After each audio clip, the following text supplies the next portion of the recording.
is here, now you know. Like and subscribe, it's all we need. Alternate, you're here to speak. And defense, let's take a peek. Collaborating for your eyes. Sharing content, no surprise. Together we shine brighter than one. Join our journey, it's just begun. Like and subscribe, hit that bell. Enjoy the show and wish us well.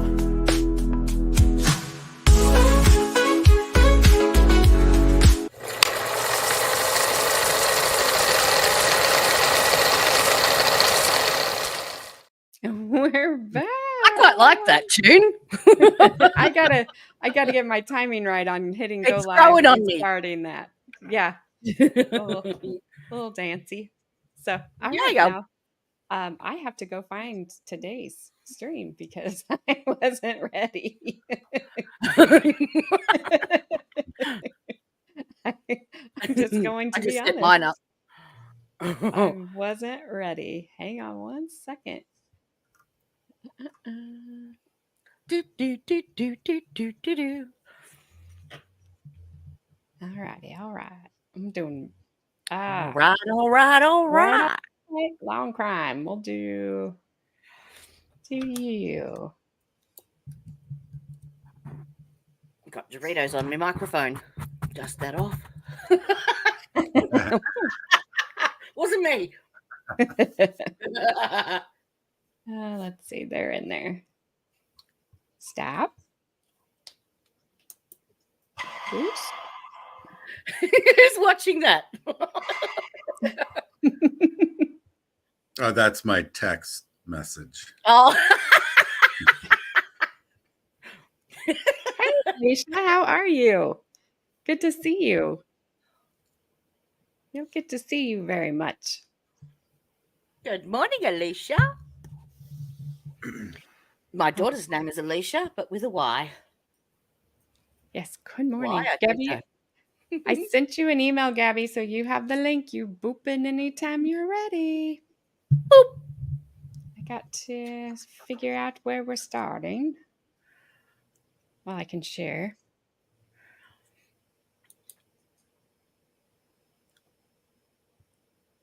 I'm trying to pay attention to too many things. That's you. There we go.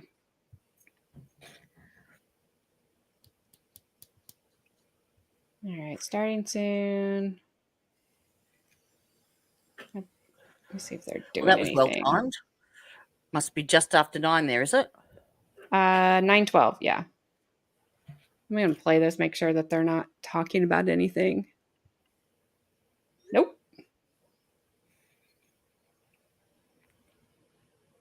Mariska Hargitay. She should come out the door there. Up. Who's that? Oops. What she got on today? There she is. She's got the blue on. Yeah, she's so thin. Uh-huh. Is that Jules again? Oh, are they talking? Yes, it is. Yep. And make sure he's not this lawyer. You cannot ask him, do you want to say anything? Mm-hmm. The answer is always going to be yes. Yep.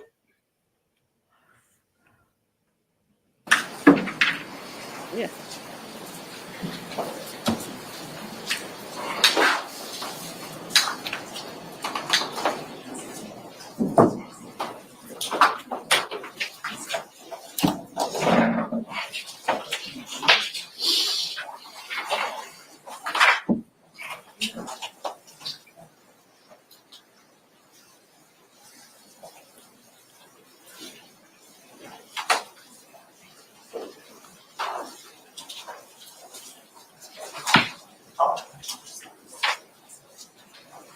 Gabby, completely shut down your StreamYard and go into your emails and just click the link. It'll take you straight there. Are you talking to Gabby? Yeah. Okay. Yeah, if she shuts down StreamYard altogether, if she goes into her emails and clicks on the link, it'll bring her straight back to StreamYard and whoop her up. Bob, he talks like he has a ton. So I don't know how many witnesses he has, because he made it sound yesterday like he had a lot and that he wouldn't be done till Tuesday. But that was, I thought, if they took, I thought that was if they took today off. Is he calling more than one witness today?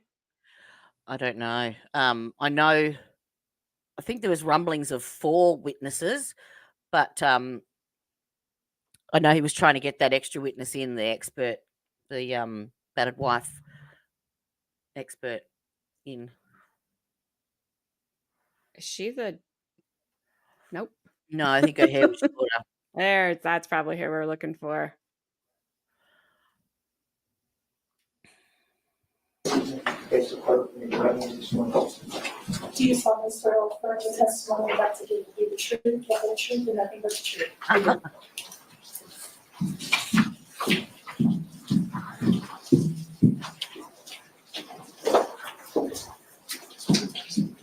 Good morning, ma'am. Good morning, Your Honor. Just please make yourself comfortable in that chair. Pull yourself up to about 12 to 15 inches from the microphone. It does adjust up, down, left, right, however you need it. If you just speak in a loud, clear voice, it'll pick everything up. Thank you, Your Honor. Good morning. Good morning. Will you tell us your name, spell your last name for the court reporter? Oops, sorry. Faith Brown, Brown. Ms. Brown, are you employed? Yes, How? I am an attorney. And how long have you been practicing? Not quite 20 years. Do you have a specialty? I practice exclusively family law. And in your practice of family law, is email communications traditionally used on behalf of you and your firm? On a day, yes. Okay.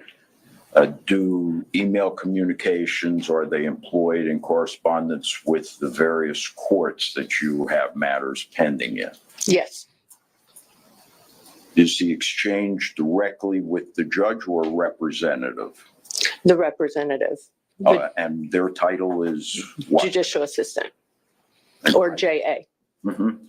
And these emails, Ms. Brown, are they ordinarily sent and received in the normal course of business for your firm? Yes.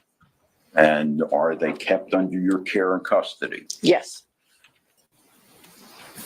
Are the emails preserved at or about the time that they are either received or sent?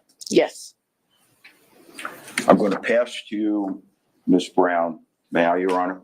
Yes, ma'am. Yes, sir. Sorry. I'm going to pass to you what I've marked as Defendant's Exhibit 6 and ask you if you would take a moment and review that.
Sorry. I get things set up. Just give me a moment. I need to show it to the prosecutor.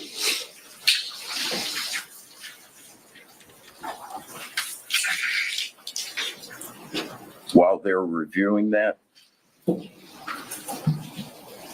in September of 2020, were you representing Ashley Benefield I was.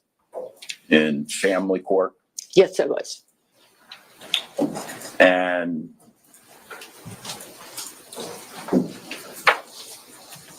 what case do the contents of Defendant's Exhibit 6 represent? This was in reference to the petition for injunction for protection against domestic violence that I filed on behalf of Ashley Benefield and her daughter, Emerson Canny. All right. Are those emails an accurate, true and accurate reproduction of the emails that you sent and received on that day or those days? Yes, they are. Your Honor, I'd move at this time to introduce that as Defendant's Exhibit number 6 into evidence. Any objection? No. And received. Thank you.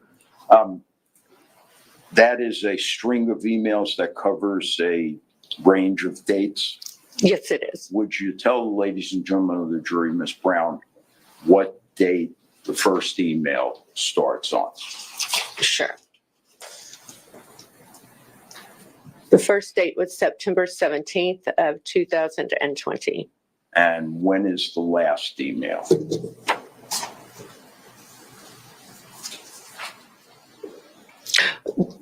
The last email is when I forwarded the email to my client, Ashley Benefield, on September 23rd, 2020 at 9:30 a.m. But are you referencing the last email between the three of us in the email? My next question indeed is, would you be kind enough to tell ladies and gentlemen of the jury who were the participants in this string of emails? The participants in the stream of emails was Vicki Mechanic, who was the judicial assistant to Judge Diana Moreland, who was the judge presiding over this matter, Stephanie Murphy, who was representing Douglas Benefield, and myself. And it's normal and customary, is it not, to the extent Ms. Murphy would be representing the adverse party, that you would share all correspondence with her between you and the judicial assistant? Yes, it was a requirement. Okay. Do you recall, having reviewed the email, was there a particular issue in play? Yes. What was it? We were trying to, initially, we were trying to stipulate to the release of Dr. Brad Broder's report. And were you attempting to secure a date to do that? Yes, we were. Well, eventually. Okay, so I have some very specific questions for you. First, would you tell us whether or not, based on that correspondence, Dr. Broder's report was set for release on September 30th, 2020? It was not. In fact, based on those emails between you, Stephanie Murphy, and Judge Moreland's JA, was there even a date that existed at that time for the release of Dr. Broder's report? There was not. Ooh. If somebody testified that the release of Dr. Broder's report was set for September 30th, would that be accurate? Oh, sustained. We got it out. Would you take a moment, if you don't mind, and read the emails? Sure. Did you want me to read them out loud or to myself? Yes, read them out loud and start with the string in chronological order. It covers a 6-day period. 17th to the 23rd. The 17th to the 23rd, yes. The first email was on September 17th of 2020. It was a Thursday, from attorney Stephanie Murphy. to Family Division 4, which was the judicial assistant's email address. I was CC'd on it, as well as my paralegal's email address, Sarah Hawk at myflfamilies.com, and Dr. Brad Broder. It states, "Good afternoon, Vicki. I hope you are doing well and have had a good week. Please see the attached joint motion for release of psychological evaluation and report and correspondence regarding same with regard to the above referenced case. Thank you, Stephanie."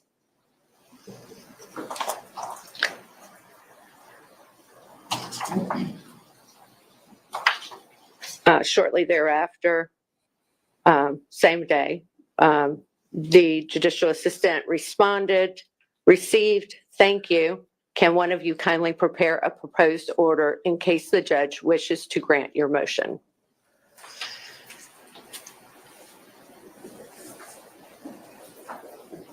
About 30 minutes later, Ms. Murphy responded, "Thank you, Vicki. I will work on that right now and send it to Ms. Brown for her approval." The next morning, Friday the 18th at 10:18 a.m., we received a response from the judicial assistant, marked importance high, that stated, "Good morning, Ms. Murphy and Ms. Brown. Per the judge, she will not sign an ex parte order for release of psychological evaluation and report. The judge will allow an expedited hearing on this motion. I have available Wednesday, September 23rd at 9 a.m. for 30 minutes. However, besides both attorneys being present, the judge has stated that Dr. Broder and Manatee Children's Services must be present at the hearing as well, and must be present at the hearing as well is underlined. Further, Ms. Murphy, the judge stated that absent showing where the court granted permission for the other motions stated in your September 17th letter to her, the only, and only is underlined, matter being heard on September 30th day is the injunction hearing." And then the next sentence is also underlined. "Please advise whether Wednesday, September 23rd will work for all parties. Thank you, Vicki Mechanic, Judicial Assistant to Judge Moreland." All right, Jodie, you're good at summarizing this stuff. So what she is saying, he's impeaching Stephanie Murphy's testimony with. Stephanie Murphy was saying that the report was coming out and it wasn't just And an that was the injunction, motive. correct? Yeah. But what am I missing, Brian? Because I know you're good at summarizing this stuff too. No, essentially, he's impeaching The the fuchsia lawyer. Mhm. Yeah. She was saying that we were having this hearing on the 30th about the report, and the report was going to be released. And they insinuated it was bad. The emails clearly indicate the judge will entertain a motion, but it isn't going to be on the 30th. There's only one thing we're talking about on the 30th, and that's the injunction. That report was not going to be heard or released or anything on the 30th. Because the state was saying that that's her motive. She wanted to Right. finish things Which before that date. doesn't make sense because No. what that was stopping nothing. No. She not as bad as fuchsia lawyer face, but she does need to get away from the cheek fillers because it's like her face is I think she had a chin implant. Something. It doesn't look right. It's not natural. And she looked like she was probably a fairly attractive woman. Stop. I wish people would stop. Just some people need stuff. I understand. But then this kind of crap never goes well. You don't age well with it. So just stop. There's my rant. There you go. You are all welcome. I'm just going to zip. I don't care. Like, I know Bree wants to get her 11 because she does have an 11 lines, And I know she Oh wants God, I've had so filled. much Botox, lip fillers, cheek fillers, you name it. Well, you can't tell, But that was my business, so. but you can't tell. If you can't tell, it's one thing. If you can tell, it's another thing. And Yes, you can there's a definitely difference. tell on these people. It's Mhm. too much. Carmen, yours was like medically necessary, so you didn't die. your It's sinuses amazing were what they use collapsing. Botox for now. Yeah. Yeah, well, she had They to can use get, it for hay fever. They can use it for sweating. They can use which, it for contractures in hands. All sorts of stuff. which is great, but also it makes Mhm. you not have any expression on your face. I It's like, are you happy? used to Yeah, say to my kids, "I'm really angry at you right now." yeah, it's just, you can just do too much. I can still move my Yeah, unadjust. see, you can move your eyebrows. Unlike that fuchsia lawyer lady, she could not move her eyebrows. She just looked like she was frozen because she was. All right, that's It's enough. addictive. I'm sure. I'm sure. That's enough. I will stop now.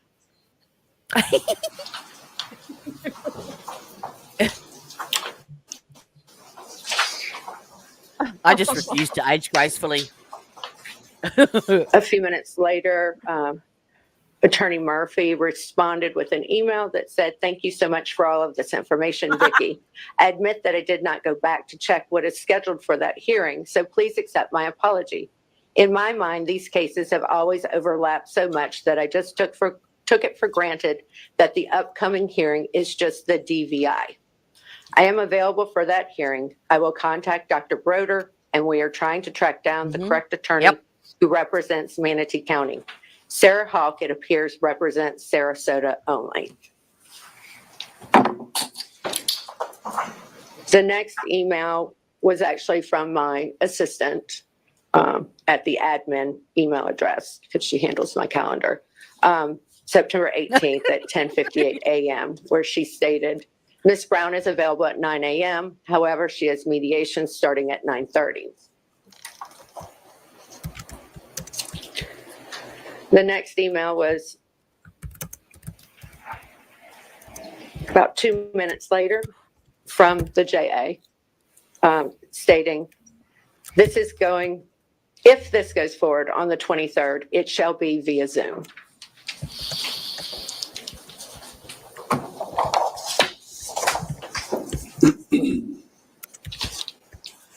Then at 2:09 p.m., Attorney Murphy emailed, "Good afternoon, Vicki. Ms. Brown and I are both available next Wednesday at 9 a.m. on Zoom. Dr. Broder is not available as he is out of town on an anniversary vacation with his wife. I have calls into 3 different people with Manatee Children's Legal Services, including the DCF regional headquarters, to find out who needs to be included from the organization in the hearing. We have been directed and redirected to the wrong people several times. Can we go ahead and set the hearing?"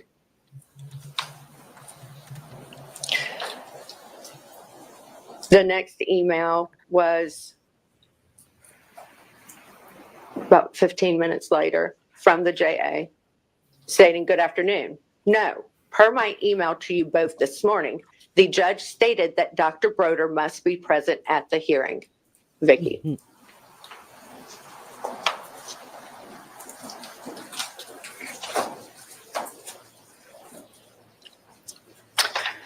So that was Friday, the 18th. The next email was Tuesday, September 22nd at 2:20 from Stephanie Murphy, where she wrote, "Good afternoon, Vicki. Dr. Broder never got back to me regarding whether he could appear at the hearing, even by audio only, while he is on vacation. So I wanted to let you know that per your prior emails, we cannot have the hearing tomorrow morning. When Dr. Broder did speak with Attorney Faith Brown on Friday, he told her that he would be returning Wednesday night. Is there any chance that Judge Moreland could schedule the hearing for Thursday? We will be in mediation in this case, but we can take a break to do the Zoom hearing." What is the JA, Ms. Mechanic's response to that request?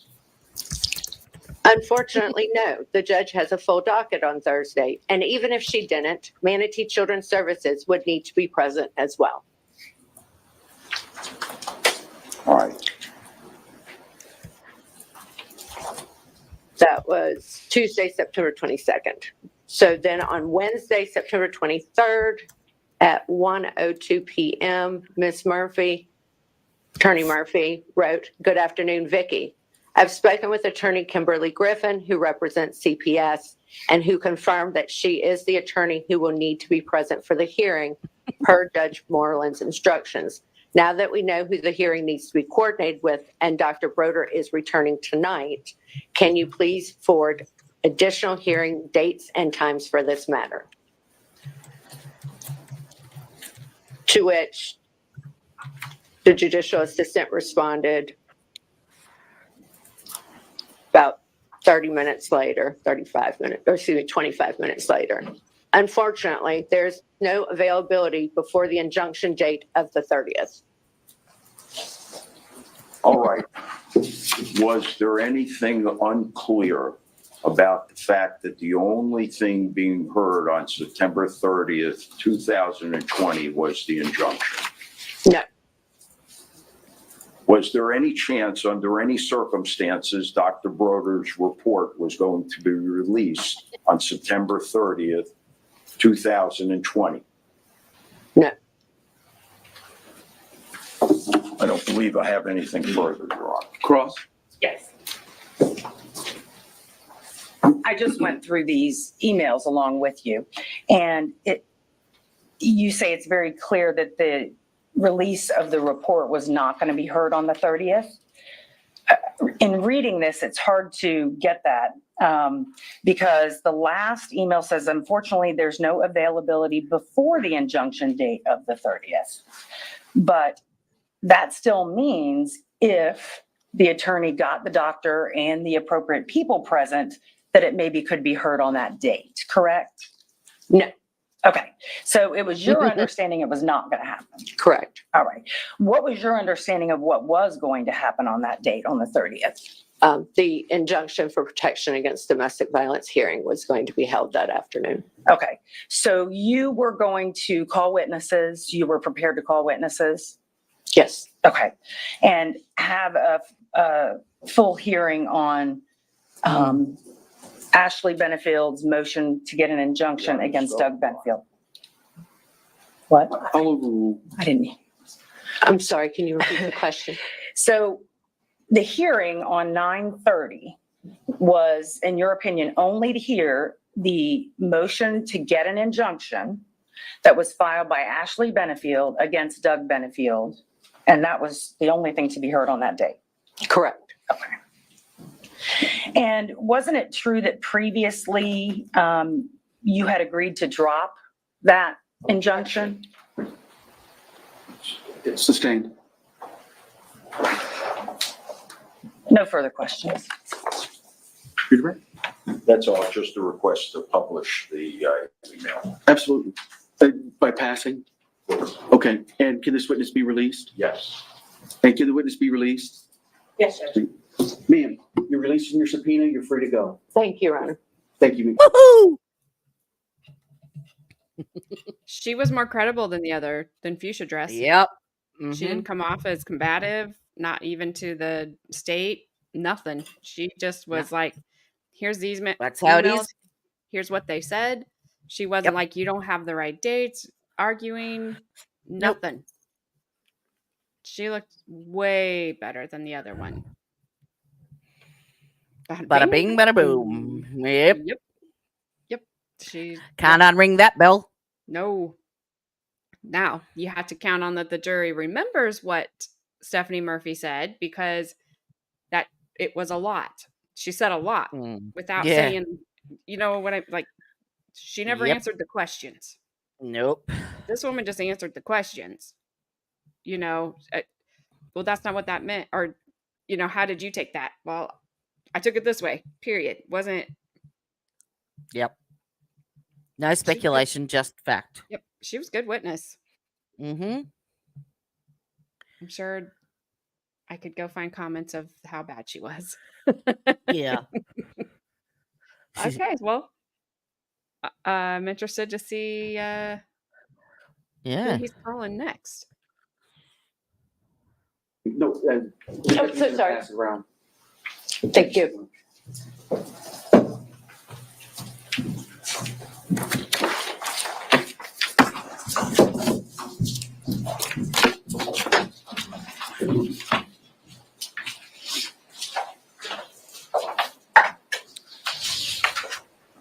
She looks like a lawyer. Yep. She did look like a lawyer. I was just going to make a She a comment that I badass. decided not to, not that the fuchsia dress was inappropriate for court, because it wasn't, but it was more, she was dressed more appropriate for court, more business-like. The other one was like, look at me. Mm-hmm. Yeah, she You was know, going to brunch or something after. Yeah. yeah. It In the yeah, it Hamptons. wasn't. Yeah. Yeah, she had a Mhm. date or something, and Yep. it wasn't oh my goodness. Hello, Mr. Hanf. That is my husband. Welcome. Oh, that's the person Carmen's waiting on. Okay, I was wondering. All right, give me just 1 second. Hopefully I can do this right. You know me. Well, Mr. Ham, meet Jody and Brian, my Hello. partners in crime these days. Yeah, literally. Yes. I'm always Partners in talking true about you crime. guys, and then who's that? I think I got it. Don't quote me on it. Hello. I can't even hear him saying it. Hello. I can't. I know. All right. Can you guys, I'm not doing it. Okay. Click play. We're good. Like I can't see you guys, so I am on a different screen. Can you hear it? Yes. Nothing time to play. Daddy smiles from ear to ear. All your friends and family here. Candles bright and cake so sweet. Tapping toes to the beat. Internet loves you so. Happy birthday, let's all go.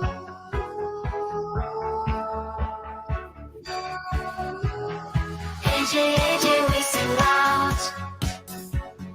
Debbie makes us proud. Happy birthday to you, dear.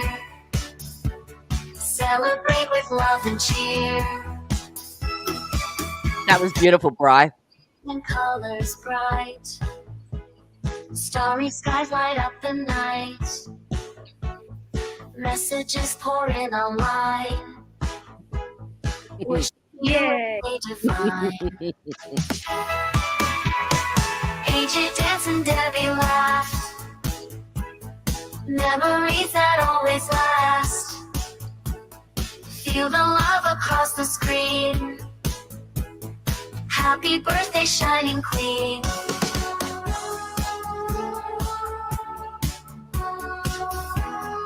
AJ, we sing loud. Debbie makes us proud.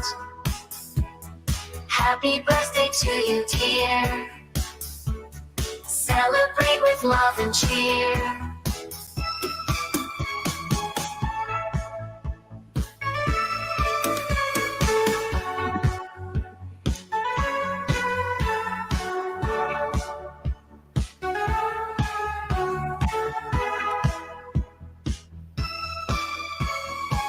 AJ, we sing loud. Debbie makes us proud. Happy birthday to you, dear. Celebrate with love and cheer. Oh. Yay.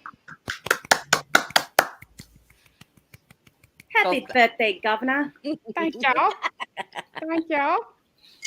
Glad you joined us since you left us with that zinger in there. Thank you. Thank you. They did a great job. They got me too. They got me good. I'll tell you about it later. Sneaky. They were very sneaky. Sneaky Dickens. Yes. Thank you for stopping by. I know you're busy. Thanks, Mr. Hamp. Thank you. Thank you. I will see you later. We will. It's Friday, so Yay. bye. Bye. Do you know the why he's Mr. Hamp story? I do remember you telling the story, but I can't recall it. Thank you, Adair. It's because we were just like relaxing and watching TV, and he went and got a beer, and he said he was like, I looked at him like, what are you doing? He's like, I'm going to go hamp. But he said, he didn't say ham, and he kept saying hamp with an F. And I'm like, what did you say? He's like, I'm going to go hamp. I'm like, hamp? And he said, yeah. I said, what do you think that means? And he goes, hard as a mother effer. I said, it's ham. So if you never ever ham around our house, you don't go ham, you go hamp. So that is his name. He is Mr. Hamp. He will never live You it go down. hard or you go home. Yeah.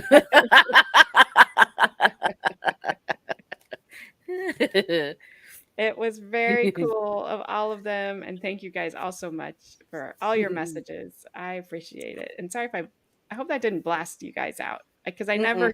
Some people are like, I can't hear it, so I just boosted it a little bit. So the bad thing is when I boost it, I can't hear you guys. That's what makes it hard. Also, maybe during like the lunch break, you can tell the story Carmen wanted me to tell yesterday.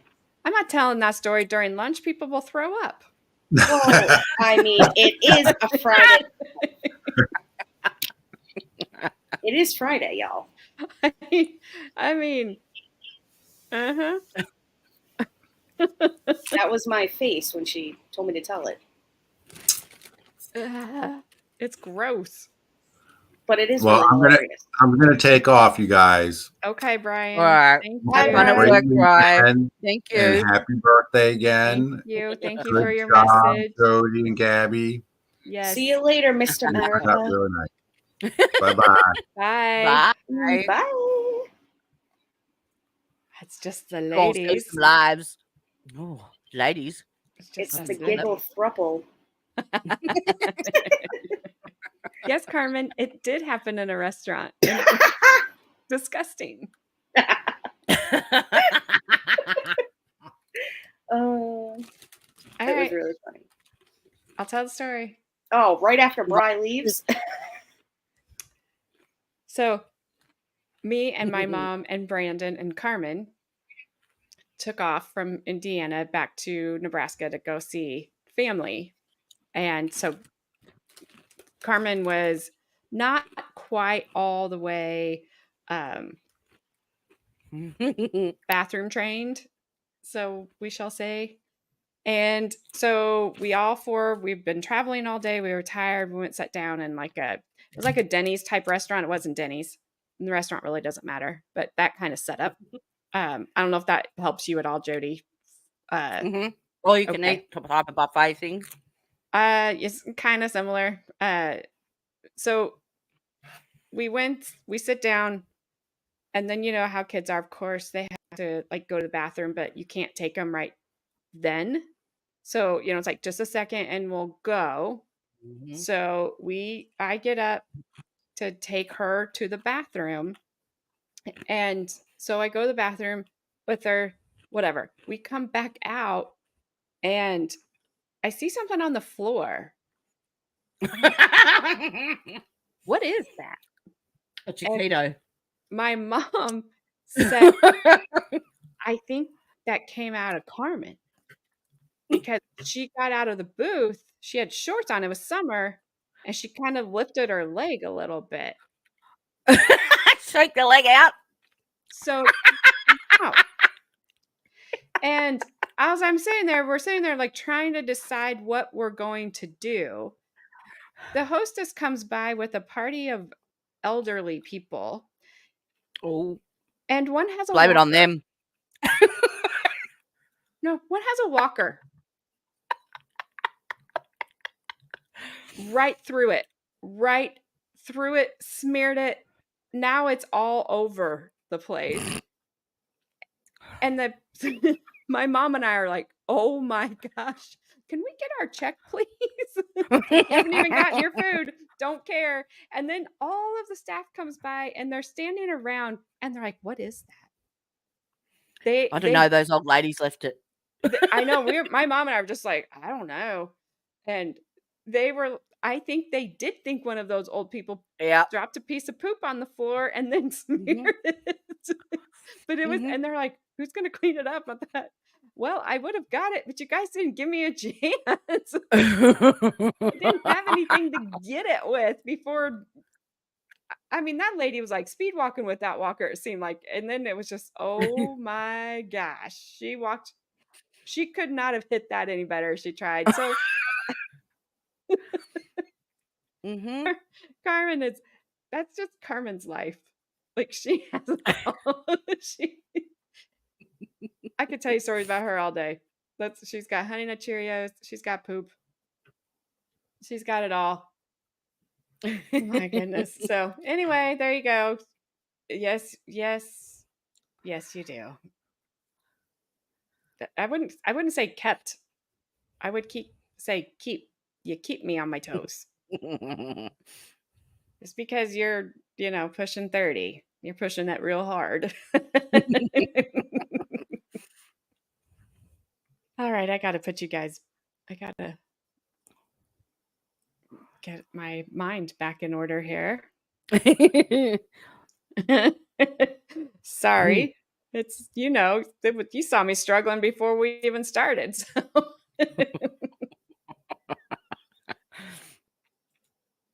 Yeah. Yes. Second story windows.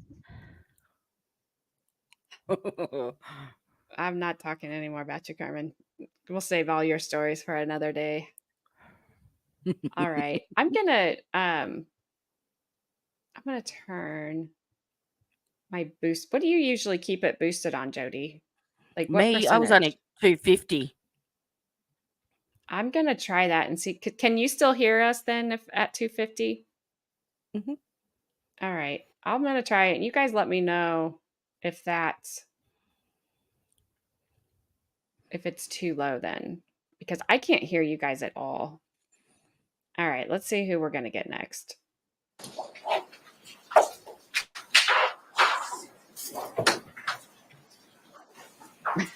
I'll keep them sacred. Won't bother me a bit.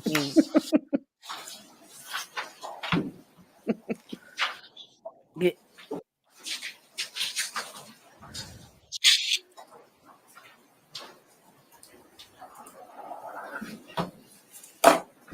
Hello, are you calling a witness, sir? Mr. Taylor, paging Mr. Taylor. Why are we just staring around the courtroom? Can't remember what he reminds me of.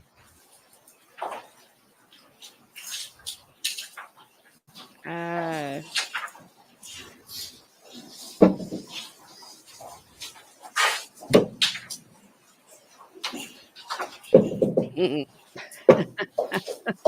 my Carmen. That's really not one for stream.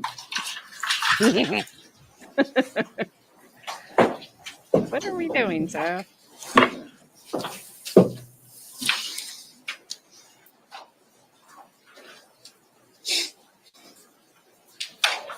I don't know about that.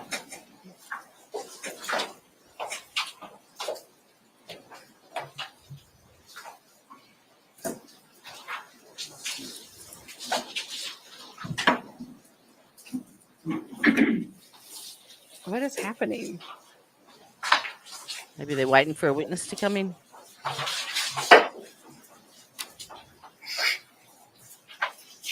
That doesn't mean anything, Adair. No, they're all under subpoena and they won't release them. Yeah, they won't let her mom be in there. They won't. That is state's doing.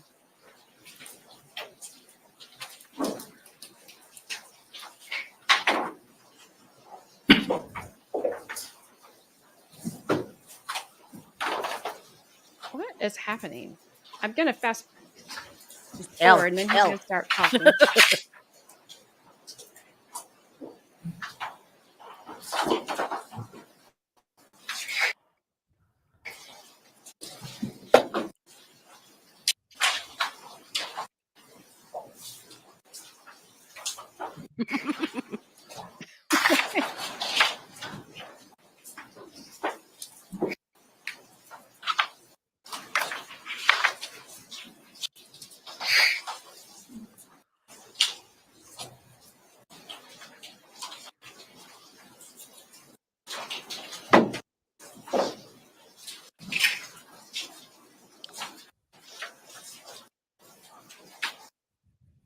Oh, good.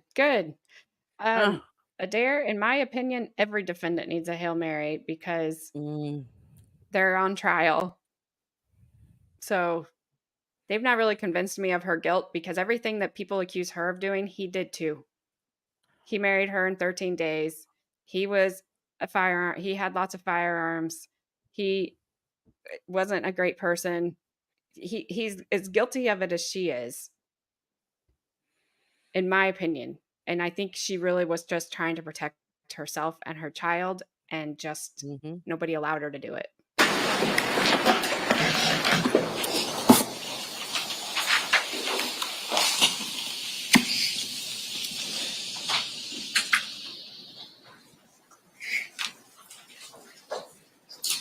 Are we just staring at the jury?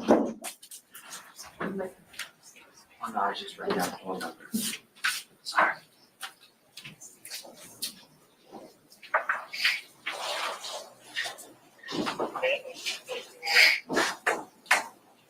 What is happening? Sorry. They've wasted a whole lot of time in this trial. Yes. It's very disorganized. Mm-hmm. And I think both sides are disorganized. I don't think it's just his. I don't think the judge is disorganized. I just think he's dealing with state and defense that's disorganized. Yeah.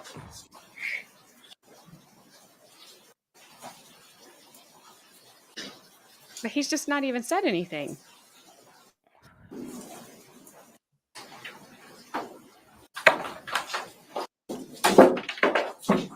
Huh. Well, this is exciting. Let's write a note. Okay, I'm going to write a note now.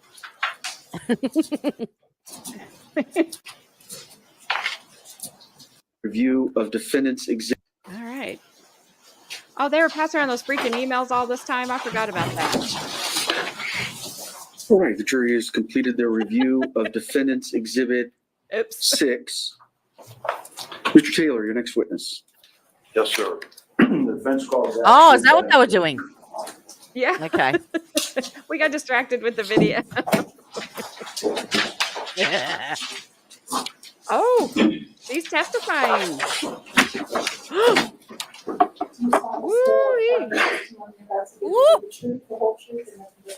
I think she has to with self-defense. Yeah. Wow. Okay, now I'm paying attention. Yeah. As you've heard me tell other witnesses, just make yourself comfortable in that chair. Get about 12 to 15 inches from the microphone. It does adjust up, down, left to right. And if you speak in a loud, clear voice, the electronics will pick up everything. Okay. Mr. Taylor. Good morning. Will you tell us your full name and spell your last name, please? Ashley Christina Benefield, Benefield. How are you feeling this morning, Ashley? Nervous. All right. try best you can to relax and we'll get through this. Okay. Tell us a little bit, Ashley, about where you were born and raised. I was born in Corpus Christi, Texas, and I grew up in Annapolis, Maryland. What type of family values were instilled in you? Objection, relevant. Oh, I believe in the importance of kindness and compassion, empathy, honesty, hard work, accountability. What type of work did your father do? My Objection, relevant. I'll allow it. Allow it. My dad was I'll allow a Naval Academy graduate who was a Navy pilot and then started flying privately for the airlines, which is what he still does. And how about your mom? When I was born, my parents decided that my mom would stay home to take care of me full time since my dad traveled so much. I want to ask you a few questions about your childhood. Did you have any siblings? I grew up an only child. Oh, that's not a. Were your parents active in your development as a child? Yes, they were very active in my schooling and supportive of my pursuit of the arts. Yeah, hold on one second. I'm sorry. We need some. Get some headsets. Headsets. How many? Oh, I'm sorry. I apologize. I misunderstood. All right, Ms. Benefield, yeah, if you could scoot a little bit closer and speak up so the jury can hear you. Okay, I'm sorry. Do the best. I you can. apologize. Go ahead, sir. Sure, do the best you can, Ashley. Okay. Do you have any hobbies? I love art. I like drawing, painting, sculpting, ballet. I enjoy gardening, baking, cooking. Most importantly, I'm a mom. What type of high school did you attend? Objection. I'm going to sustain at this point. Um, I'm trying to establish her ballet, Your Honor. All right. If it's related to something specific, then Yes, yes. sir. Foundation. Tell us about your high school, Ashley. I went to a small private Christian school. And did you study anything in particular in high school? I was focused on pursuing ballet. And was ballet a large part of your curriculum when you were in high school? Yes, I danced full time. I actually finished my last few credits my senior year with an accredited homeschool program for athletes, so I could dance during the day. Do you still dance professionally? No. Why not? I retired after I tore my hamstring. I want to ask you about Doug. Oh. When did the two of you meet? We met August 25th of 2016. And tell us what your impression of him was when you met. He was very confident in who he was, passionate about what he was doing for work. He was fascinating to talk to. What was it, if you recall in particular, that attracted you to him, Ashley? He was funny, very smart, charming. We just instantly clicked. Was Doug in the military? Yes, just like my dad, he was in naval aviation.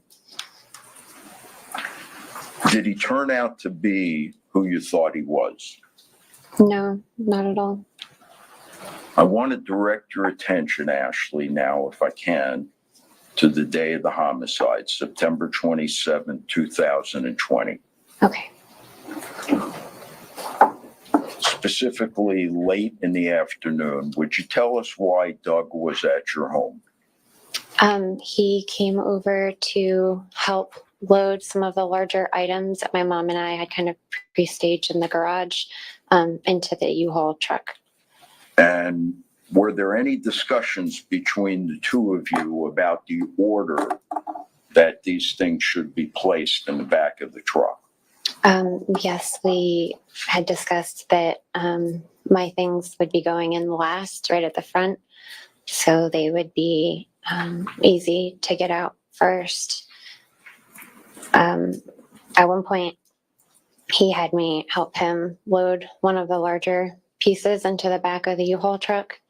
And when I was up in the truck with him, I realized that everything had been all like mixed together and it was no longer separated. And I pointed that out to him, and he got really offended and upset. He said, "It shouldn't be your stuff, my stuff, your house, my house."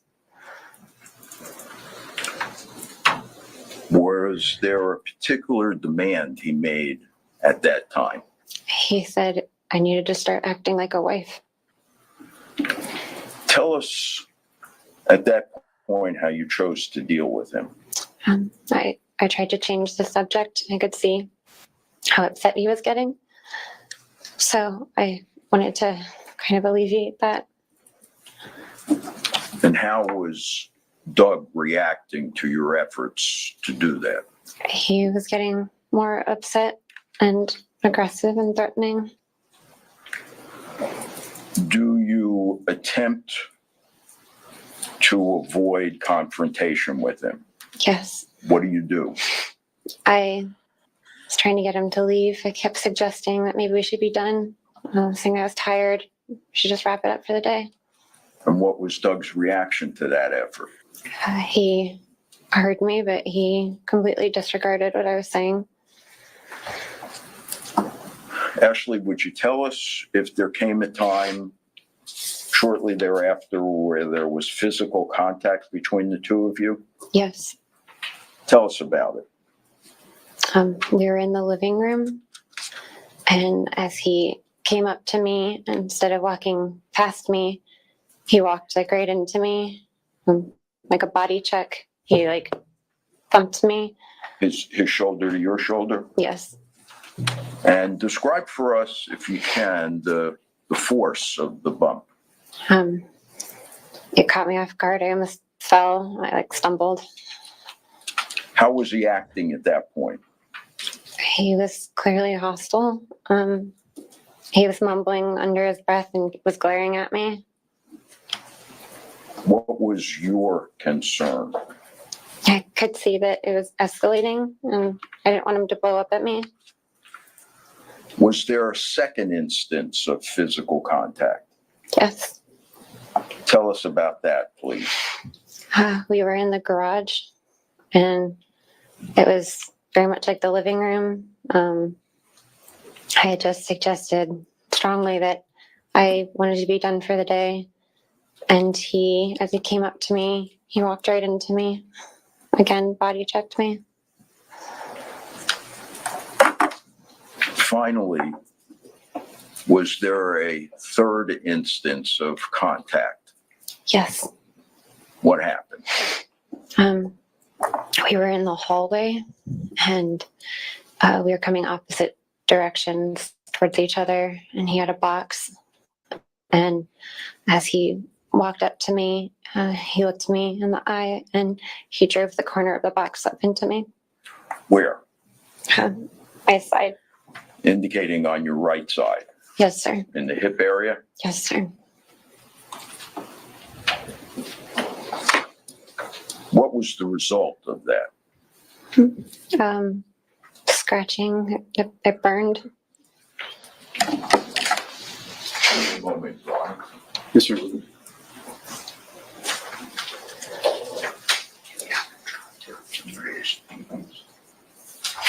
I agree, Carmen. I think it's coming under a lot of scrutiny lately here. I've heard a lot about it.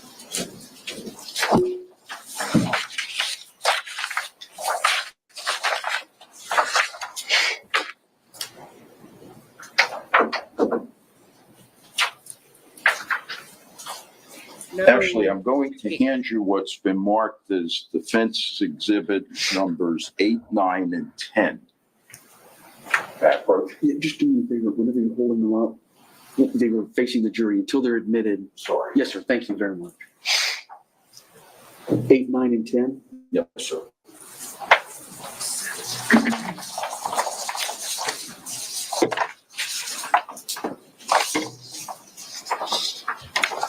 Will you tell us what Exhibit 8 represents, Ashley? It's a scratch right here. And was that scratch caused by the cardboard box that you just related? Yes, sir. When was that photograph taken? The night of September 27th, 2020 at the sheriff's office. Okay, and how about Exhibit number 9? Also scratches on my side. From the same incident? Yes, sir. Also taken that evening at the sheriff's office? Yes, sir. Okay, and Exhibit 10? The same scratches as in 9. They're just, it's a close-up.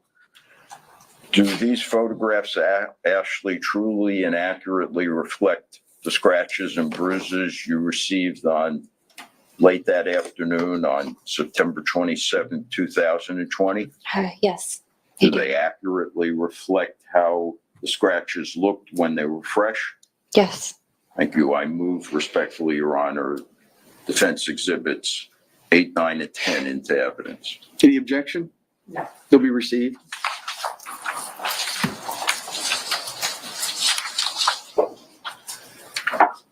What was your response, Ashley, after being struck by the cardboard box?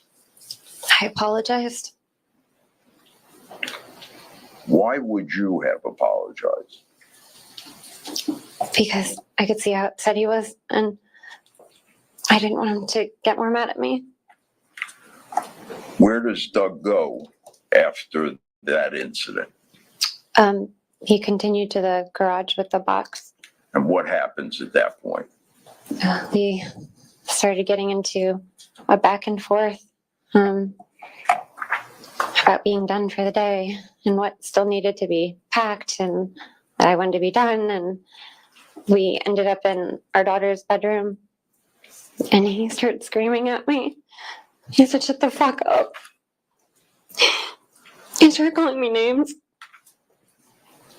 And he said, "I can see what you're doing. You're trying to get me to leave." He said, "I don't have to leave. I can stay and spend the night if I want to because I'm your husband." At that point, Ashley, how did you feel with respect to your own personal safety? I was scared. Did you take any steps to try to avoid anything further? Yes, I ran to try to leave the house.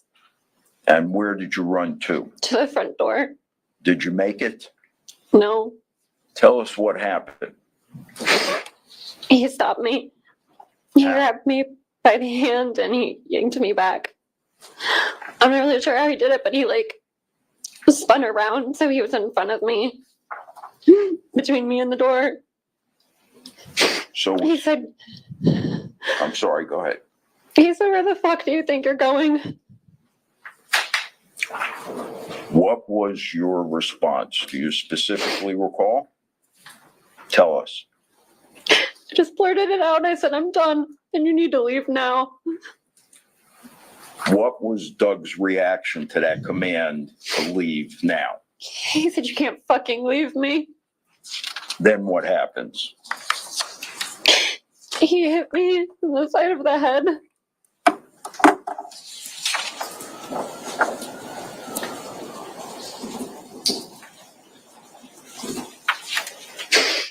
Ashley, I'm going to ask you what's been marked as defendant's exhibit number 7.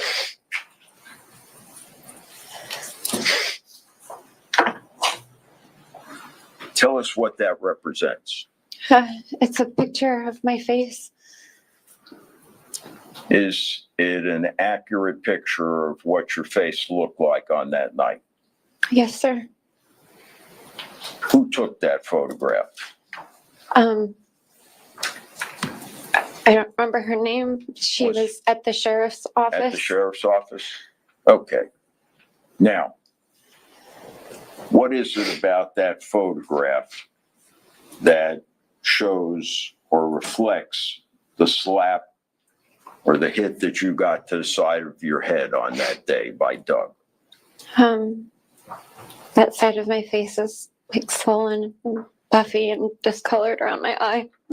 And is your eyelid drooping Yes, on the side where you were hit? yes. Your Honor, I move fence exhibit number 7 into evidence. Received.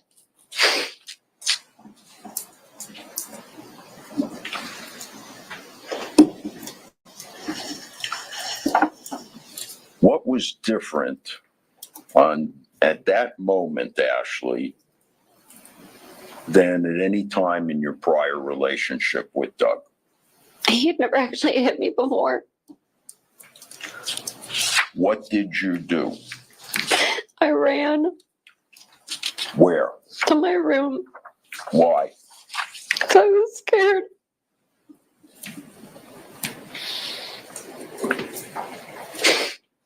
Ashley, did you have anything in your room that could protect you?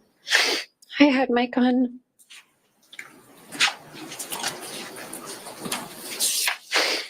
Did you grab the gun? Yes. As you're grabbing the gun, what, if anything, did you hear? I heard the door hitting the doorstop. As if it is flung open? Yes. And what do you see, Ashley, when you look up? Doug was standing in the doorway. His face was red. Like the veins were bulging in his neck. The way he was looking at me, it didn't even look like Doug. His eyes were black.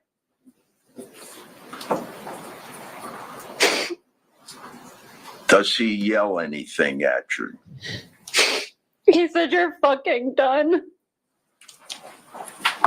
And what does he do at that point? I held the gun like in front of me and I said, "Stop." And he like turned and he got into this like, it was like a fighting stance. I got low and he started like moving his arms and his hands around. He was making these like jerking motions. What were you expecting when you were holding the gun out in front of you and you told him to stop? I thought when he saw it, he would leave.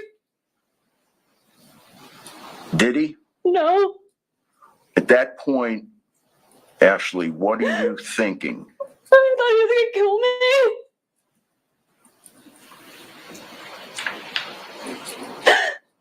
Tell us what happens next.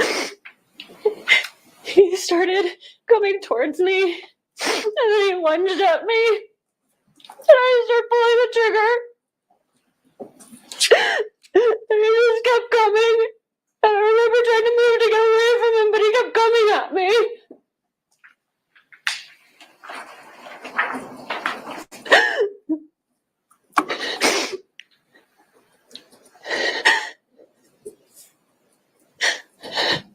Ashley, would you tell us why, if you're holding a loaded firearm, you were attempting to move away?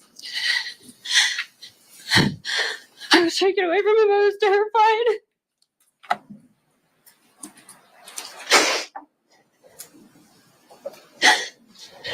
All right, so you're firing. He keeps advancing. What happens next? It was like his feet slipped out from under him and his legs went up in the air.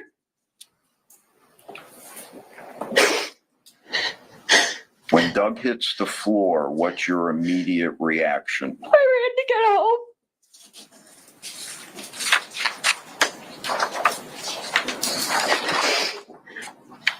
Can you tell us how many shots you fired? I have no idea. I was in a panic.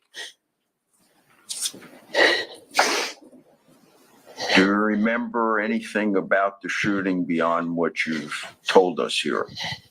It was a blur. Where did you run for help, Ashley? To my neighbor's house. What's your neighbor's name? John Sept.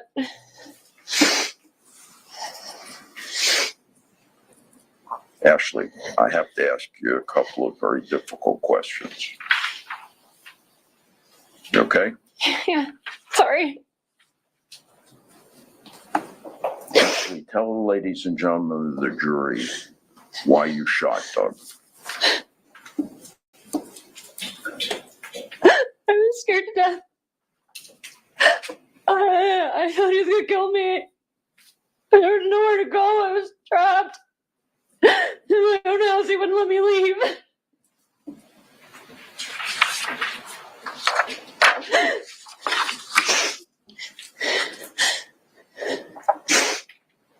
As you sit here today, Ashley, how do you feel about what happened? Horrible. He's the father of my child. So I'm gonna have to explain it all to her. Judge, I wonder, could we have a minute, maybe a brief recess, let have her compose herself? All right. Members of the jury, if you could step out for a couple of minutes, we'll bring you right back. Just leave your notes where they are. You put them face down. Please don't begin your deliberations. You can use your phones, but don't talk with anybody outside the jury about the case. Don't do any research on the. So far, I believe her.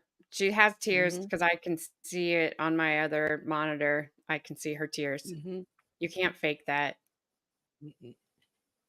Oh no, Carmen, there's tears. I can see him.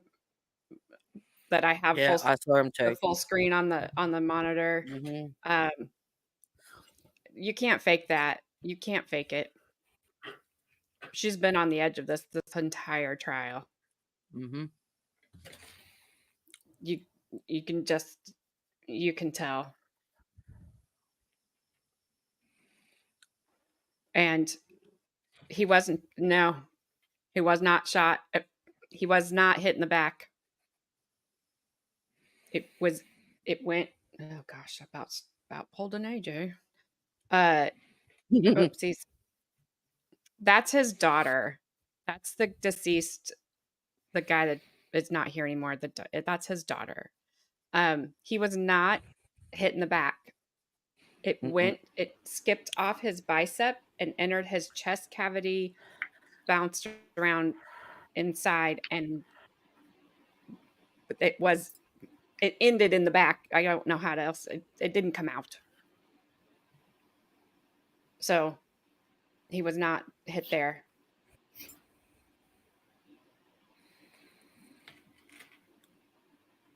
Oh, he had a wife that passed away from an undiagnosed heart issue and met her 9 months later, married her 13 days later. She was 20 something. He was 56. So you can blame her dumb decision on her youth, but I was thinking about that the other day. Would you blame his dumb decision on? At that age, you know better. Everybody says she's after his money, this, that, and the other, blaming her for the 13-day marriage. It happened on both of them. They both decided to get married. But she wouldn't be eligible for any of his money in the homicide anyway, so nope. That goes that theory. Yep. Is this a break? For 1 second. It's just okay, just letting her try to get it together because to compose herself. Yeah, she's 32 now, Bree. This happened in 2020. But the daughter's death staggering her though, like death staring her. Absolutely. I have a lot to say about DV, but probably not appropriate for a live chat. Oh, yeah. No, I don't think he was that old, and I don't think he was 64. I thought he was in his 50s, but I could be wrong. Yeah, I think there was 30 years between them. Yeah. I think he was early 50s. But fit, healthy, like ripped, early 50s. Yes. I don't think we're missing anything because I don't No. see any captions going up. How sad. Just so sad. I think, is that his brother? Because I missed that. That's his daughter. Who's the guy with the longer hair behind? I don't Is that know. his? Because he's been there this entire time. Mm. I'm not sure, Bree. Didn't he have two brothers? Or no? There was a cousin I don't know. too, the one that testified, the creepy guy Mm. who says he's not creepy. Like that's what all creepy people say. And yet, Uh, Doug's daughter won't have anything to do with him outside the court. She won't speak to him, Yeah. won't look at him, nothing. Because he's not creepy. It's like they're bringing the jury back in. I'm not sure, Bree, if that's brother or another cousin. I know. Cousin, brother. brother, We've had sister, those cousin. Yeah, we've had those before. Ping. Must be cold in that court. Whoa. I looked over there. Poked my eye out. It's called a bra. It's called a bra. Put one on. Bras are No, out but these days, don't you know, AJ? Apparently. And, white shirts are in. That daughter, his daughter has a TikTok, yes.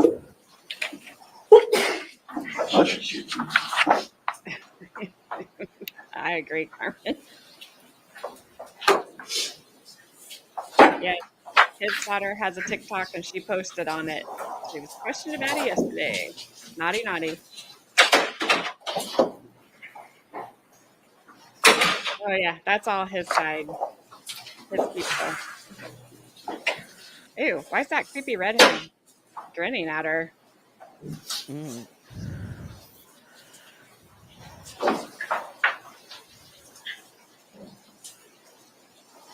I just can't like that.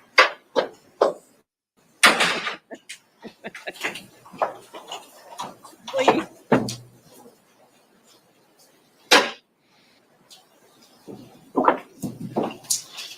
All right, it'll be a couple of more minutes till the jurors are finished with their break. So let's 9:56. Let's say at 10:05 we'll reconvene. Ms. Benefield, I'm going to allow you to leave the stand.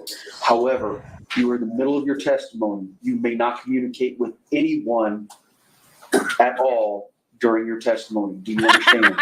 So you can step down and use the facilities, that's just fine, but you cannot communicate even with your attorney while you're testifying, all right? Okay, you need to step out, you can do so. So we'll be in recess until about 10:05 or so.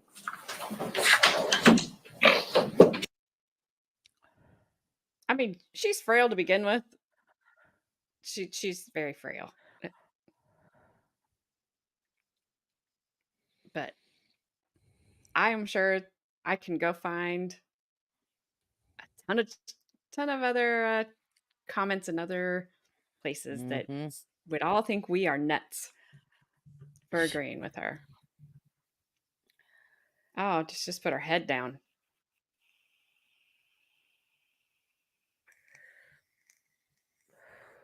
And the jury's not there. She doesn't have to impress them. Nope.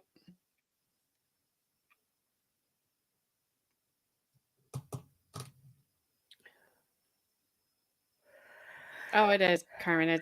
It's I keep torturing myself by reading it because I'm just curious to see if there are some in there that have called people out for having the wrong information. He wasn't hit 4 times, he was hit 2. It wasn't in the back, it wasn't this, it wasn't that. She said, I told you that one of the people had said he was in a weird like martial arts pose, and then she said it. I did not know that. I didn't know where they even got that. Cross-examination is going to be fucking harsh. Oh, sorry. Yeah, that's okay. Adair, I don't think that's happening at all. she's been this way the whole trial. She has Mm. been on the verge of this entire trial. He's not getting her worked up. He's He's doing his job. he's just asking her questions and she's reliving it. I mean, she's been on the edge of this. I'm just hoping she can get it back together.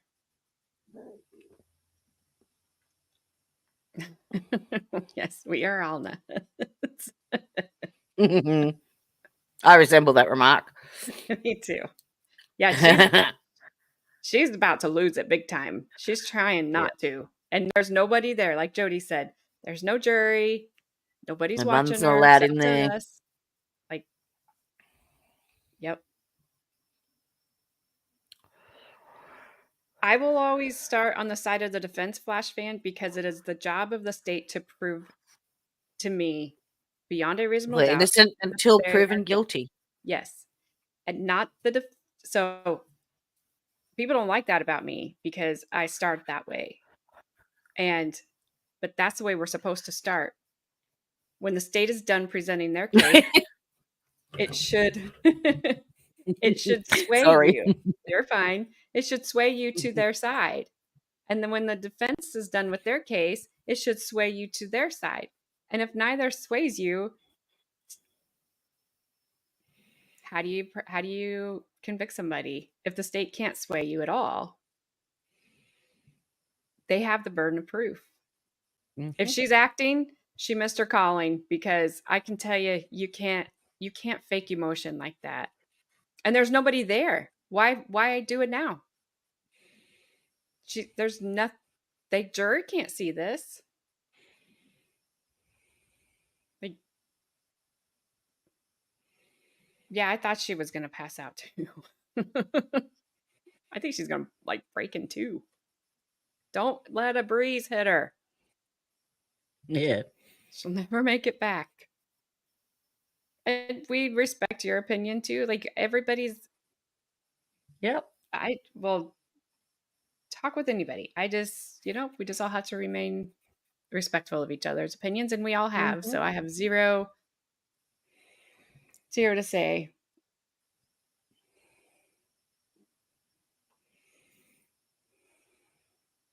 Yeah, well,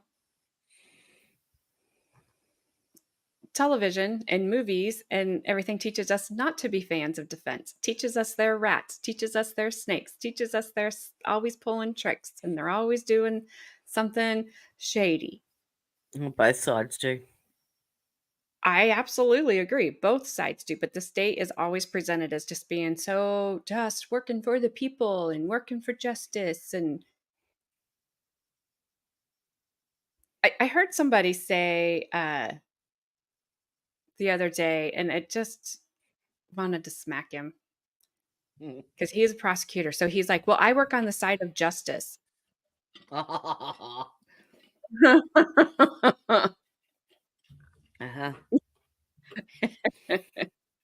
Oh, I understood what you were saying, Flashman.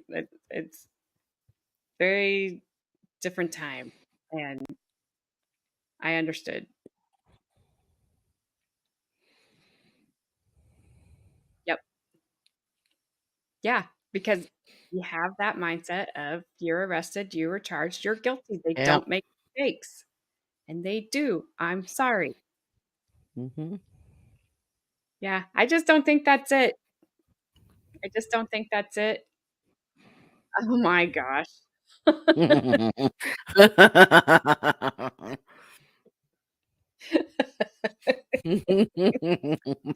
Oh, you dork. All right, let me. It's not over until the defense rests, though. Ha! Woo! Did you see that? Jodie coming in hot. It's like a missile. Nice. Nice. Let me get her back on the stand.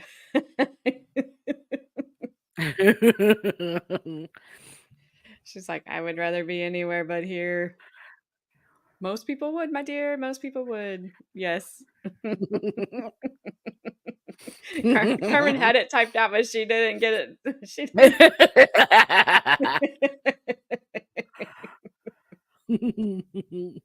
Mic drop. Yeah, that was good. That was excellent. Carmen set it up, and you're like, I'm going to hit it right out of the park. And you did. Yeah. Home run. Home run.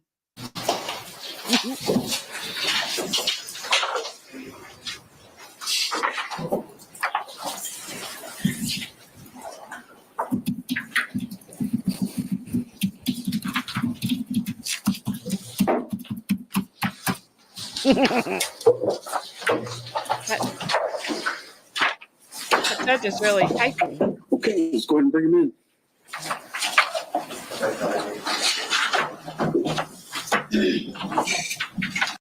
Is the sound still okay? Because I did turn the boost down a little bit. And if I can boost it down a little bit more, I'm going to. Mm-hmm. There wasn't that long to get it, Adair. Like, how much history do you need? Once is enough. Fucking I mean, You're fine. I mean, once is enough. What do you got to have?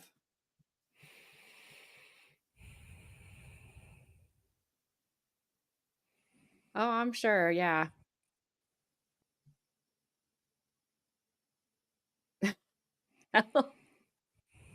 I don't get asked to be on juries. I don't get asked to be on juries. All right. Well, I'm going to take it down. I'm going to turn it down a little bit. You guys tell me if it's too much, because I can't hear Jodie. I want to hear Jodie. This is really loud for me. All right. I turned it down a little bit more, so let me know.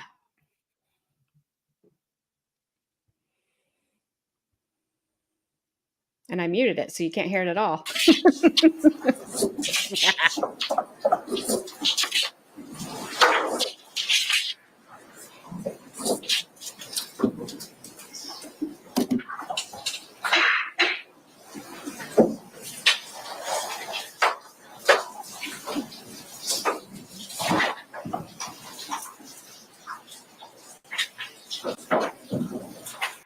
Are you going on a trip?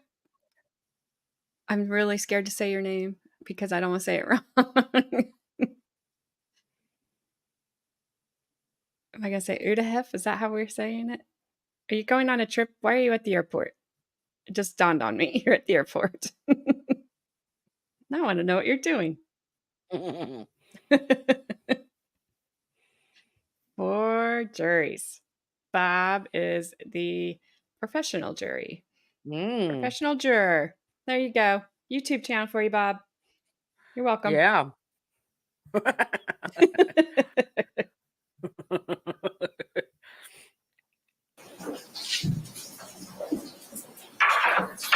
Thanks, Gabby.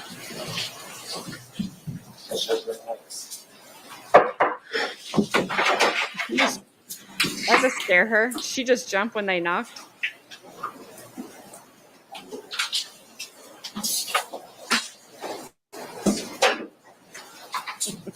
Oh, come on, Bob. All right, you all can have a seat. Welcome back, everybody. You could be on our Anybody begin panel. deliberations and talk about the case amongst yourselves? Did anybody communicate with anybody outside the jury about the case? Or did anybody do any research on the people, places, things, or legal topics we've heard anything about? No, sir. Everybody says no. Mr. Taylor, you can resume your direct examination. Thank you, Judge White. Ashley, would you tell us where the pistol was in your bedroom? It was in a storage bin. It was on top of my laundry basket. Will you describe the storage bin? It was like a square bin with hard sides and cloth covering the sides. Do you remember how old Emerson, your child, was at the time of this incident? About 2. Was Emerson able to access that storage bin? No. Whose firearm was it? Mine. Did you have a license? Yes, sir. I'm going to show you, Ashley, what's previously been marked as Defendant's Exhibit Number 2.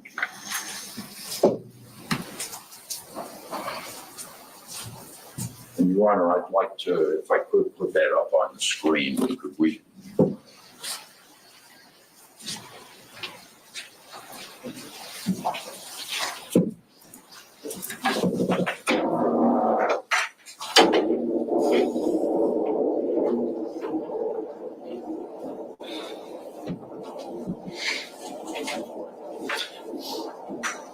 Are you from the Elmo?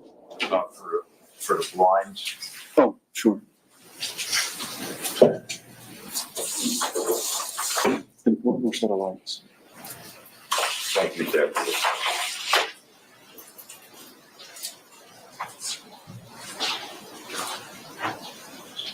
Ashley, take a look at the Adam. picture on your concealed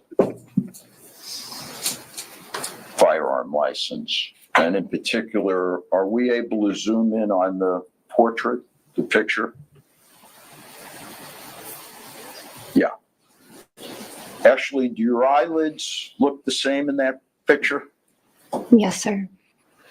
Do they look different in the picture that we admitted after you were slapped? Yes, sir. Let's put the, you say no. Let's put Defendant's Exhibit Number 7 up on the screen.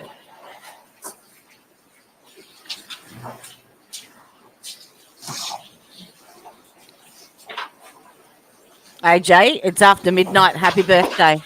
Oh, thank you. Officially.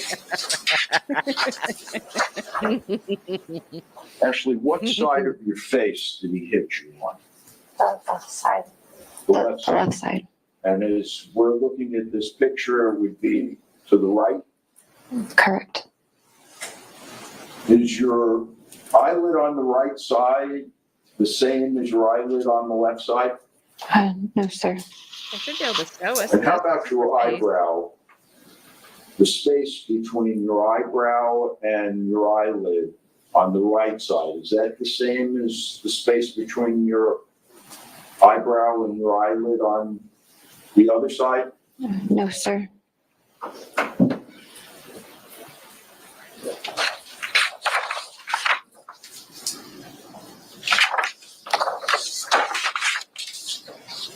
All right, thank you, Judge. I think we can lift the blinds.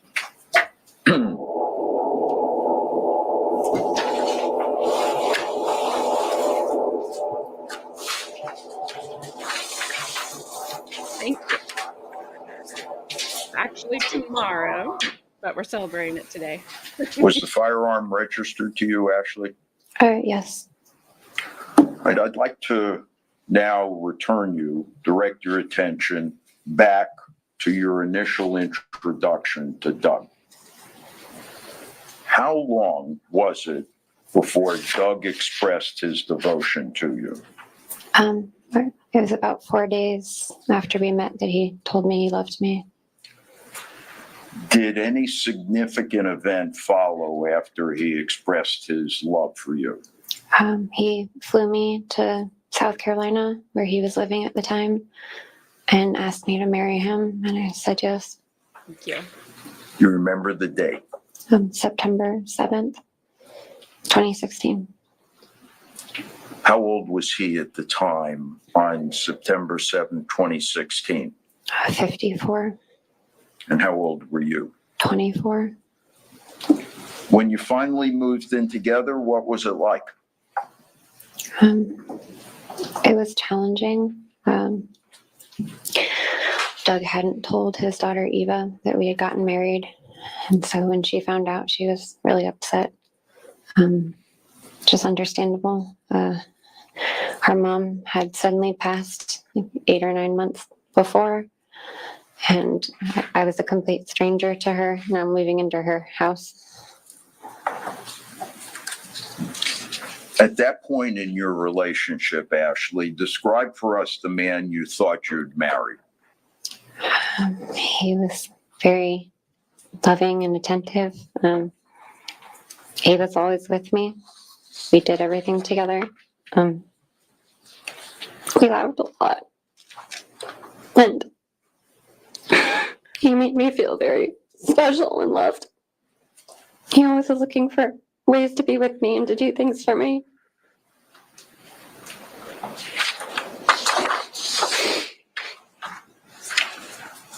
Was there a short time after that you were separated? Yes, sir. And what was the reason? Before I had met him, I had planned a trip. And so I went on my trip. It was a cruise with my mom and one of my girlfriends. Were you able to communicate with Doug while you were on the cruise? Yes, sir. How? We mostly messaged each other. I'm going to pass to you what's been marked as defendant's exhibit number 3, I believe, for identification. Yes. Oh, wait, I'm sorry.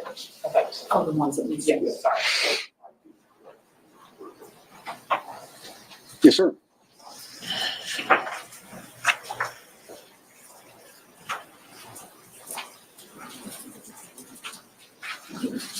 I'll take a minute and go through those, and I'm going to ask you about them.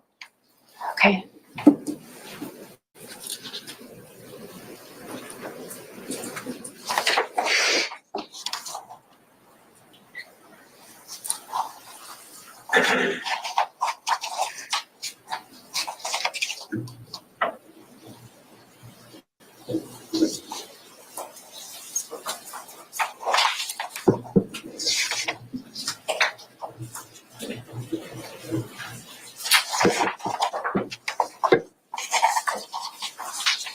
Do you want me to read all of them or?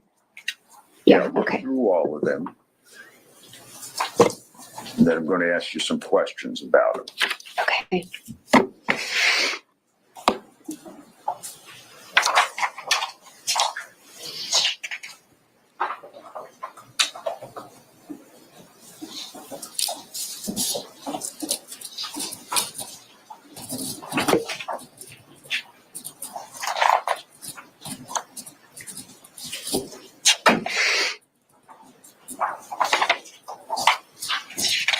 I'll make a note of it, Flashman. Always just depends on if they allow cameras in those courtrooms or not.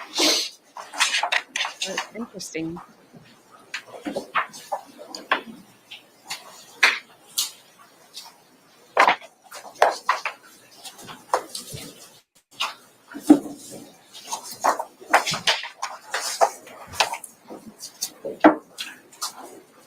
Are those text messages actually a true and accurate copy of the messages you received from Doug Benefield while you were on the cruise?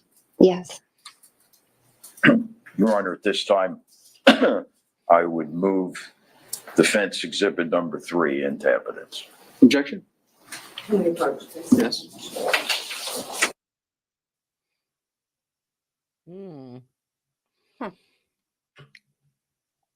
Well, if they allow them, I mean, sometimes, like Indiana will allow them for openings, closings, and the verdict. It's great. It's great because we don't need to see what's in between.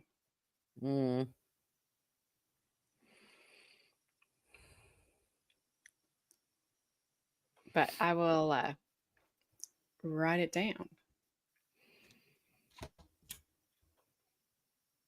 Carla Gregg.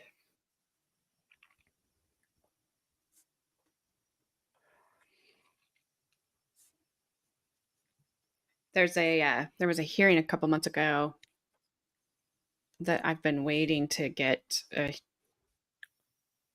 ruling on. That's about a man. We watched a hearing a few weeks ago about a guy that was having a hearing to get his verdict overturned and had been in jail for 34 years or something like that. He did get it overturned.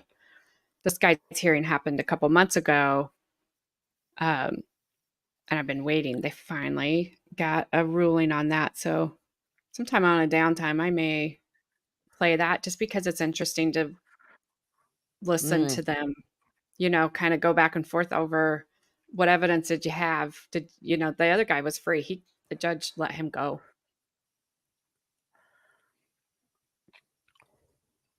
But wasted the best years of his life because he was very young when he went in. His child is grown. And he's suing the city. He can't sue the state because of the law. And the one of the key witnesses had recanted his statement years ago and stands by that he did not. This dude wasn't a dude.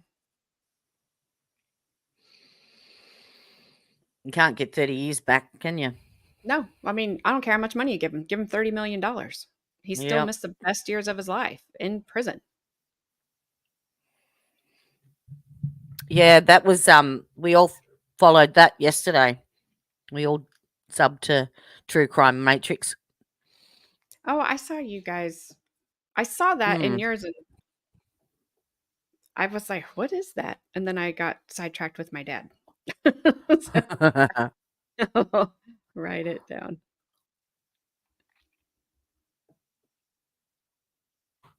And then I will tell myself what to do. Go sub. Because sometimes I write stuff down. I'm like, what did I do that for?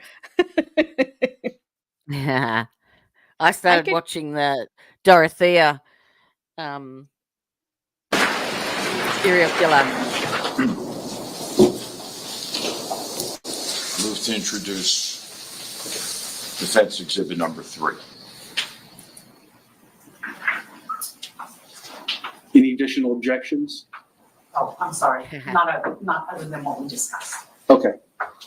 Admitted, subject to what we discussed at the bench.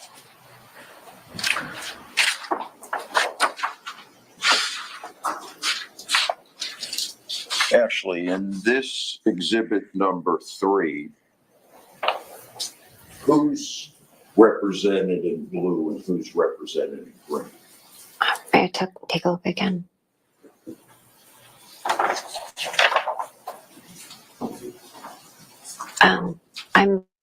I'm blue and Doug is green. You're blue and Doug is green. Yes, sir. Okay, so I want to ask you what you thought and how you felt after this series of text messages where he said the following to you. And I'll go through them and you can respond. Okay. Like always being armed.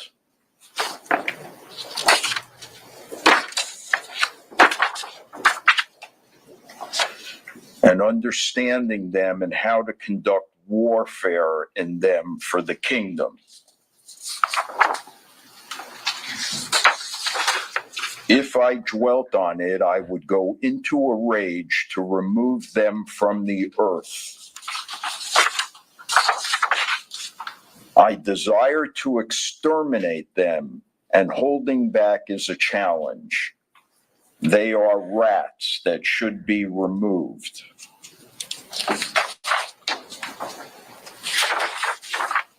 Last night, just the jerks arguing near you about put me in sheer murderous mood, but I was stuck. I couldn't defend you.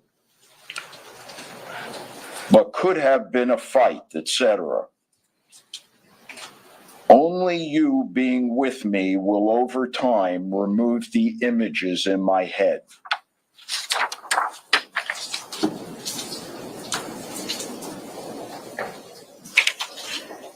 It is same, and knowing you were taken advantage of still in my mind makes me explode with anger to take them out. God made you for me. Oh. You haven't seen the warrior side and never want to.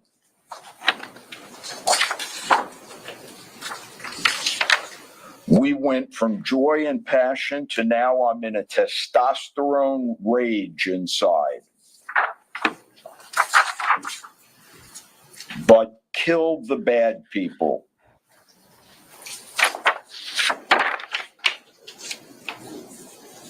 How long had you been married when you received these texts from Doug? I believe it was about a month or so. Probably thereabouts. Do you recall approximately how long you had been married? Well, we got married in the beginning of September, and this would have been the end of November. Okay. So more than that, I'm sorry. What did you think? Was there anything about those texts that caused you to pause? You know, at the time, I kind of tried to write it off that he was my new husband and he was just trying to be kind of manly and, you know, be protective and, you know, was trying to show that he really loved me. I think that was kind of what I Did you thought think at it the was time. flattering? Yeah. Ashley, how long did this facade that you've described of Doug's last? Probably about 3 months. And what signs did you begin to see that he was not who you thought he was? When I got back from the cruise, he started becoming very like controlling and possessive. He started criticizing everything about me, like the way I would wear my hair or did my makeup or the way I dressed. I found myself trying to change everything about me to make him happy. If you had to pinpoint a specific incident, Ashley, early on that stands out to you, what would that be? A friend of his had come to town to visit, and we went out to dinner with him. And when we went to leave, Doug had had a little too much to drink, and so I said that I would drive home. And he instantly got really mad at me. He was offended. He started screaming at me, and it continued all the way home. And when we got inside, I told him that he was drunk and he just needed to go to bed. And that really set him off. And he tried to flip over the dining room table. He threw a chair at me. He kept screaming at me until he stopped, and then he apologized. And he said it would never happen again. He said he's really sorry. And Ashley, did it happen again? Yes. Explain what happened. We had gone to church one Sunday, and after service, after everyone was leaving, we talked to the pastor in like the lobby area in front. And at one point, Doug stormed off, and by the time I caught up with him, I was in the parking lot, and he started cussing at me, calling me names. And when we got in the truck, he accused me of having a thing for the pastor, and he said I was a slut and a whore, and he screamed at me all the way home. Ashley, was he aggressive and threatening like that in other instances? It started happening more and more with me and with our animals. He would hurt our pets. On approximately how many occasions was he cruel to your pets? A handful. How would Doug react following a dark episode? Well, he was either really up or really down. And after, he'd be very sweet and apologetic, and he'd be kind, and things would be good. And It was kind of like a flip of a switch, and something would set him off again. Did you find anything one day, Ashley, that gave you insight into Doug's marriage to his previous wife, Renee? Yes, sir. Tell us what it was. I had been going through and kind of cleaning and organizing, and I was going through a bunch of old devices like phones and iPads, and I found a texting conversation between Doug and Renee, his previous wife.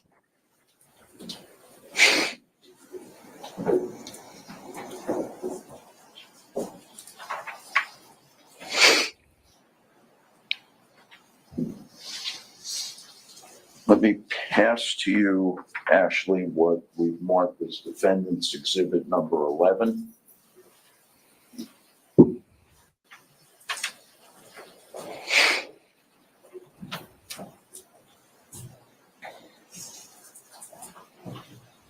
Can you identify that, Ashley? This is part of the texting conversation. This is a text from Renee Benefield to Doug. Is that a true and accurate copy of what you came across that day that you just related to us? Yes, sir. At this point, I'd like to move that into evidence as defense exhibit number 11. No objection. Received.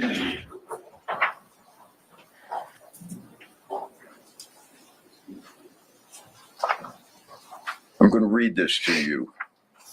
And let me know if it's accurate. Okay. I was deeply disappointed that you distorted the truth about who you really were when I married you. I loved you, though finding out you weren't really what you pretended to be. You kicking me so hard on New Year's Eve on our honeymoon because you were having trouble functioning in certain areas. You holding a gun to your head twice in my home that I opened to you with my children that still love you. Having to sell everything down to my wedding ring.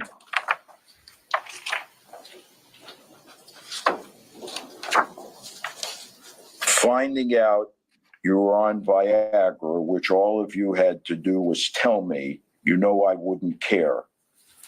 Trying to film us making love on our honeymoon. Finding out that you wore eye pencil on and on. I loved you so much I didn't care. That's why I was shocked to think you would take pictures of me without asking. Is that accurate? Yes.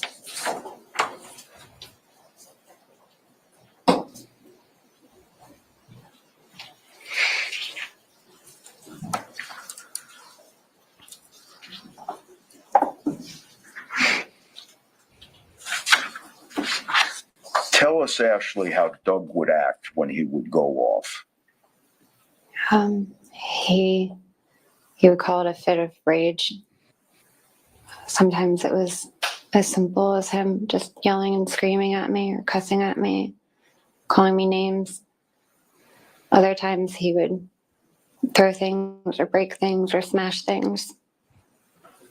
He would come at me like he was going to hit me. He told me I was lucky that he punched walls instead of me. Are there any incidences in particular, Ashley, that stand out to you? Yes. Tell us, please. We were having an argument,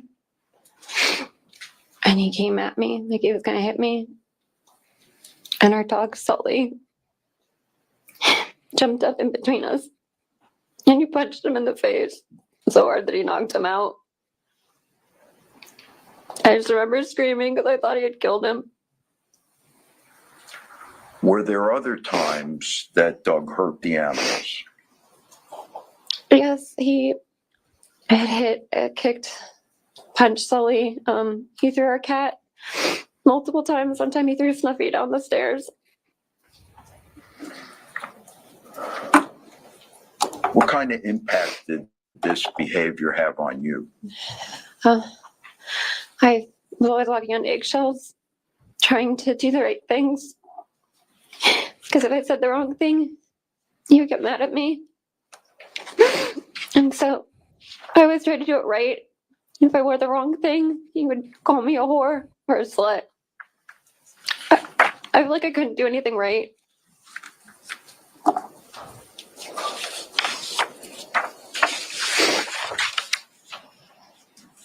Was there an incident, Ashley, in June Yep. of 2017 that you vividly recall?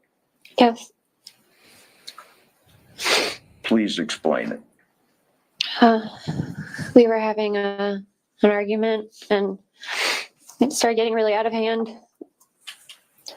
He pulled a gun out, and he was like waving it around, and then he threw it at me, and it hit the wall behind me, punched a hole in the wall.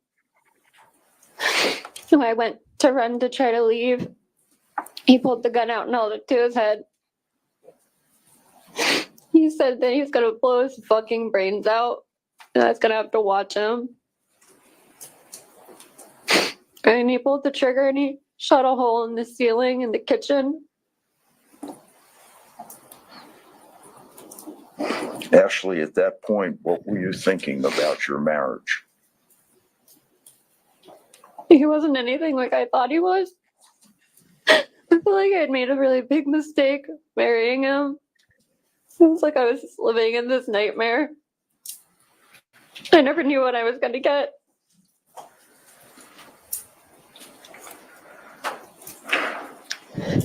Did there come a time in July or August of 2017 when you found yourself with child? Yes. So let's be clear here chronologically. You became pregnant after this incident where you related that he shot the gun in the ceiling of the kitchen? Yes, it would have been like right after that, I guess. Was it planned? No, it's the last thing on my mind at that point. How would you deal with Doug? I tried to do all the right things and keep him happy. Kind of just go with the flow. I didn't want to rock the boat ever. Did you have a difficult pregnancy? Yes, I was really sick. Did you go home from South Carolina to stay with your mom here in Bradenton at the end of August 2017? Yes, sir. Did there come a time when you returned to South Carolina? Yes.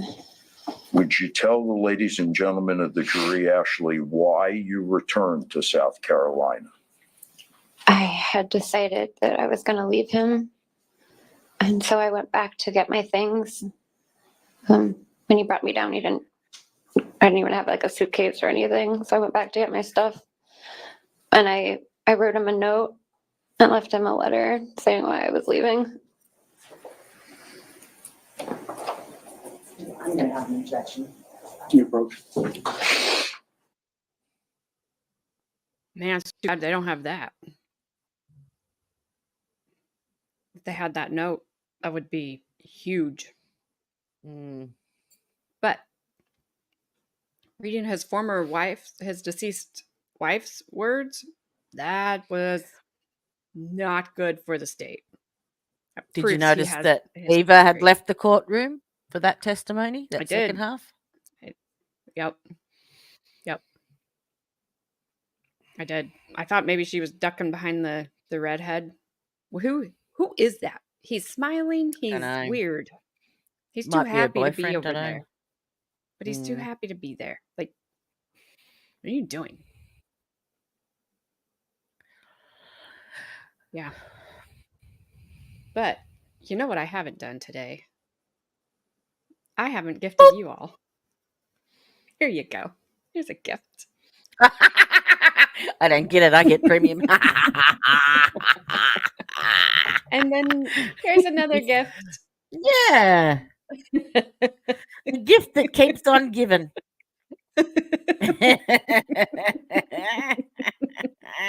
You're welcome. I need to get a wand so that I can. Yep. boop. Just break up the mood a little bit here. Yeah. It's getting heavy, isn't it? Mm. It is. It is. She's doing well. Mm.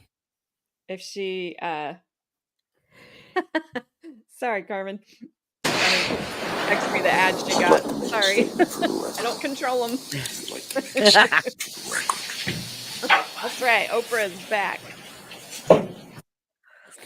I guess they weren't done. Just kidding. Mm-hmm. Oh, well, that must mean I have time to gift you again.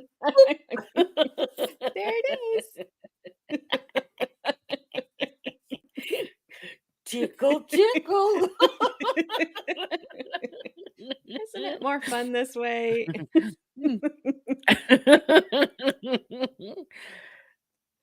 Ah. Flashman's like, I'm back. My internet went out. Oh well, Flashman, do you need an ad? Ah, yes. Yes, it is Grandma's fault. She made it look. She made it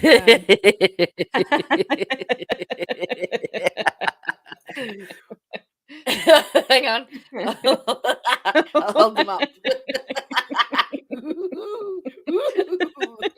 Well, they need all the help they can get. Grandma has premium. Me too. Me too. Not getting any ads. Yep, Grandma. I wish that she still had that letter. This if she had just made a copy of it. Or kept the original and left him a copy. But yep. I might make a coffee, I think. Okay. I was sitting here thinking, I'll be back. okay, that there's so many of us in the chat that have all been through some sort of bad stuff. And it sucks. I don't know who that lady is.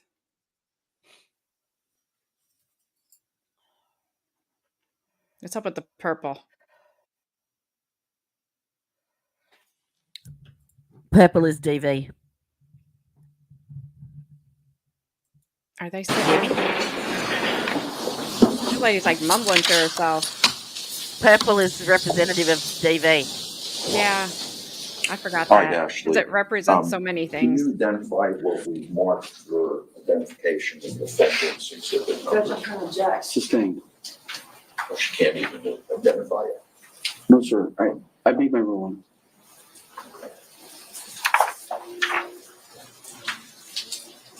You told us you left him a letter? Yes. All right. What would lawyer AJ look like? I don't know. I'm going to ask you a series of questions. Let me pass this to you. You can. Sustained. That lady is like astounded. Who is she? Do you remember independently everything that you said in the letter? Not everything, no.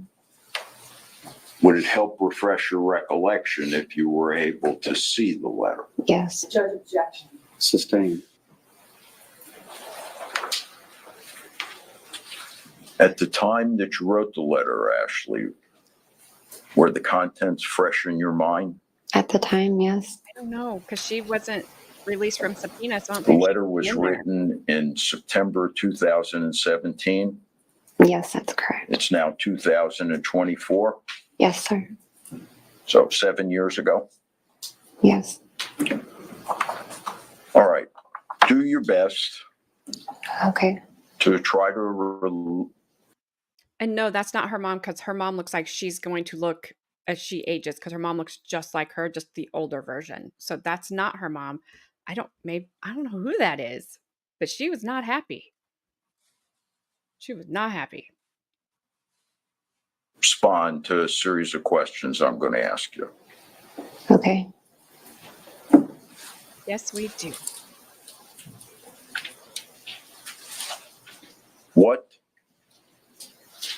Did you tell Doug? Objection, hearsay. Sustained. Sir, can we approach, please? I don't think so, Carmen, because she's mad that they're objecting and winning. I think she's on Ashley's side because they wouldn't wear purple for domestic violence on his side. I don't think that would be weird. I don't know. Maybe. I mean, she's 32. She could still have a grandma. I don't. I lost all my grandparents in my 20s.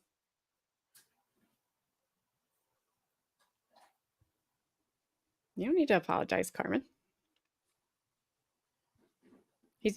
Well, the state, when one side does this, it doesn't, when they keep objecting to something, like they know this is the letter and they're not going to let her see it. They're not going to let her, that doesn't look good for the state, in my opinion. Like, why just let her read the letter if there's nothing in it? Like, what are you guys scared of? Just put it in. You guys want everything in until you don't. She's making some coffee so she can wake up. But Jodie, Grandma has your Karen Reed playlist going 24/7. Yay. Get those watch hours. That's so nice of you, Grandma. You're awesome, in case we haven't told you today. And Gabby's going to save Carmen's apology.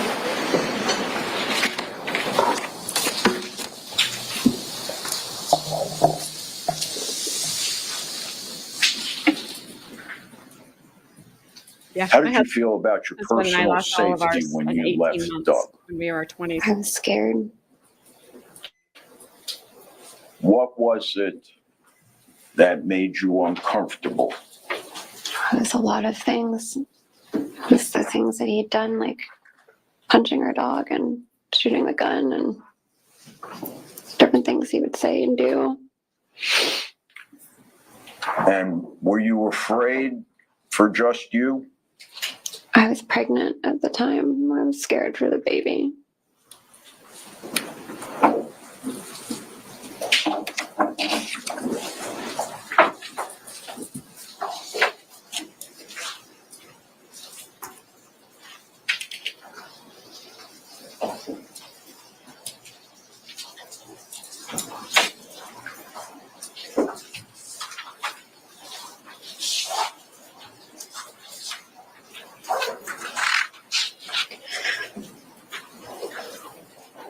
Were there instances, Ashley, where you felt that your own safety had been placed in danger as a result of conduct by him? Yes. Can you give us some examples? I guess one thing that comes to mind is sometimes he would drive really scary, yelling and screaming at me and like running up on curbs. One time he almost hit a tree. Did you strike that?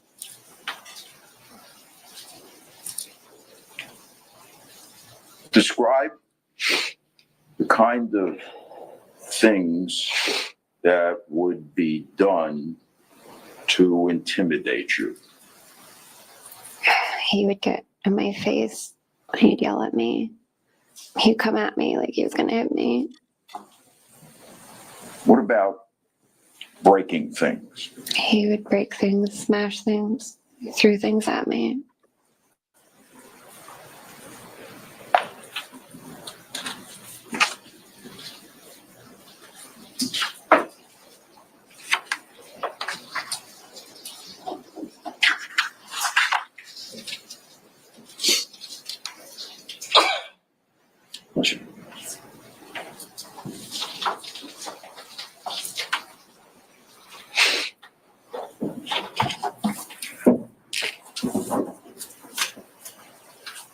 How would you describe, if you were using adjectives, his behavior?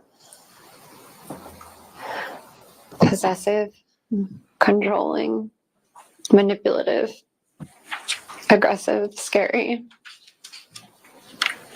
unpredictable.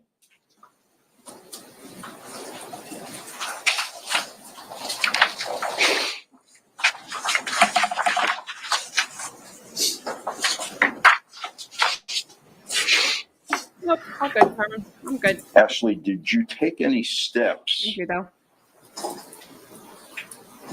in addition to leaving this letter to protect yourself in South Carolina? Yes. What did you do? I filed for a domestic violence injunction, like a protective order.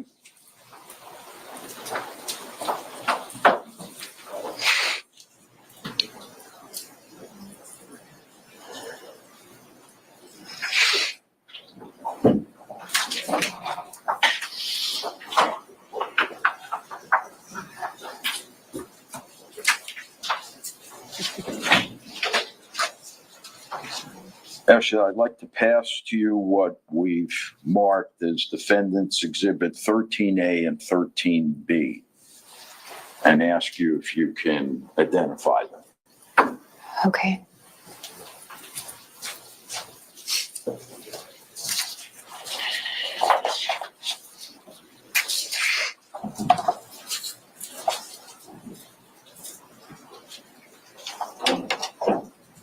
I believe her so far, Alicia. She hasn't given me any reason not to.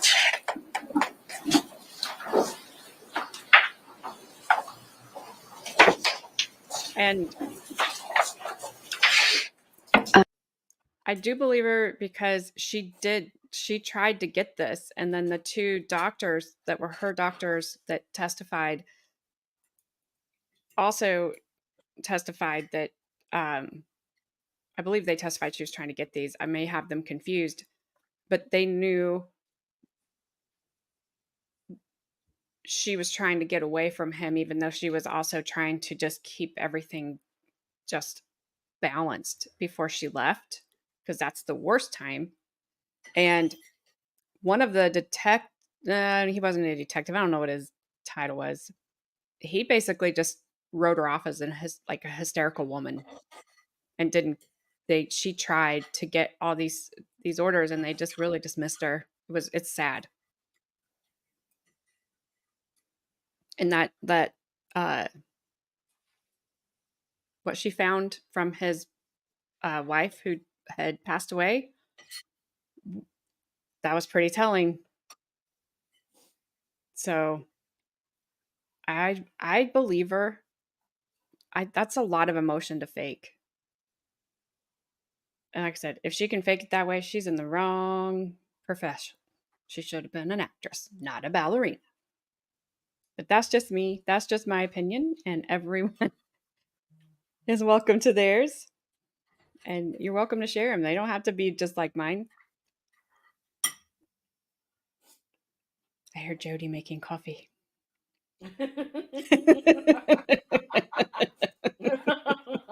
I'm eating toast. Oh, and she's having some toast because it's morning over there. So we all know the world does not end today because Jodie's in tomorrow. Just keep that in mind.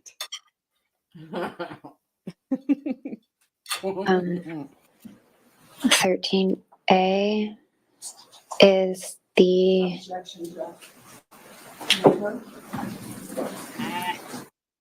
more approach.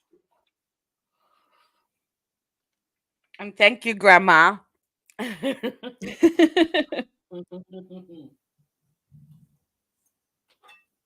Well, she says she was trapped in her room. He had hit her in their kids' room, in their child's room, and she retreated to her bedroom down, and that was where she was. And she didn't have anywhere to go, according to what she said. Stopped her from leaving. Yeah, he was not going to let her out, and she didn't have anywhere to go. She couldn't get around him, and he had already hit her. And her injuries that they showed, her scratches, and they didn't show her face again, but that they showed when the state put them up there that seemed kind of insignificant really just line up with what she said about getting hit with the box in the hallway and him, kind of body checking her. I don't know. It put those pieces together of where did those injuries come from? And to me, I'm sorry, you don't have to be injured to be scared and to feel like you're being threatened. She didn't have to be like have the crap beat out of her for me.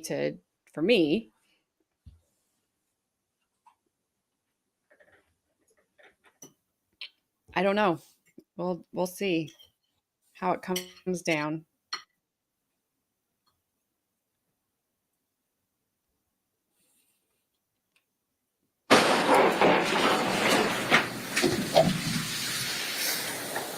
Ashley, what was the date? Did the court grant the injunction? Yes, sir. Was there a hearing? Yes, sir. Were you present at the hearing? Yes. Was Doug present at the hearing? Yes. Did the judge rule at the hearing? From the bench, yes. All right. What was the date of the hearing? November 3rd, 2017. I'm sorry? November 3rd, 2017? Yes. I agree. I'm curious how she's going to take this. Okay. Now, was that order that the judge decreed violated? Yes. By who? By Doug. How? He sent me a package in the mail. Sent you the package here in Florida? Yes. From South Carolina? Yes. So do you remember? Okay, so now she did get one. I didn't think they ever granted her one. She did get one. And then now we go talk about the package that he sent her. She's saying that's a violation. The detective was, or the cat guy, he was so dismissive about it. Like it wasn't anything. He shouldn't be where he is, in my opinion, if that's how he's going to treat people in situations like this, because I don't care if you're a man or a woman, if somebody is abusing you and you're trying to get away from them and you have a no contact order, no contact. And they didn't even do anything about it.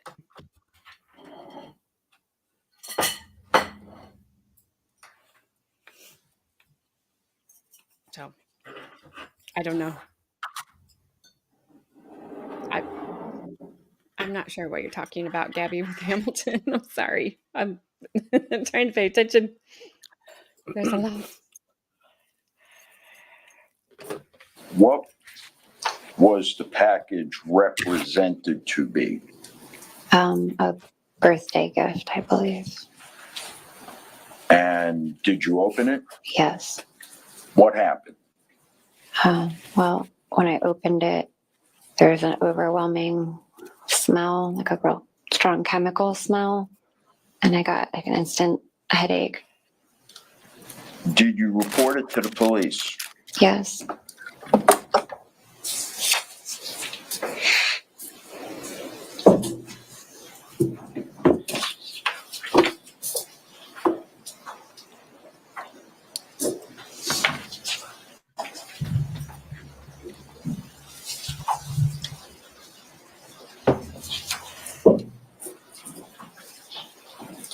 Yep. Like they do it once, they know they're going to get away with it, so they keep doing it. Why not? Ashley, I'm going to pass you what we've marked as defendant's exhibit number 14 and ask you if you can identify it. Okay. What do I do with these? Okay.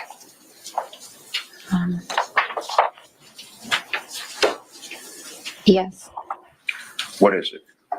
It's a picture of the package he sent to me. Is it a true and accurate picture of the package that you received on that day in November? The outside of it, yes. All right, Your Honor, on behalf of Ms. Benefield, we move that into evidence. No, Judge. Received. Defendant's exhibit 14.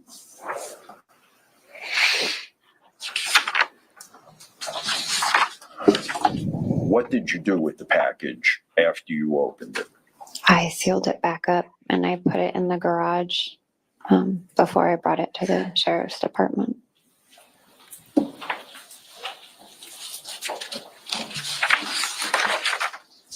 Now, you told us when you received the package, aside from the contents giving you a headache, that it was in violation of the South Carolina restraining order. Yes.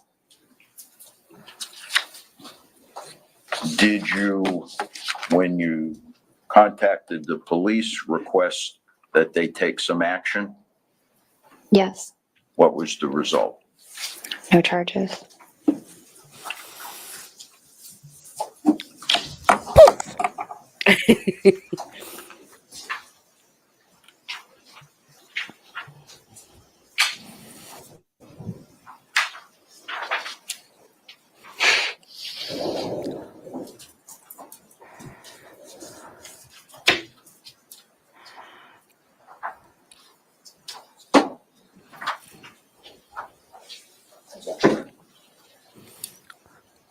Okay.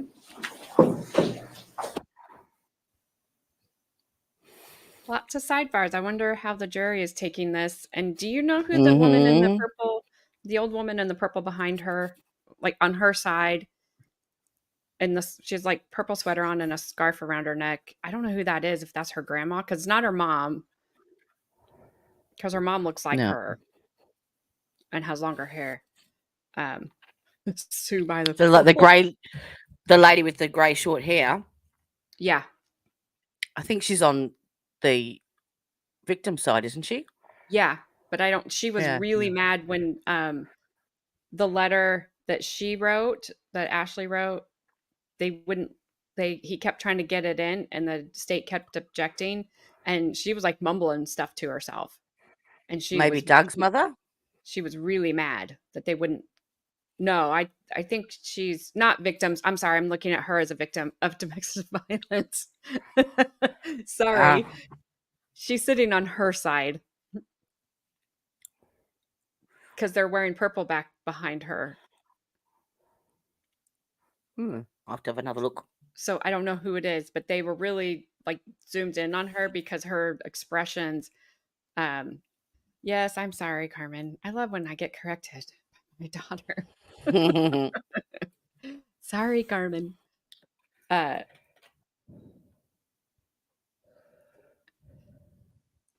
goodness. Okay. Too many things.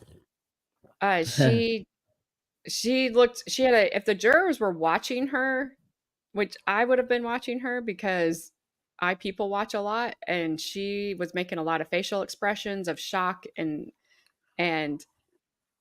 anger, and why does the state keep objecting and winning? When the judge came, I don't know. I know you are, Carmen. Thank you. Were you subsequently notified, Ashley, by the state attorney's office here in Manatee County that no charges were to be filed? Yes. Do you remember the date that you were notified? Not off the top of my head. Let me show this to you and see if it refreshes your recollection. Okay.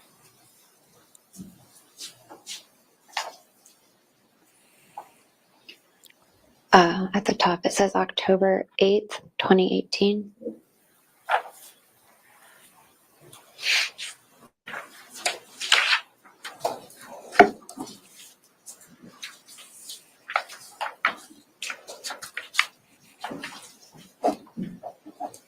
Ashley, when did you give birth to Emerson? March 19th, 2018. Where was Doug when you gave birth? He wasn't there. It was during the restraining order from South Carolina. So he wouldn't have been allowed to have contact with you. Correct. Do you remember how long the South Carolina restraining order Good one, Gabby. to last? I believe it was 6 months. Does there come a Abby. time when you're concerned about Okay. the South Carolina restraining order expiring? Yes. So at or about the time of that, what steps, if any, did you take to protect yourself?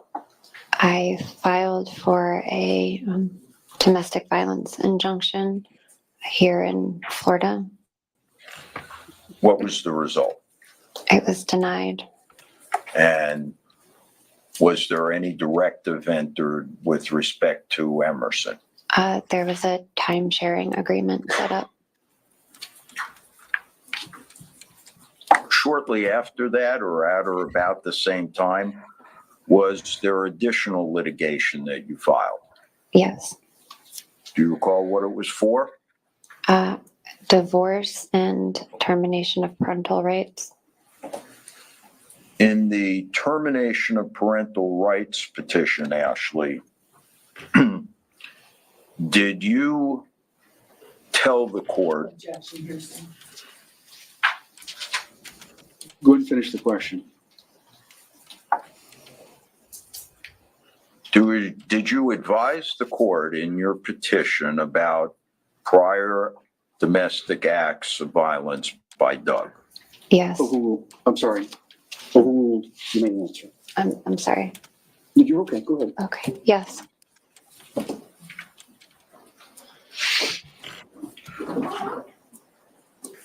Do you remember, or can you tell us today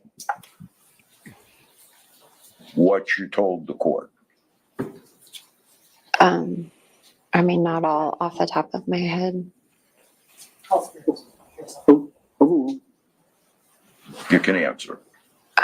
I wouldn't be able to tell it all to you off the top of my head from memory now. Okay, let's see if I can refresh your recollection.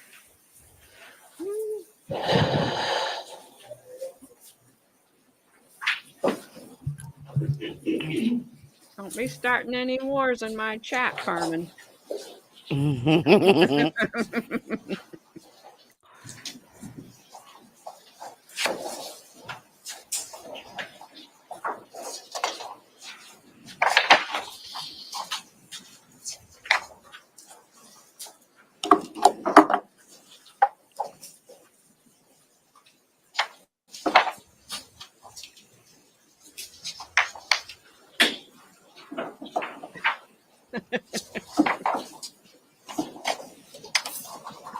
Where else are you going to stand?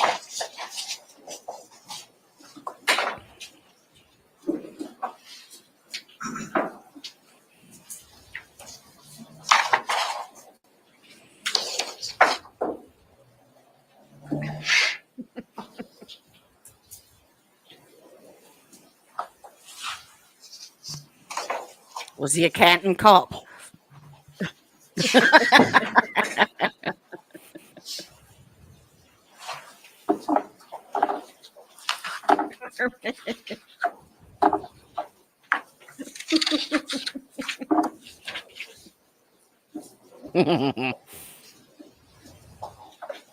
Yes, you do, Flash fan. Would you like me to read the whole thing, sir? I'm sorry? Do you want me to I read thought the that whole was thing? Gabby then.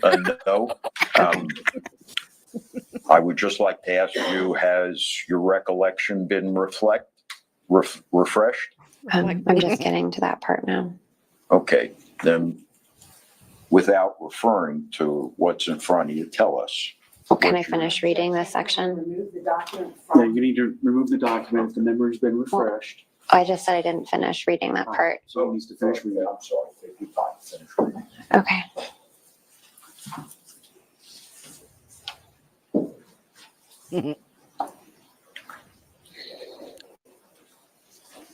He might be my neighbor, Grandma. I live in redneck land.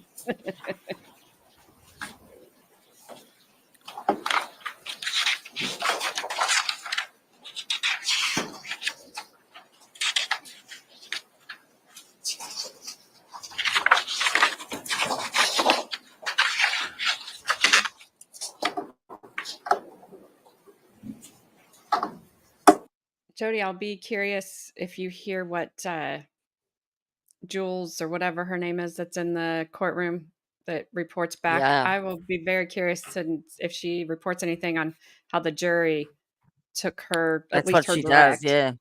Yeah. I'll have a look on RA's channel. Okay.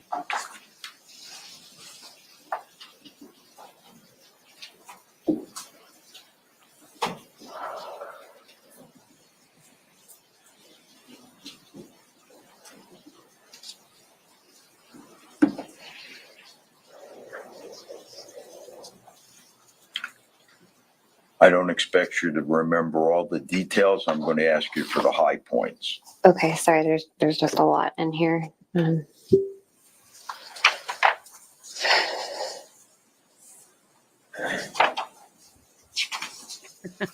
Yes, it is dark at Jodie's house. You can be grandma after dark. It's dark in Australia. Okay.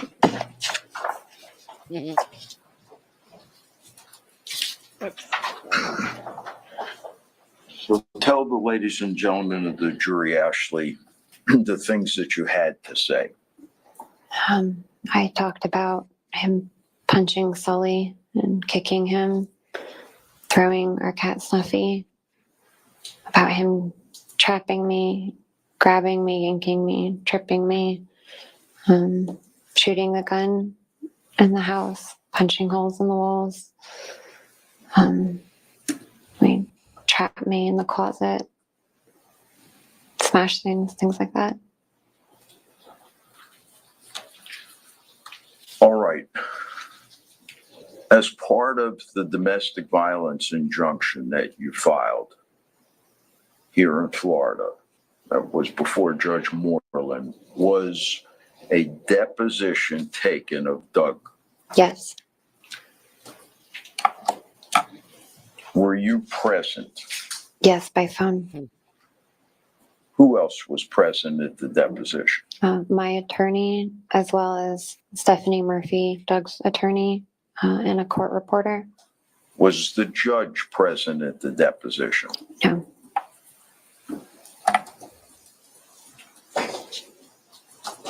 Were you able to hear the entire proceeding? Yes, sir.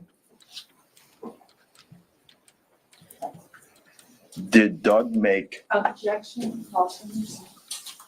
Approach.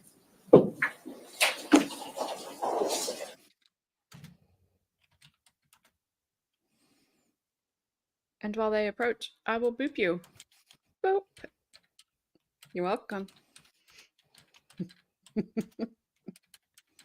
I'm gonna give y'all the gifts.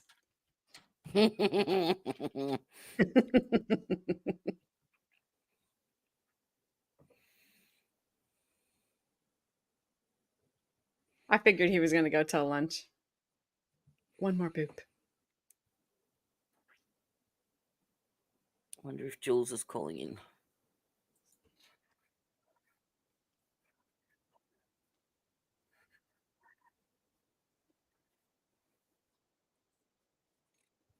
Not yet.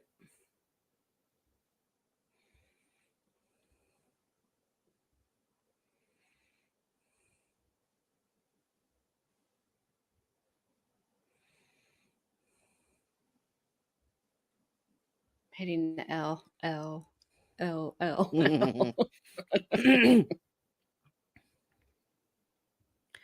Yeah, we're 10 minutes behind. That's not bad.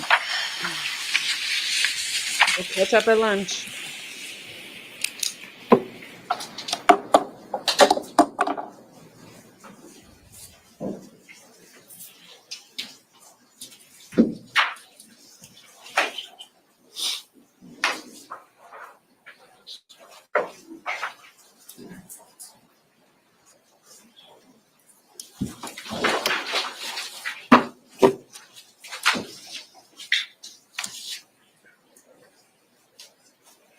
They're gonna have to like slide over to the left, our left, because where that woman's sitting, they're not showing her now.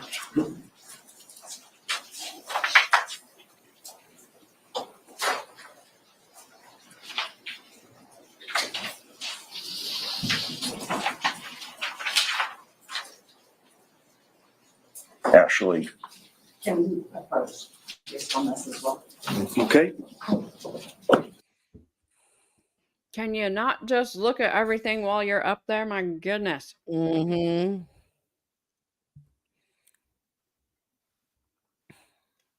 But I don't think it looks good on the state for doing it. I know they're doing their jobs. I'm No. not faulting them for it, but it's just, how's it going to be received by the jury? Like, what don't you want us to see? Yep. Jules is calling in now. Let me know if I need to pause it.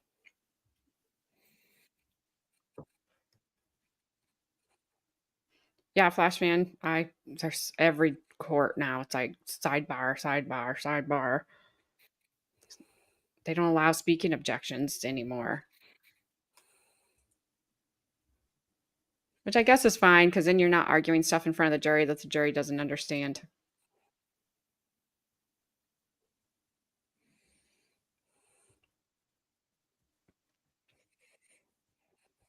A long one.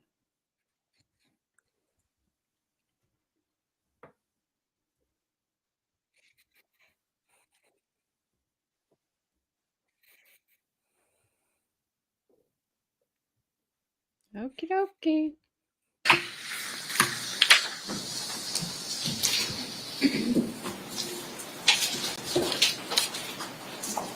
You even typed it right, and I didn't notice that. Side pass.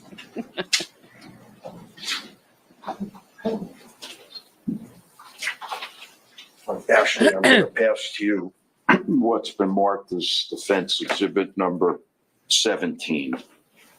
Okay. And ask you if you can identify it. Yeah, DG, where you been? Long time no see.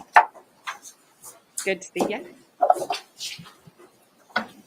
I would vote not guilty at this point.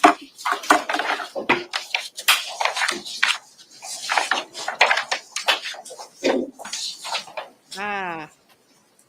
Know what they say about all work? No play.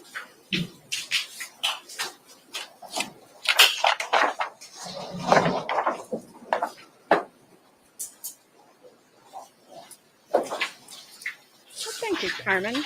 Such a sweet girl.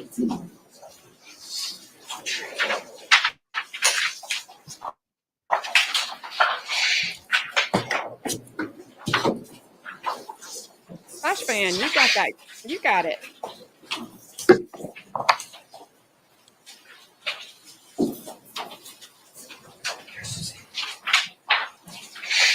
Congratulations, Flash fan.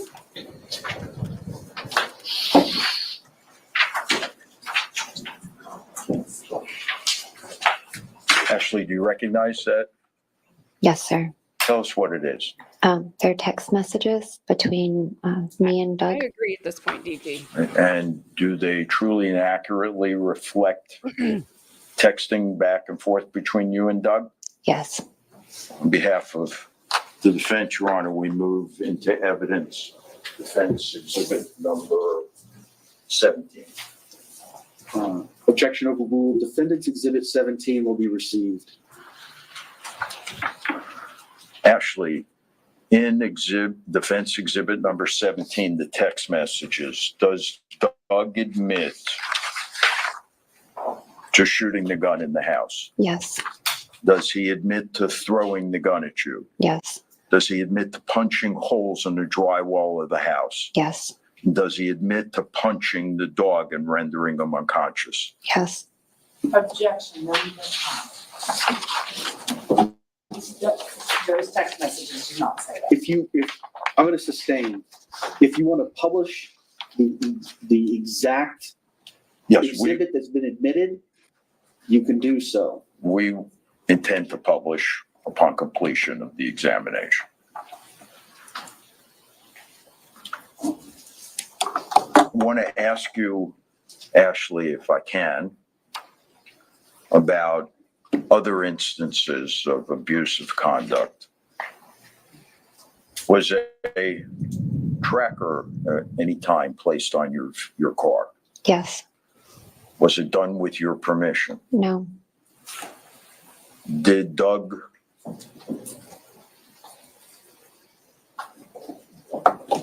No. Hold on. Thank you, Gabby.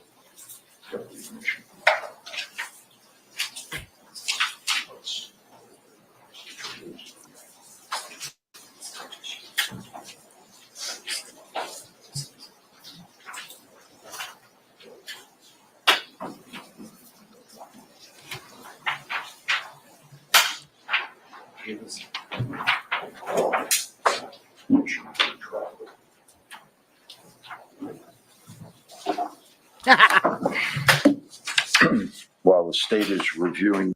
What are you laughing at? Sorry.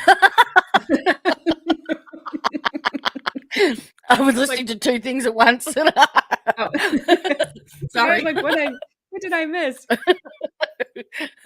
Sorry. Oops. That'll teach me. Like trying to multitask. DG. Well, thank you. My goodness. You guys Hi, are DG. Welcome. spoiling me today. I was just getting ready to say to you, I think Super stickers and we everything. are Woohoo. leaning not guilty, most of us. There's some of us on the fence, and I think there's still a couple of us that maybe just think she's horrible. You get splinters on the fence.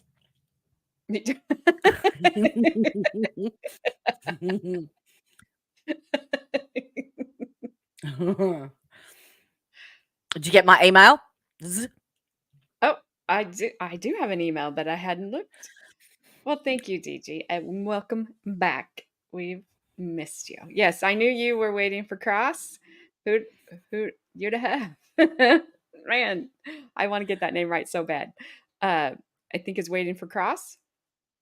Bob's not guilty.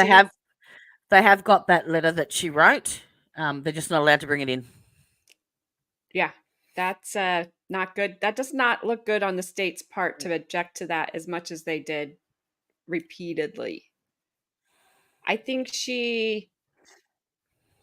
don't think not that this is any better. I don't think it was physical abuse every day, but you don't have to physically abuse somebody to keep them down, for lack of a better word. You can control people with that, with your just the threat of it, just the thought that you might go that far, even if you don't.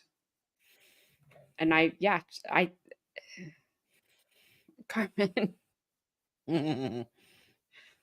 Court TV put up a poll asking how believable her testimony is. 61 says not believable. Well, no surprise there. No surprise there. Well, Cheyenne, thank you. Yeah, putting the tracker on her car. If you guys are even questioning your relationship with somebody, that check your stuff, because there's a lot of ways out there now to they can track you. They can get you. Just be careful, please. Who got that?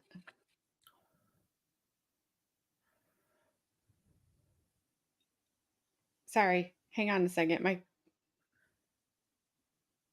Alicia, you got it. Awesome. If you're still here, congratulations. Oh, yes. Yes. If Court TV says you're not guilty, then you're probably really not, because it's very rare. Oh, look at where I stopped that prosecutor's pause at. She looks like a lion. Yep. Oh, you guys are. I gotta push play. I forgot to put that in. I was supposed to put that in your birthday messages, and I forgot all about it. Oops. We're never finding it. Nobody has it. It is lost and gone forever. Stop looking. Stop checking all the crevices. I was gonna say caves, but Mhm. I didn't want to. I'm gonna Mhm. shut up. Nooks and crannies. That Ashley, I'm going to pass to you Stop. defendants exhibits 19 and 20. We're gonna Jack.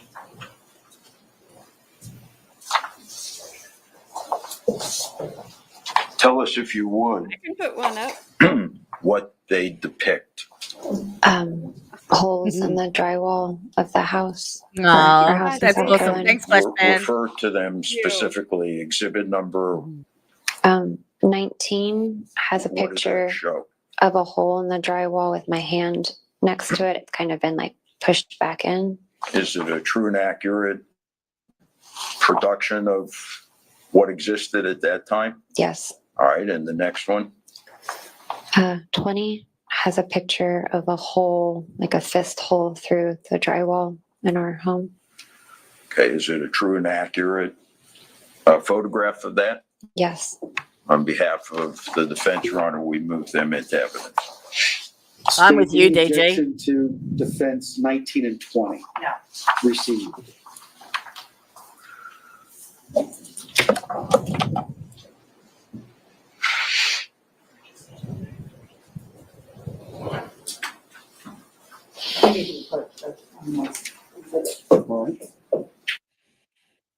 All right, so I got, do you believe Ashley Benefield's testimony? I can put yes, no, mostly, or just leave it yes, no. Undecided. There you go.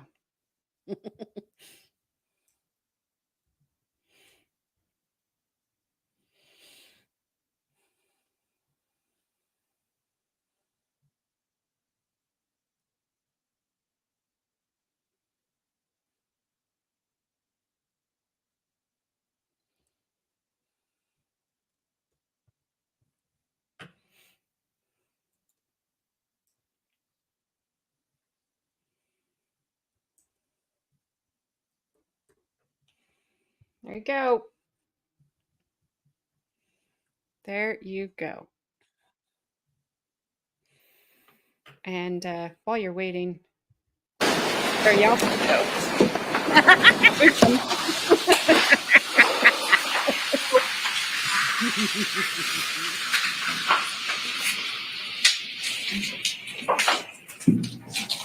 Ashley, did Doug admit to placing an illegal tracker on your vehicle?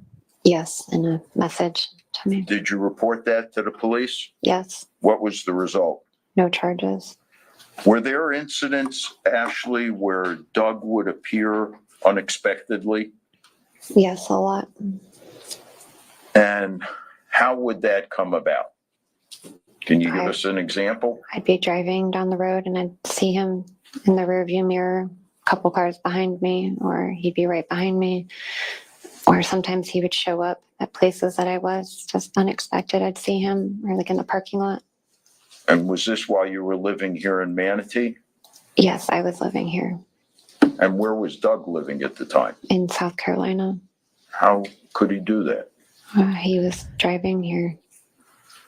Was this also during the time that the South Carolina injunction was in place? Both then and after as well. Jodie, thank you. Did you report those incidents to the police? Yes. What was the result? No charges. No charges. Skylab 2023 got your membership that you gifted. Yay! Thank you so I had to while I was in there voting.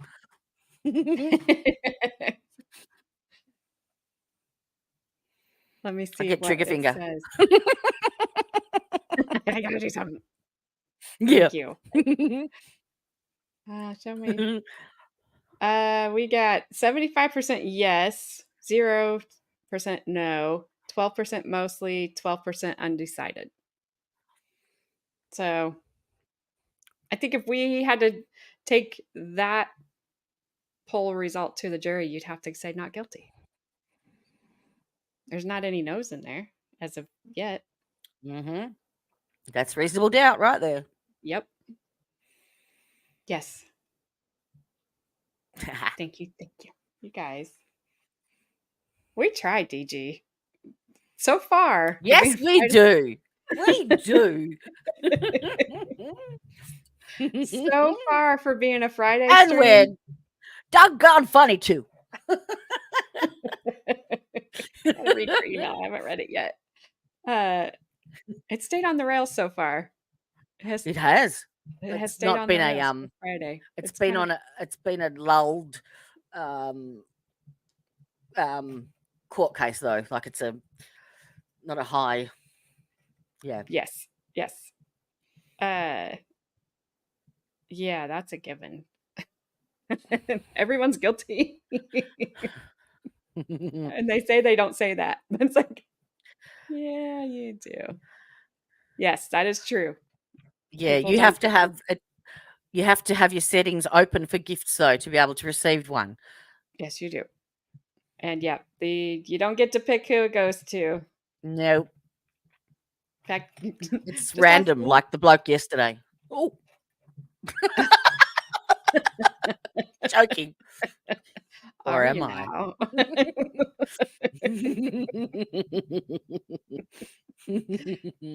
Ashley's like, I don't believe you, Jodie. Yeah. With that face. That's okay. You don't have to. All right. We will get through this. Was there an incident with a neighbor, Ashley? Yes. What happened? Ashley, She, were you present yes. for the incident? Yes. He was outside in the yard at night looking in the windows of my house. What is the neighbor's name? Marianne Croft. And was this reported to the police? Yes. Did they respond? Yes, they came out. Was it daytime or nighttime? It was nighttime. Daytime. Everybody's doing it. In your presence, was an identification made that it was Doug? Yes. What was the result? No charges. Was there an incident, Ashley, where you and your mother came home to find someone in the driveway of your home? Yes. Who was it? It was Doug. What did he do when he saw you? He was on foot in front of the house, and when he saw us, he took off running. Did you call the police? Yes, I had to call several times before they sent someone out. Did they take a report? They did, but by the time they finally got there, he was long gone. What was the result? No charges. I want to introduce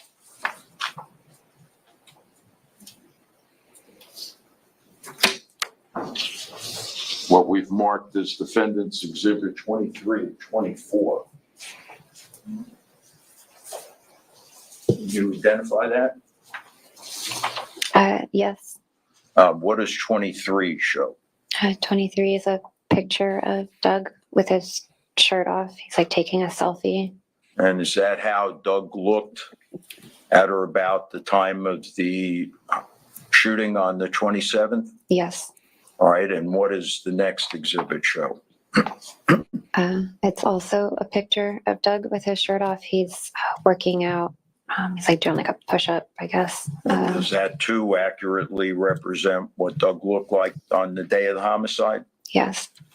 Your Honor, on behalf of the defense, we move those two exhibits into evidence. Any objection? No. Received. Just one or two more questions, Ashley.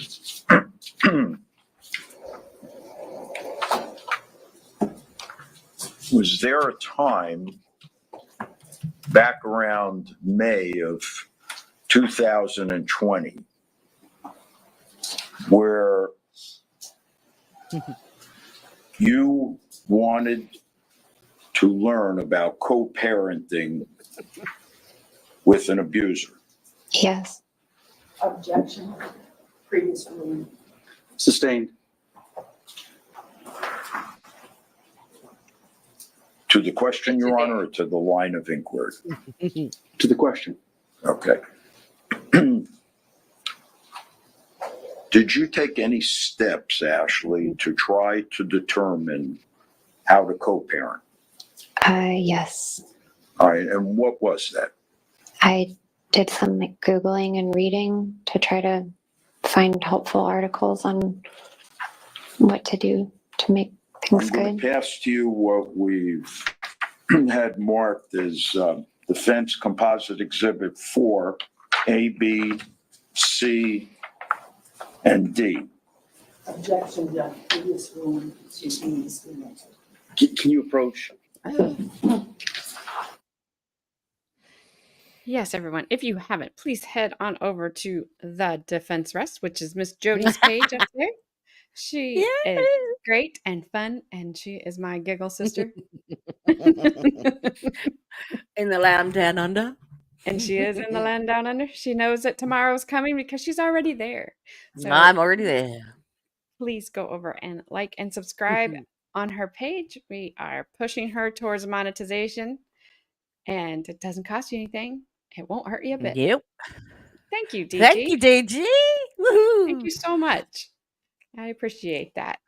We are trying to get her to this fun land of monetization.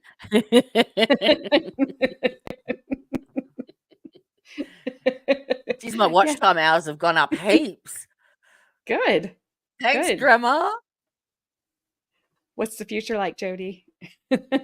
Yeah. asked-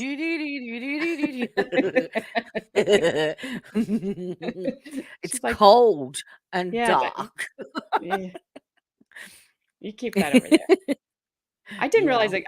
I think I probably told you this, but I didn't realize it got so cold where you are. Yeah. I just didn't Yeah. realize Australia in general got that cold. Like, that makes me sad. Especially down here in Melbourne. Yeah, I did not know. I don't know my geography of Australia. It's just big, and it has things that wide open spaces, and you guys had problems with rabbits and emus and Oh, go ahead. It's gonna be. mice, Kangaroos. No, I already ruled on authenticity in the past. So over the state's objection, admitted. Thank you. Take a look at Exhibit 4A, Ashley. What's the date? 5/11/2020. And did you do an internet search on 5/11/23? 2020. Yes. 2020, rather? Yes. That's awesome. And will you tell us what the subject you researched was? Domestic co-parenting with an abuser. All right, and would you go to Exhibit 4B? What's the date of 4B? 5/11/2020. Did you do an internet search then? Yes. What was the subject you researched? Ask Amanda. How do I co-parent with an abuser? All right, and 4C?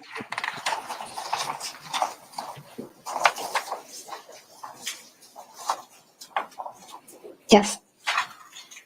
What's the date of 4C? 5/11/2020. And did you do an internet search then as well? Yes. What was the subject? Co-parenting versus parallel parenting with an abusive ex, the Good Men Project. All right, and lastly, 4D. What's the date of 4D? 5/11/2020. Did you do an internet search? Yes. What was the subject? 6 tips to help you co-parent with an abusive ex. All right, Your Honor, I think I'm finished if you just give me one moment.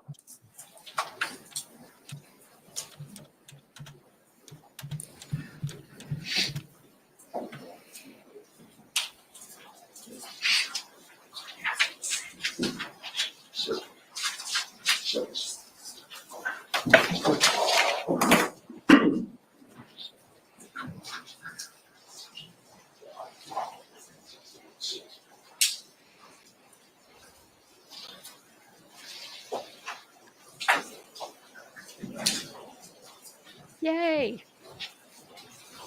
Actually, I'm going to pass you what's been previously I'm excited for you to admitted as be defense monetized exhibit with number so 6. we can talk about it together. And with Grandma Do you too. recognize it?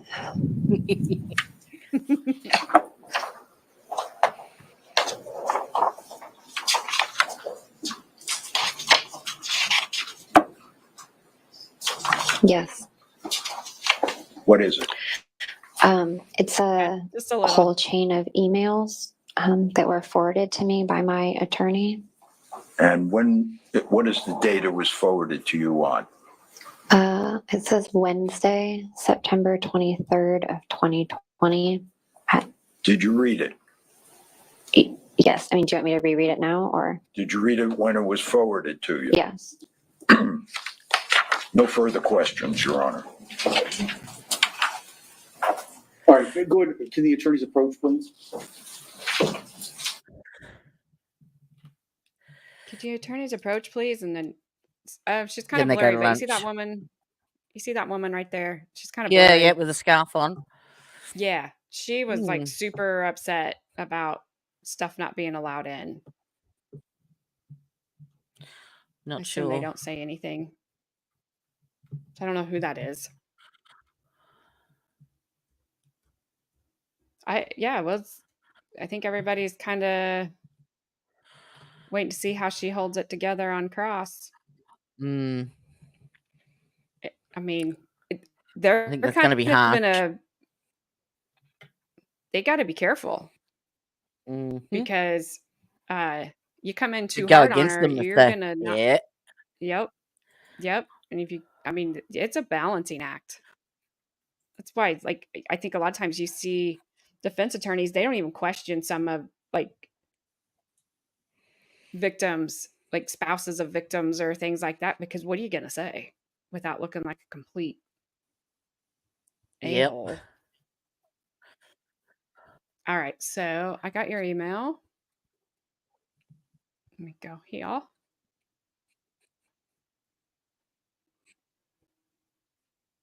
No, that's not what I wanted. So his stream has stopped, but if you go back, it'll show you the 3:01 minute mark, and he's on the phone to her then. I haven't listened to the phone call, but yeah, she gives you the opinion of what she sees in the courtroom and what the jury's doing, and yeah, she people watches, which is really good. It's like 3 minutes in one or 3 hours in 1 minute. No, 3 hours into his part Okay. 7 stream.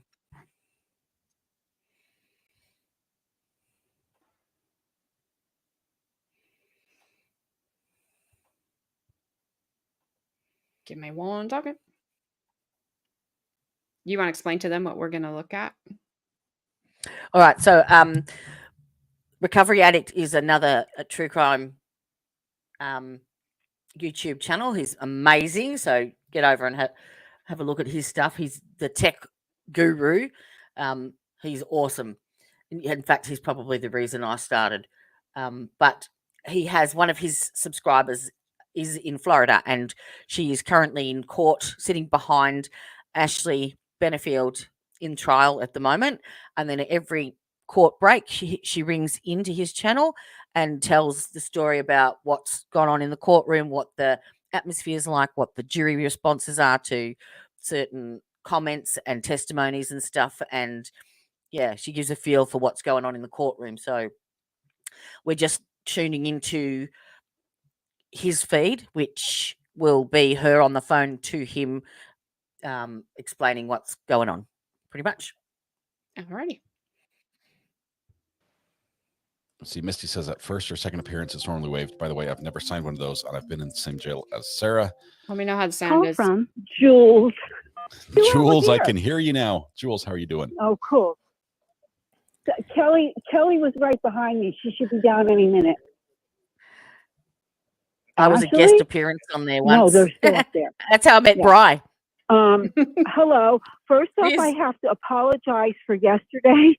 I did see someone from a distance waving at me. Didn't know who it was till I got closer, and I kind of freaked out. and hung up on you, and I apologize. It's all right. We knew that you had seen somebody you recognized and you were excited about. So we're like, oh, she's happy. we'll let it slide. Yeah. I have to say thank you, Jules. For what? You didn't do it intentionally, but as it's cold in the courtroom and you brought your recovery addict hoodie, your zipper hoodie, as you stood up She to put it on. you have to swing it around, and I've got a still shot of the recovery addict logo. The in camera corner. pan at the right time. That's what I was laughing Quick, at. it's not like super in focus, but it was great. Thanks for repping the channel a little bit unintentionally. Well, I didn't do it on purpose, but it is the only warm freaking hoodie I have. Well, I felt bad sending you a hoodie to Florida. Like, who's going to use a hoodie in Florida, right? But I'm glad you found a use for it.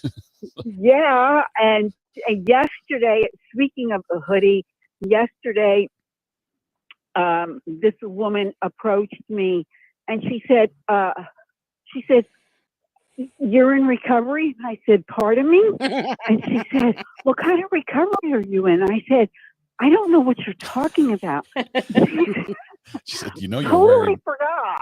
Yeah, but it kind of went right over my head. You're like, what is this crazy lady saying?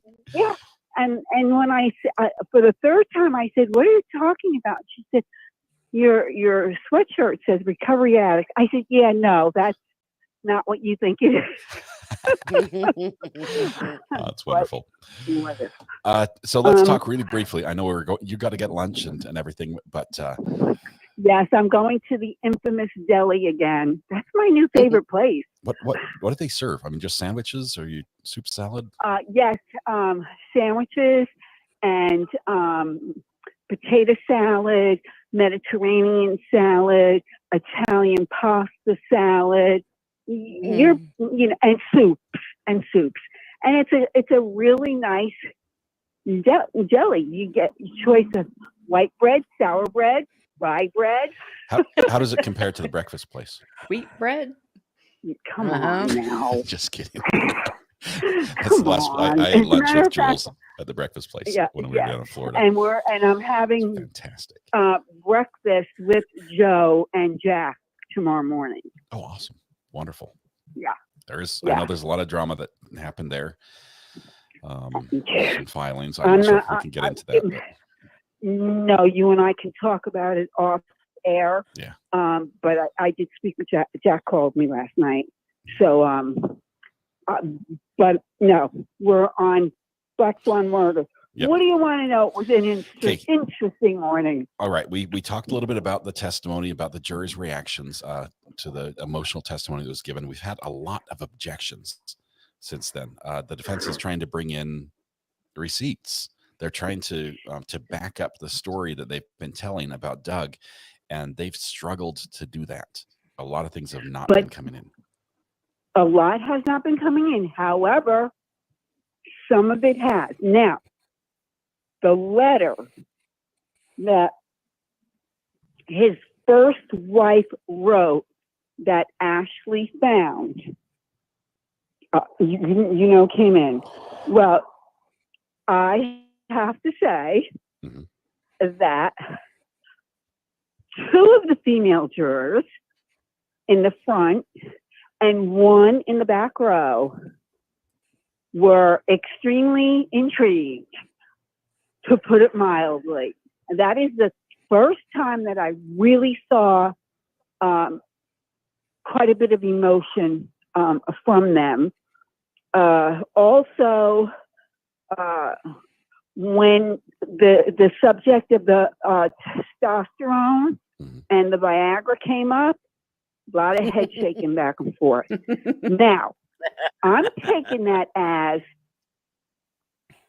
and I could be wrong, but I'm taking the head shaking back and forth as an indication, like, yeah, we don't approve this stuff right here, like a negative towards him. That's how I'm taking it, but I'm not a body language expert.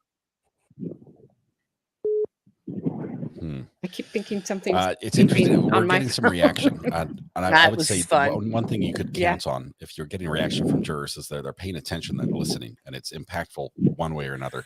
A head shake and a nod is about the most blatant type of reaction you can get, where they're saying, no, or yeah. You know, that's a good way to tell where they're at. It sounds like a couple people might be definitely changing, or you know, on her side and saying, yeah, I can see this. Yep, I've heard this story before. This checks out. But yes, but I could safely say I'm not 100%. Okay, but by judging what happened yesterday, there was a little slip on the prosecutor's part when they were discussing about coming in today and not coming in. But the jurors, there's some jurors who had schedules, and somebody said something about the alternate. And I think it's Ted. I think it's our Ted. I think he may be an alternate. So it appears that the alternates have already been selected. Oh, no. So we might have an all-female jury. Listen, with only 2 men, and you got 2 men, and Ted's already 7 out. females. Yeah, so it is. And there's very only possible. 9 And of them. So not for nothing, I'm speaking as a woman right now. If it does end up being an all-female jury, I find that concerning only because women tend to be harder on women. They That is just true. do. Yeah. That's my And opinion. shouldn't If be that everybody in the way. chat is going crazy, well, I'm sorry about that. But And we all share our opinions. You did it respectfully. That's what we ask here. So yeah. But that has been my experience. You know, Maybe in the Gigi, what workforce, she just said is true. We are work hard field, on whatever you want to call it. But yeah, I just find that women tend to be harder on women. Now, and yesterday at the end of the day, I was fairly convinced that she was not going to testify, although we know she had no choice. Yeah. In our opinion. Well, there's some things that the defense needed brought in, and the judge, through his rulings, basically said that's not coming in unless she takes the stand. That's the only way. And so absolutely, DJ, absolutely. So I was pretty. Yeah, she is. I don't know. I haven't been. I can't. I drop stuff in the chat when I can, but I don't know what our chat overall Wouldn't you like to know? opinion is on her state of mind and her body language We're today. very mixed. We have questions about her crying. To me, it looked like there were actual tears. There was. Okay. And thank you. You didn't tell me there was going to be strippers, She was AJ. actually crying. Thank you for sending the male stripper. She was trembling. Thank you for your message too, George. When That's very nice. after the jury went out and she left the stand, I don't know if they showed her walking from the stand back to the table before the judge spoke to her, but her legs, she was not steady on her feet. Yeah, and you have to remember, this was outside the presence of the jury. So, I know people may say she's acting this and that. Jury was not present. So that was my physical observation. She normally exits the courtroom fairly quickly. They did not. They stayed behind. Even the prosecutors left before her. And the judge, last we saw, the judge is still sitting at his bench, still working on some paperwork. So. Let me tell you something.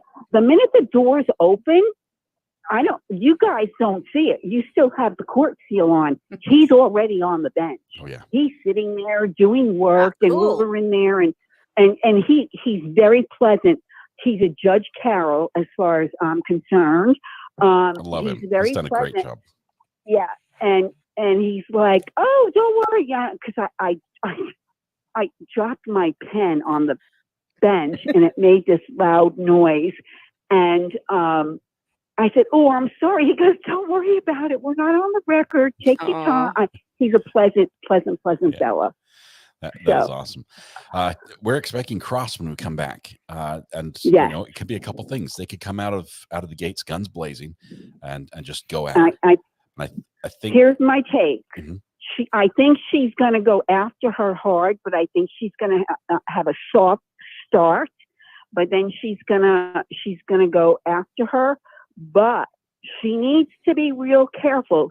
She was not, which I found, this is the first time on either side that I did not see the legal team, like I said, on either side, watch and observe the jury reactions the way I'm doing. You know what I'm saying? It just hasn't happened. They're not paying so she attention needs to to the be jury? careful. No, they're not. Oh, they're not. no. They're just neither side is. So That's not she good. better not come at her too aggressively, because the three women that I've seen that definitely, in my opinion, gave a positive response to her, they'll get turned off, because it's going to look like she's beating up on a battered woman. Yeah.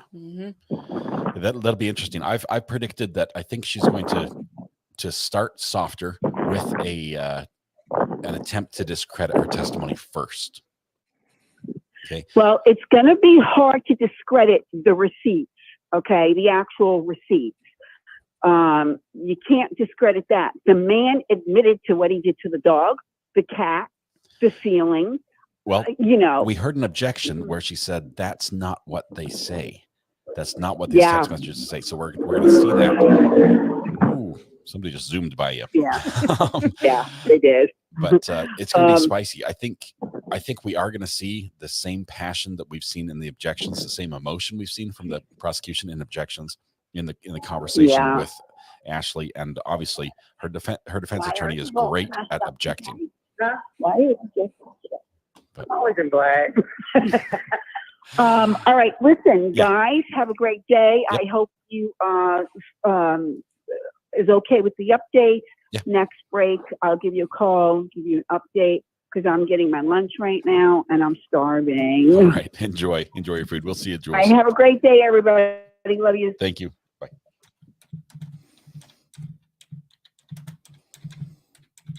Well, okie dokie. That was kind of cool to get. I put a link. I'll probably have to fix it, but I did put a link to his channel in the description. There's also a link to Jodie's channel in the description. Oh, thank you. Have to fix. I think I'll probably have to fix his. I just saw a tail. Yeah. Kit kat tail. Yep. I sent you the link of the trial that we were watching yesterday, that Flash fan, you know, the one we watched at lunchtime, the unaliving in the heart trial. Don't have it quite yet. It takes a minute from down I would under laugh to come before up and whilst I was around. listening. My phone binged at me, and it's like, it was my bank, and it's like, who's spending money from my bank account? There was the membership coming out. Like, it's 2:30 in the morning. Who's using my bank? It was me. DG, yesterday the defense attorney said he wasn't finishing till Tuesday, but generally the defendant, when you put them on the stand, that's it. So I was kind of, I'm kind of confused by it, but he said he said yesterday he had witnesses stacked up like planes. So, yes, Carmen had an earthquake, another earthquake. Yay, Texas. Yay. Love you, Texas. You're a great state. Great state of Texas. Did the earth move for you, Carmen? To what? Did the earth move for you? I don't know when I didn't hear what time they're. 1 p.m. We got 30 minutes. We have 30 minutes. Hey, Abexar.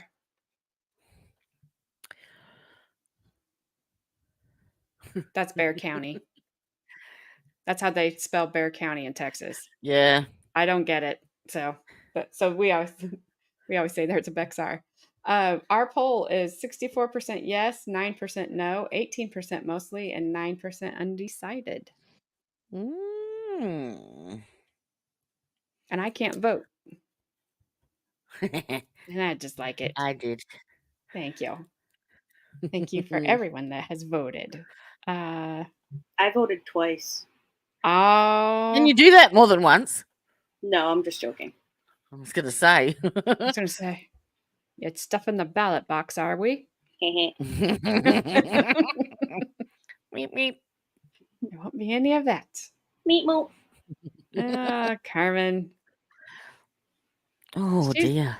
she's mad because when she was in, I think, middle school, she might have been in middle school, my son, like a freshman, we had an earthquake here, and they slept through the whole thing. And it was a good one. Woke me up.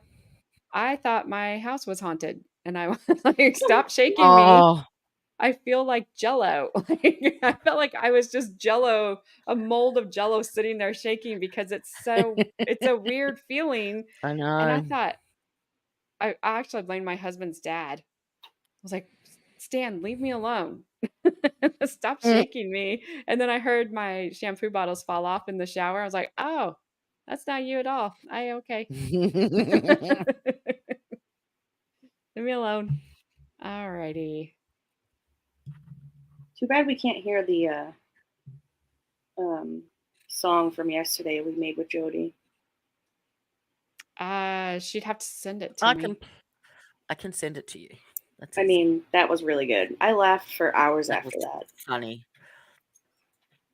If this You trial can make another one. It's so easy.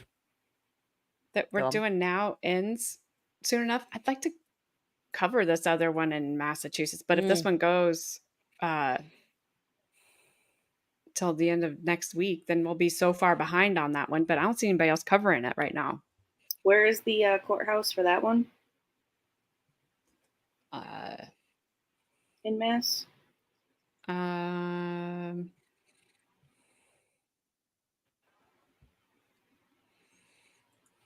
don't know. Right. Alrighty then. Manatee? Oh, Manatee, is it? oh, that's right. Yeah, Flash fan. I remember that. Marshfield. Okay. As long as you guys know. Marshfield, Mass.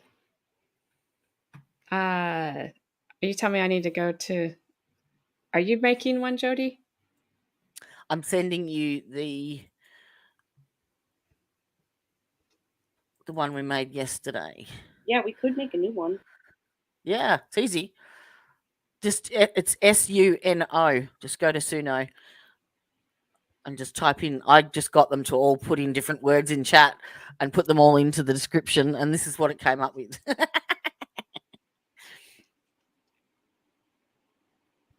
Did I send it? Yes, I did. It's just taken a second. Yeah. Oh, Bob.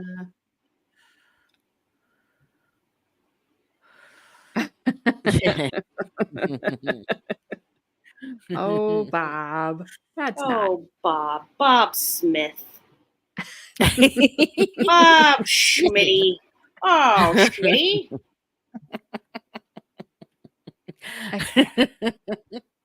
Top of the afternoon to you, Governor. Oh my God. What the hell? Do I have to create an account? It looks like. No. Oh, do you? I don't know. I hit create and it's like, create your account. But It doesn't cost anything, but there's also this make a song about anything. So I'm just going to start putting words in there. All right. What am I putting in here? Nipple.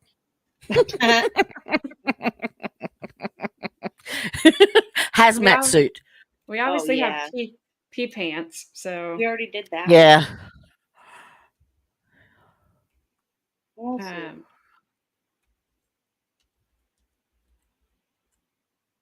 Wait, what do you got so far? Nipple and hazmat suit.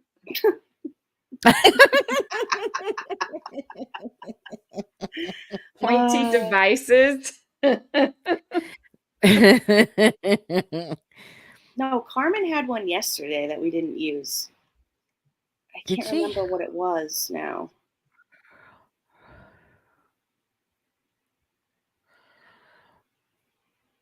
I need to make a very short one for when I boop you all during breaks. Yeah, put in Oprah. Oh no. I won't do it on this one. I'll do it on a short one so I can play it for you all. Oh, I wonder if I'd get in trouble if Oprah's name was in there.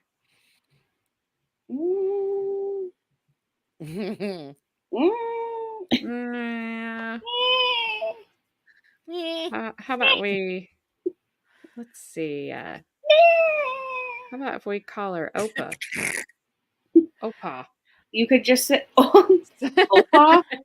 Soggy buns and twat waffle. Opa. Yeah, I think that's what was one of them was soggy buns. And we didn't have twat waffle yesterday either. Yeah, that's true. Oh, Am I just putting tea waffle? Yeah, put tea waffles. Wait, so did we pick like a genre? You know, you have to like pick a genre of music. Oh, yesterday we did Write that in the description. I do have to sign up for an account. Dang it. Okay. I just used my Google account. Yeah. The good old soggy bottom bun. All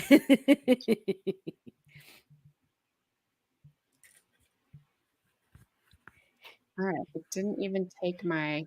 All right. Rap. Bob said rap. Oh goodness. This is gonna be interesting.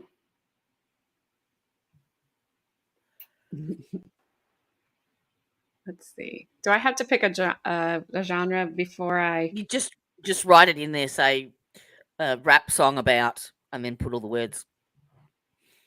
Rap song about soggy buns, tea waffles. Yep. All right. I put. My brain's not working today. It's like my brain feels like it's Monday. Wah, wah.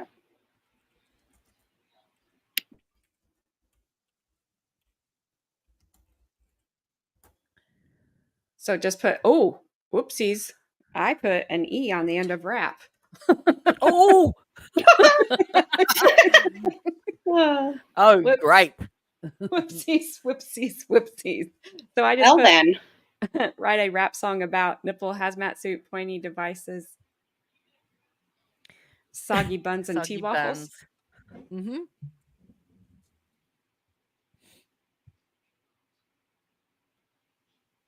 Okay, so how do I make it so you can hear it? How did you do that yesterday? Just share the screen. Okay, just like normal. Got it. Yep. It is creating. And if you want to download it, you go to the very right-hand side where the 3 dots are, right mouse click, and it'll go download, and then just pick audio. Okay. And it saves it as an MP3. Oh, I have to go to the little content creators room. All right. Go ahead and go. I'll wait for the song. All right, hang on a second. Maybe. Actually, no. I'll be listening. I'll have my headphones on. I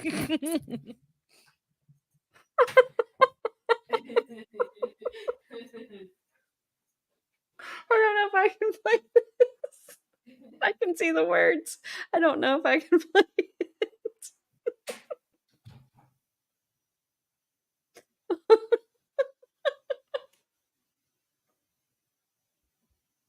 Well, okay. It's been fun. It's been great. Don't you worry. We live on the edge over here sometimes.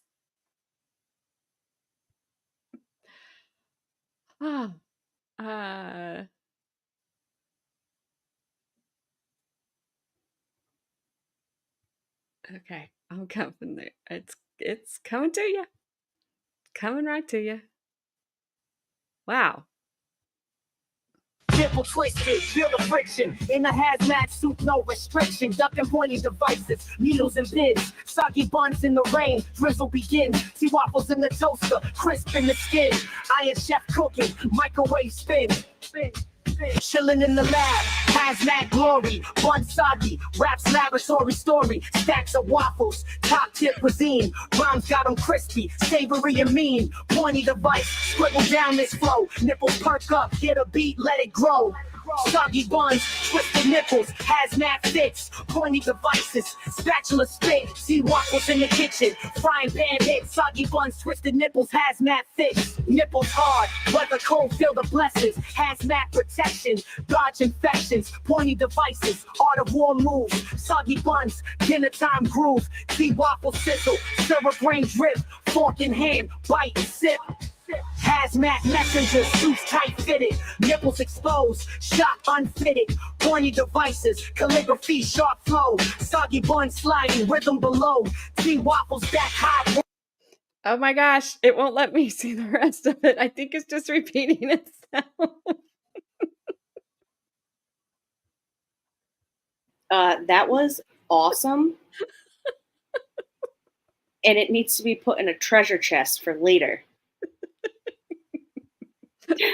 for the day my channel died. I love the name of the song, Hazmat Rhythms. Hazmat rhythms. Nipple twisted. Nipple twisted, feel the friction in a hazmat suit, no restriction. Or has a lot of friction. That's what I was reading, like ducking pointy devices, needles and pins. Soggy buns in the rain, drizzle begins. Tea waffles in the toaster, crisp in the skin. Iron chef cooking, microwave spin.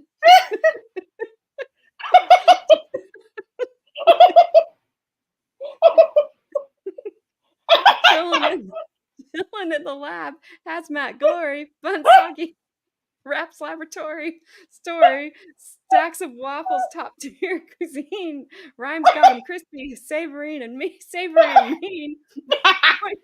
Pointy device scribbled down this flow. Nipples perk up, hear the beat, let it grow.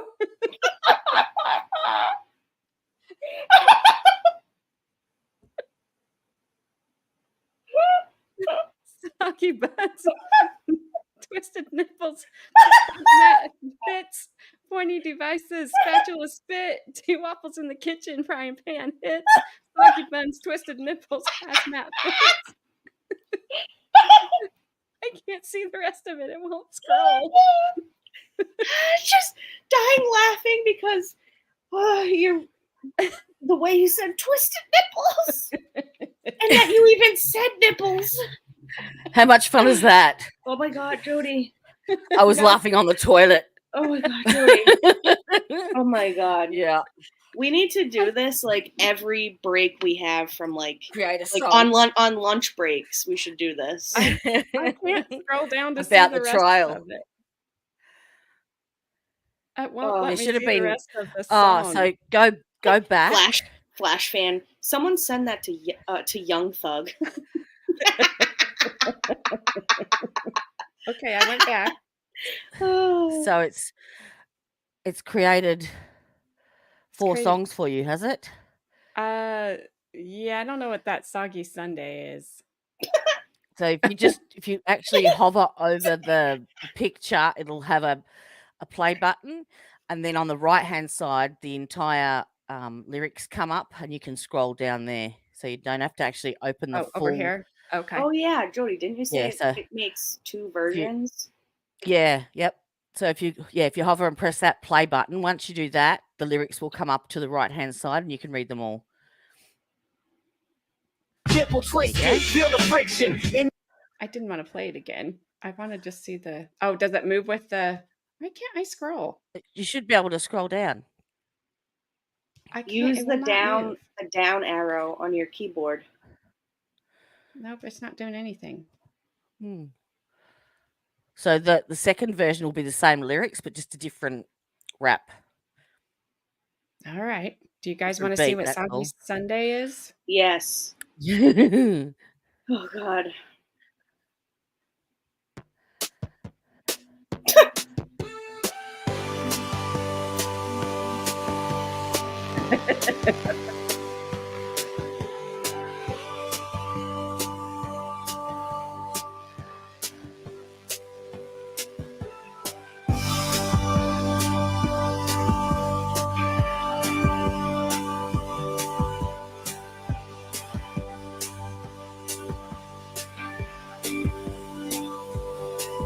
Oh, that must be. You're feeling cold in a hazmat suit.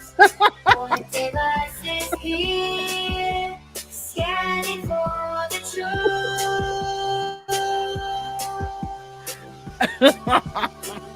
What?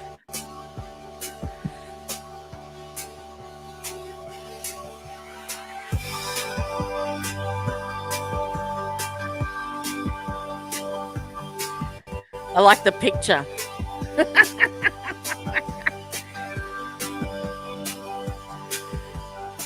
Yeah.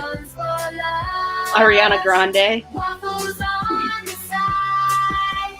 Sunday morning lunch. Drive to Joyride. Soggy Sunday, hazmat on. Waffles ready, let the beat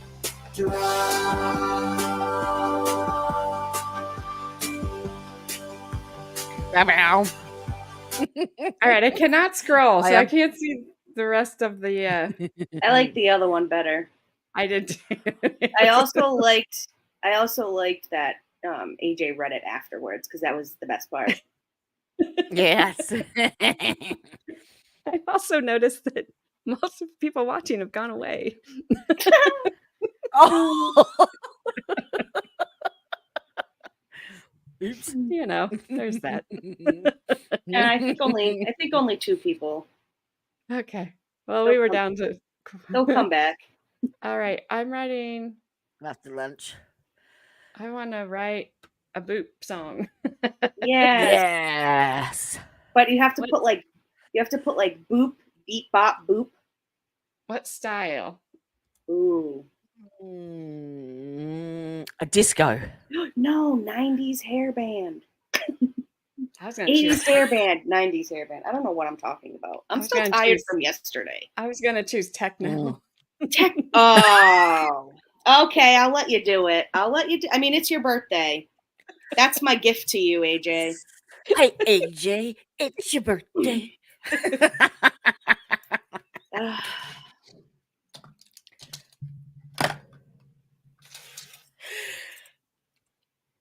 I think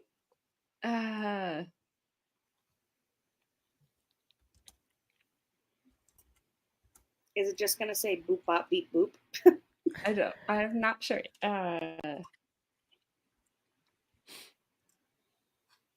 My daughter did one night. We just sat here and everyone on their phones just decided to do their own and play them. And she just sort of said, I'll write a song about my relationship and how we met here and did this and did that. And it was so funny. It came out like a Superman theme.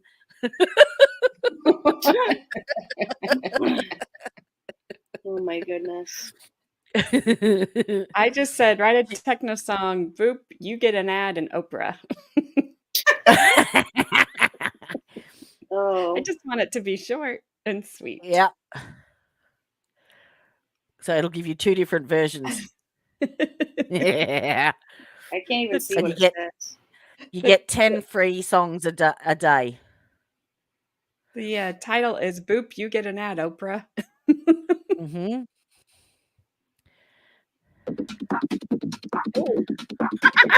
Oh God.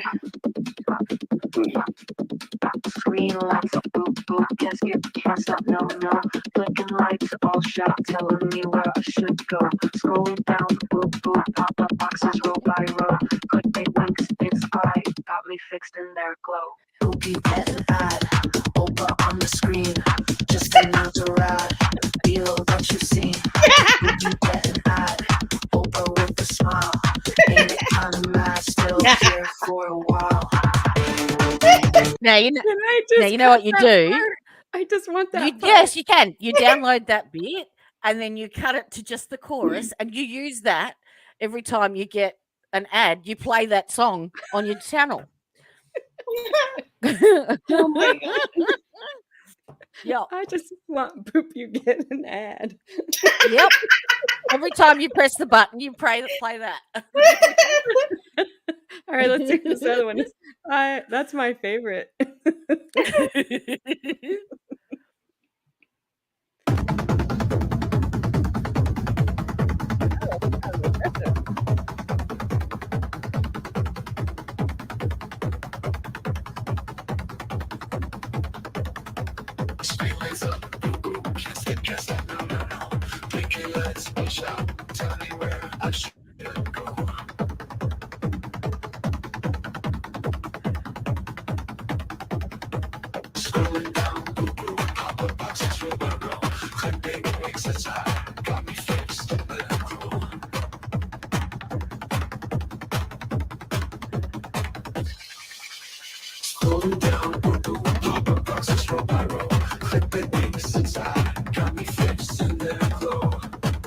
No, the other one was better. The other one was better.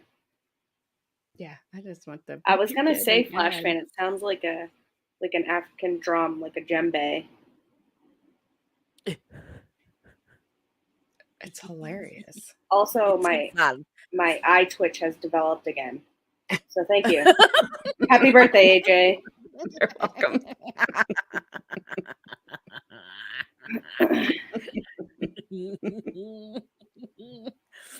You can't see me, but giving you a special finger right now. Oh, well, thank you. You're welcome. That's so nice. Showing the So love around sweet. here. Thank you. Boop. Ah. We'll be like, you get all the Oh. ads. What about one about what were you guys talking about? Like the 15 inches? I got it. Is it 15? Right. What 15 or style you 18 want? inches. Your camera's on. Yeah. Nice try. Don't scare her, George. No, it's not, because I can see my Hoodsy ice cream cup on there. So nice try, George. Give me a style. How about a ballad? Mm, We'll do hairband ballad. yeah, that's good. That's good.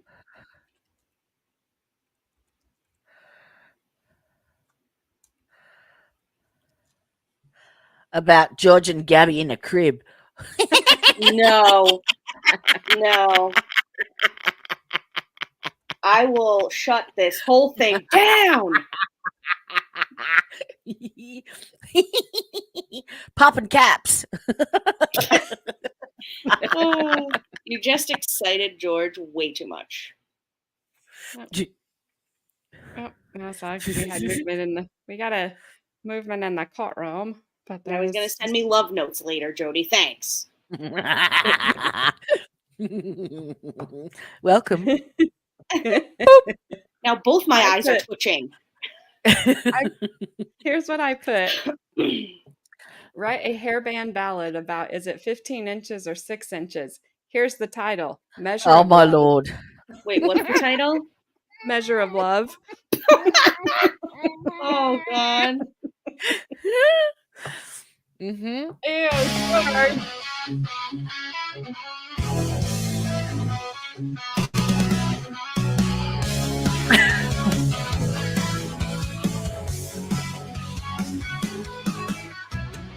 Hard to measure what we feel. 6 inches or 15 real. Can't define the pole. This love we share unbeatable. Numbers toss just like the wind.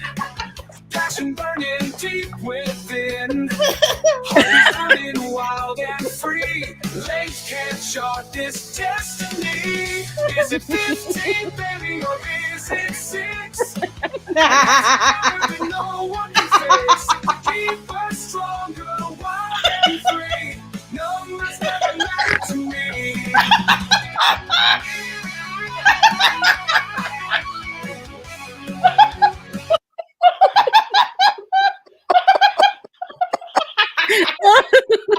I'm just laughing at AJ. I can't breathe. Because it's only probably funny to us. The men are like, shut up.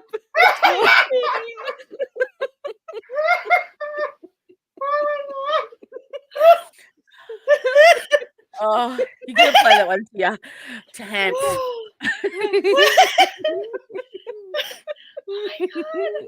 All right, here's the other one. I said ballad. That was not a ballad. Mm-hmm. Here we go. Oh yeah. Hard to measure what we feel. 6 inches or 15 real. Ruler can't define the pull. This love we share unbeatable.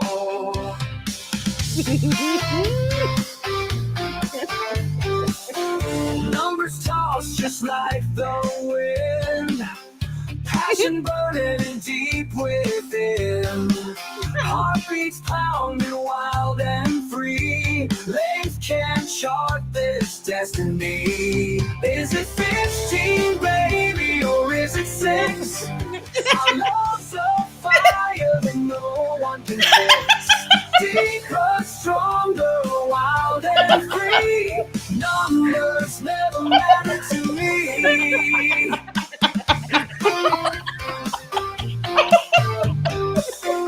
Take a measure sides on side, but it can't get down inside.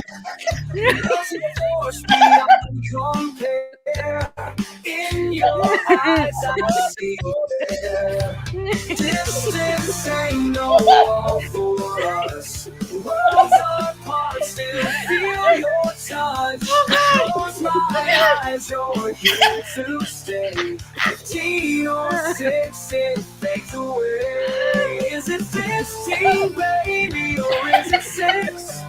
Our love's a fire that no one can fix. Deeper, stronger, wild.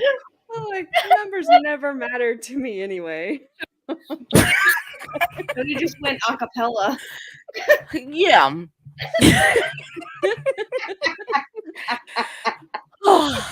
Okay. Well, that just made my weekend. I don't know what you're talking about, George. Hey George, remember that time? Remember that time that I gave you an award for the crabs you got? You've watched some interesting people. Slash man, I'm sorry.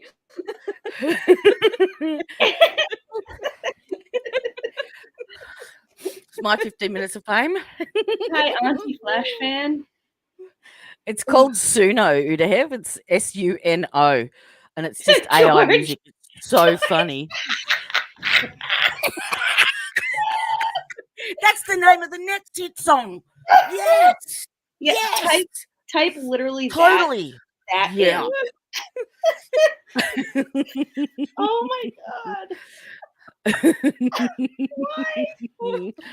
Yeah.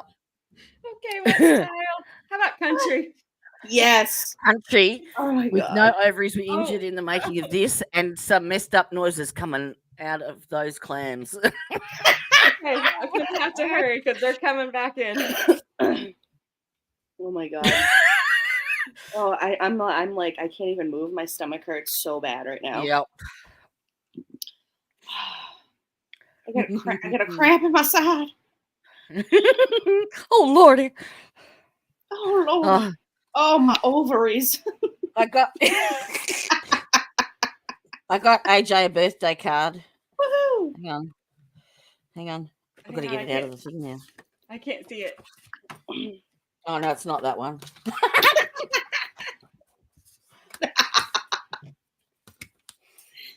Oh god. Okay, hang on.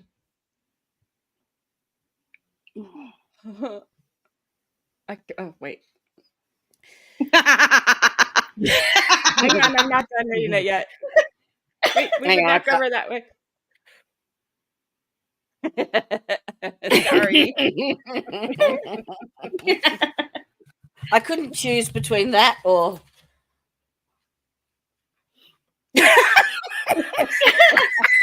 Oh wait, what does it say? Have I a can't what? read that out loud. Have a No. Oh my! I bought that for my step monster. Oh my gosh. Cuckoo for Cocoa Puffs. The only way to go, And man. we're awesome. You forgot the first part. We're awesome. Oh yeah, for sure. All right, George.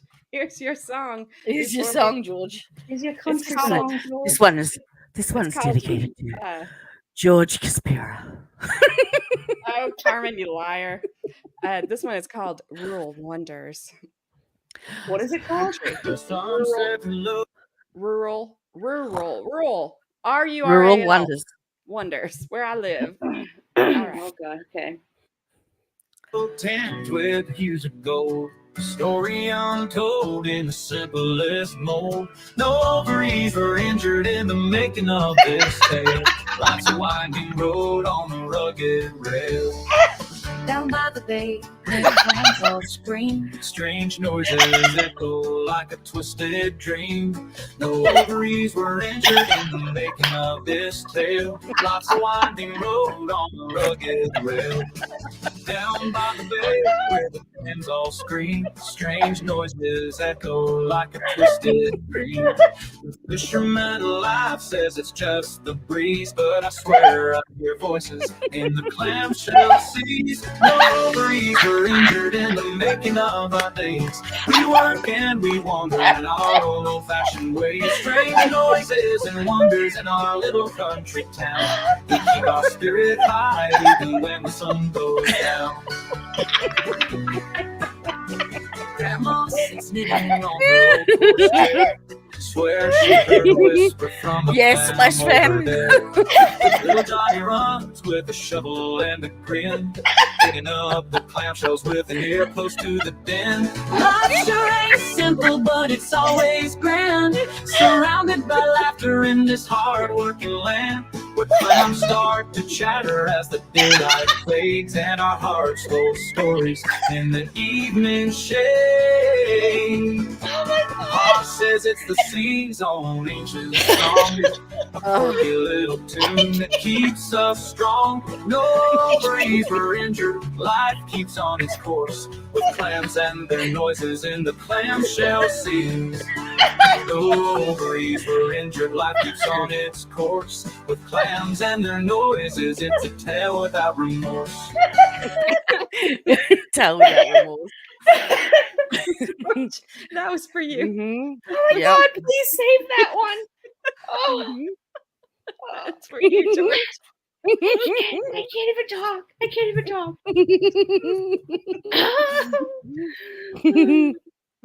And that's it for dedications this evening. Thank goodness. I don't think I could handle another one. Mm-hmm. Let's see. You know, you only get 10 free songs, so you have yeah, to I'm just creating a playlist. it will here. save if you have that account, it'll just be there next time you open it up. Okay. Oh god. Yeah. George, thanks for that, George. Yes, that was for you. Uh-huh. This is a Casey Kasem long distance dedication to George. Yes. From the Giggle Sisters in the US. And I know who Casey Kasem is. That's a bit sad. I love Casey. Oh, I love Kasem. Casey Kasem. I used to listen to Yep. him every weekend. I used to have my boom box and my recorder, my tape recorder, cassette. All that birthday sugar. Ah, well, hey, your aunt is welcome anytime. Absolutely. It's always Linda's fault. Always Linda's fault. Oh goodness. All Oh right. man, that was All great. right. That was great. Yeah, I don't believe you, Carmen, but it's okay. Yeah. One of these days, though, she's going to be telling the truth. She'll be like, she's going to tell my dad, like, Dad, or Grandpa. She wouldn't call him Dad because that'd be weird. But Oh man. All right. I'm getting off the mic now. well, fine. We didn't I'll want be you to back. stay here anyway. Oh, I have to go and do a quick sin. I'll be right back. You Ooh. don't have to. You're just going to. Let's be honest. I'm gonna let that one slide because it's your birthday, but okay. I'm gonna head off to my darling, if that's all right. That's fine. Bye, Jodie. Take my leave. I'll watch you in bed. Okay. I was gonna say if you want to leave your avatar thing up here while I'll just keep streaming to your channel. It'll still I don't- stream anyway, I think. Yeah, because Okay. you're hosting it, AJ. Yep. Yeah, no, it just looked like you're here. Like you haven't left yeah. us. It just looked like you're here because No, it doesn't matter. yeah, I had people confused yesterday. I can do that. That's fine. Hey, thanks so much, Jodie, for putting that Yes, video No together. worries. Thank you so much. That was amazing. I might be on my phone. I'll be in chat maybe. All right. Okay. All righty. All right. No. God bless. Have a good birthday, Bye. AJ. Thank you. Bye. Bye. Oh, man. Aw, Flash fan. Well, I'm glad we've made you a goofy person because that's fun. You don't need to be serious all the time. But that's not. It just reminded me of Goofy. I don't know why. Because it says goofy person. Yeah, Goofy, the Disney character. Yes. And we're glad you found us too. All right. It is time to get back to the seriousness of the day. Wah, wah. I know. It was fun while it lasted, guys. It was. I haven't laughed that hard in a long time. Well, and now I'll be back in a little bit. Hurry up. You don't got to do it. Don't tell me you got to. She's like, I'm not listening to you. That's fine. I'm still here. Here comes people in the courtroom. I don't know who they are.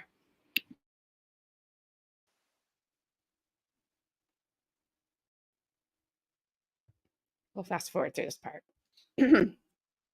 Well, Flashman, hopefully we can make you smile and not be so serious. Here comes some more people. There she is. She looks a little sick to her stomach. I would be too. Because nothing fun's coming up.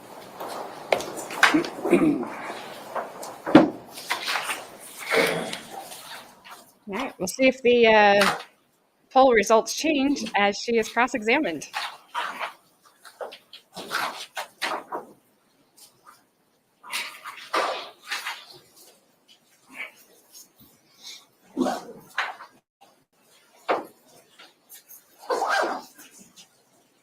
Oh, absolutely. 100%.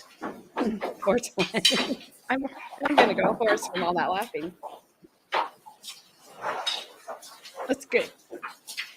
Good to have fun.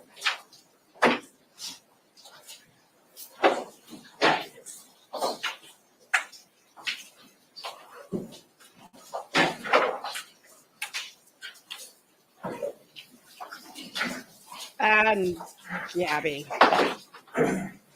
Send. I know that's not what you're doing. But no one said before.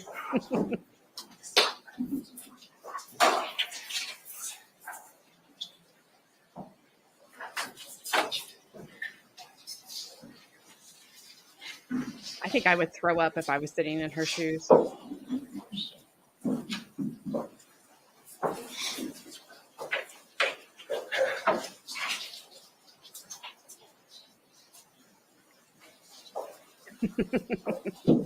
I know you're not doing that. Whoopsies.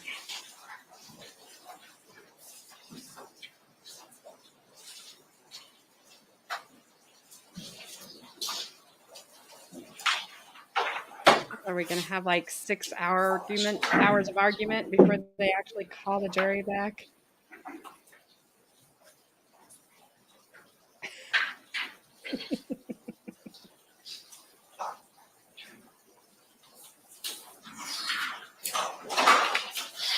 Because I wouldn't want to be cross-examined knowing my life depends on my answers and the state's going to come after me. I would hate. I don't want to throw up in her shoes. I said, yeah, she does. We shall see. They're going to have to balance it out. I cannot come in. They can't come in too hard on her in this crowd. They have to come in too hard on her. Gonna have to balance. They have to be very careful. Delicate flower. Hurry up and get back here. Oh, absolutely, 100%. Yep. Unless they really have something that they can get her on, if they're too aggressive, it's going to hurt them.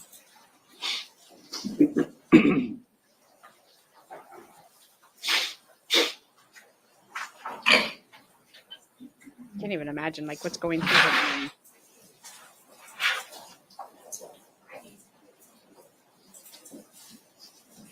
No, I mean, those people are just waiting for you, like lions in a coliseum.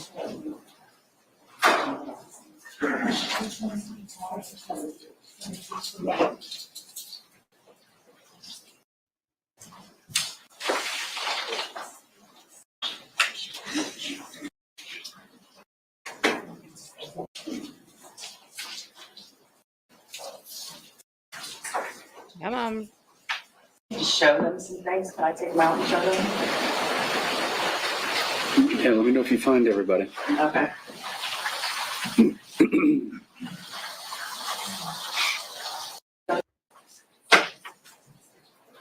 Oh, what is those closed captionings? I need to show them some things. Can I take them out and show them?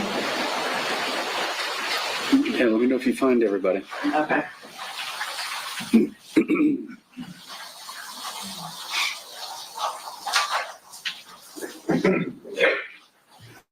Yeah, I mean, sometimes you can be aggressive with regular witnesses, but.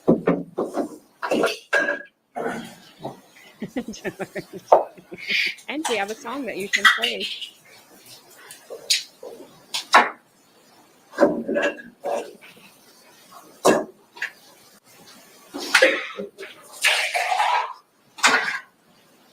Yeah, so they need to be short and sweet about it. And I agree. She needed to take the stand if she's going to claim self-defense.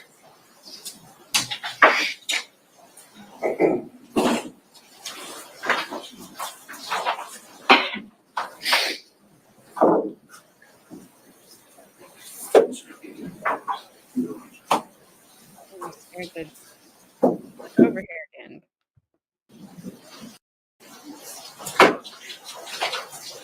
I have both prosecutors and Mr. Taylor here along with Ms. Benefield.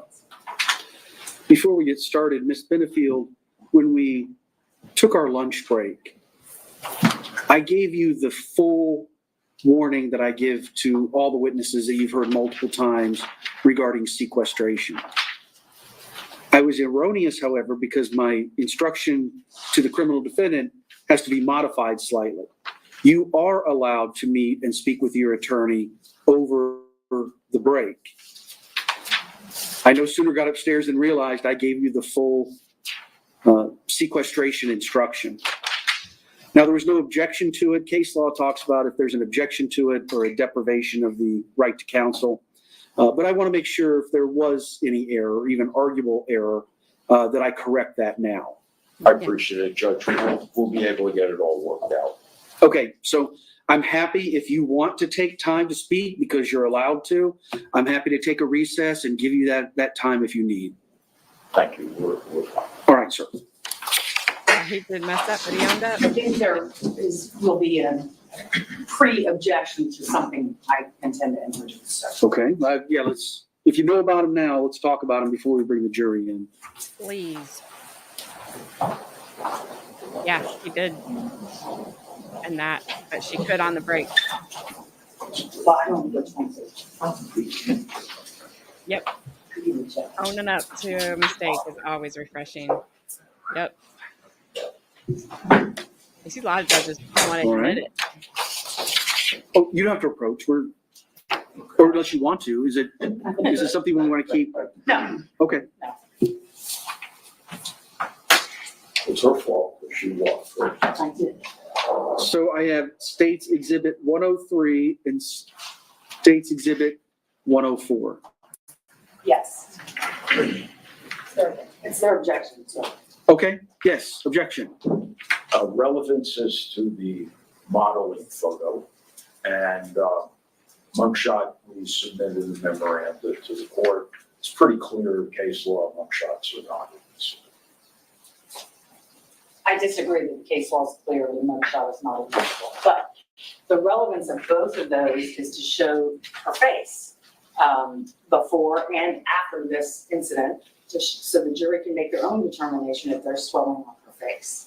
And I did say when we had a pre-trial discussion about the mugshot that I would not intend to enter it unless the defendant made it relevant by testifying that she had swelling on her face. So I do believe now that she said there was swelling on her face, I can introduce the mugshot of her weeks later to show. I apologize. I was done, I'm sorry. Objecting party, rebuttal. I know I wasn't able to introduce in the state's case in chief. I don't think they should be entitled to introduce at ours either. Well, I think there was some evidence that was introduced. It all depended on what it was. Thank you both very much. 103, what did you refer that to? A modeling picture? Is a modeling picture showing the defendant's front face and down to the chest area. And 104 is, I've not compared it, but you say that's the booking photo that was taken when she was arrested. All right, I was just checking because there's like a speck on it. I was checking to see if that was a paper speck or in the picture.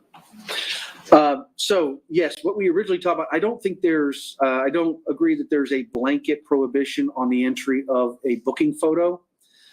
However, it is a bit of a more unique situation if there was an erroneous decision not to allow one party or the other to introduce evidence during the other side's case in chief. It's a fairly simple remedy that the other party can just call them in their case in chief or in rebuttal, lay the proper predicate and introduce the evidence if it's admissible. In this situation, it's a little bit different. Obviously, these would need to be authenticated by the defendant. So I don't think it's improper. I'll allow it. The only thing I'm going to require, however, is the 104 is just to be referred to by the date. On such and such a date was your photo taken. And Judge, I respectfully disagree. There's no case law that says a jury cannot know that a person was arrested. The only case law is that a person cannot be made to sit at a trial in jail clothes. But there is no prohibition. They know she was arrested. Mm-hmm. So I believe that helps substantiate the date that it was taken and the time that it was taken. And I think you can ask for the date and time. So, yeah, no, overruled. Can I see the exhibits? Of course. And Judge, just for the record, the state has still not received the ordered defense exhibit list that we instructed them to get. Are there any other defense exhibits? Well, let's finish. Let's close this issue out. Yes, sir. I'm sorry.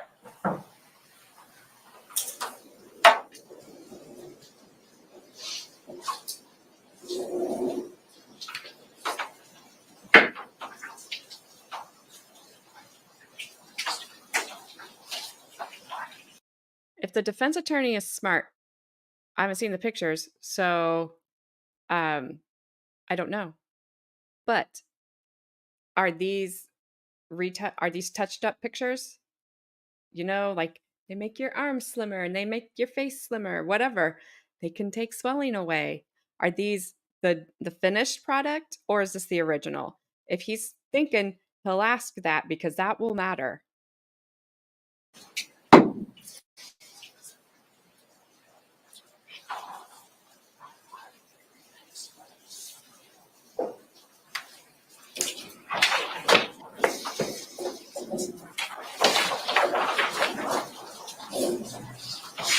I don't know, DG. I'm kind of back and forth on the judge. All right. So defense has handed State 103 and 104 back. The question was asked regarding defense exhibits.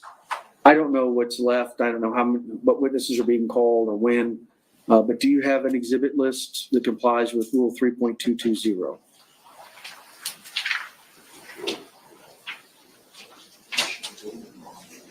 I think we gave them all. No? Judge, they gave us 360 something items, file folders with multiple pages in each one. That does not comport with the rule. They need to tell us what they are going to introduce specifically. We went through this yesterday.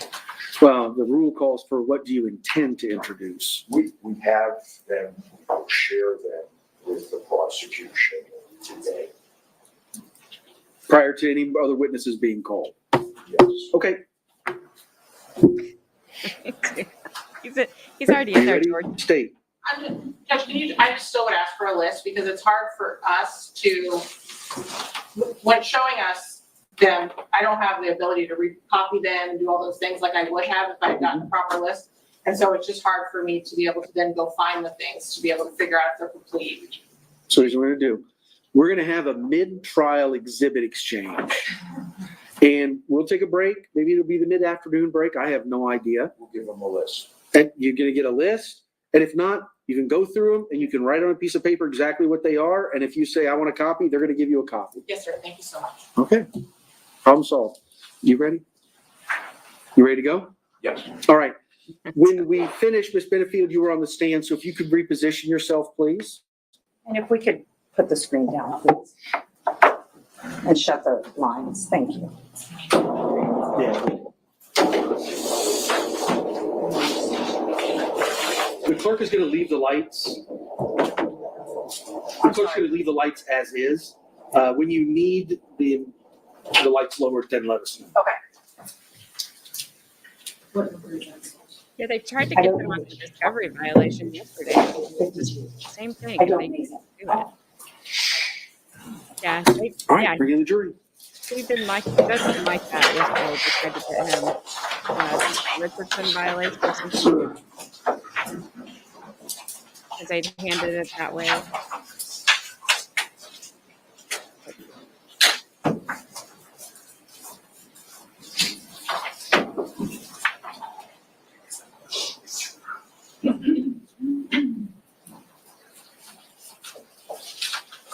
Imagine she is scared to death right now.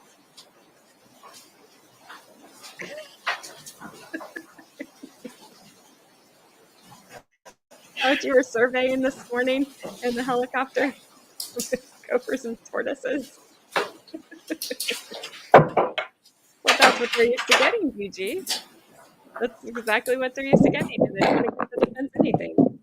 They don't like when the defense has something. They get all the experts. They got it. Or you all can have a seat. Welcome back, everybody. Over the lunch break, did anybody talk amongst yourselves or discuss the case in any way? Did anybody talk with anybody outside of the jury about the case? Or did anybody do any research on the people, places, things, or legal topics we've heard anything about? No, sir.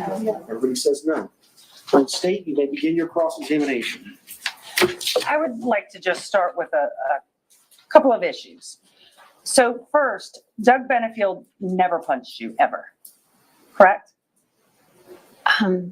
Yeah, I think that's correct. Doug Benefield never choked you ever. No, He never kicked you. no. He never pointed a gun at you, He waved a gun in my direction. but it was not pointed at you, It correct? was pointed at me while he was waving it at me. He never came at you with a knife No, or a club no, or a baseball bat. no.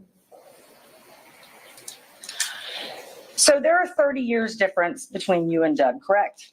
Yes, And you got married after 13 days. yes, And you spoke with him about or organized with him about starting this ballet. yes. Okay. And all of the money for the ballet came from him or investors, right? My mom also funded part of the ballet. You didn't put anything into it. Yep. Money? Not from my account, no. Okay. In fact, during this time in South Carolina, you never worked, did you? He wouldn't let me work. Okay. When you said in the very beginning he flew you to South Carolina to visit before you were married, he paid for that, correct? Yes. Okay. And the cruise you talked about going on, he paid for that? No. He didn't? He did not pay for the cruise, no. Okay. Yeah, he paid for my friend to go, but I had already paid for my mom and I to go. So. Okay. So he paid for your friend to go? Yes. And he did not go with you? Oh, no. Mm-mm. I want to ask you about the text messages that the defense talked to you about. It's going to be Defense Exhibit 3. I'm going to hand it to you. But I have the entirety of it on a spreadsheet that I'm going to put up, which is State's Exhibit 99.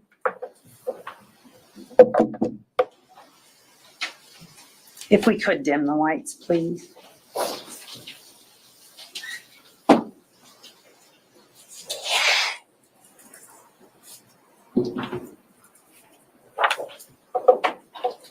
And Judge, based on the rule of completeness, State would enter into evidence State's 99.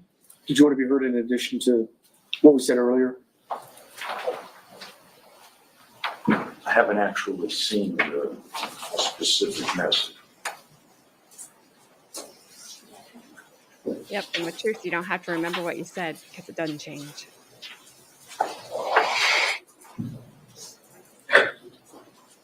Oh, I haven't either. It kind of felt like that's where she was going. Like, he paid for everything, you paid for nothing after 13 days. But like, she didn't force him to marry her.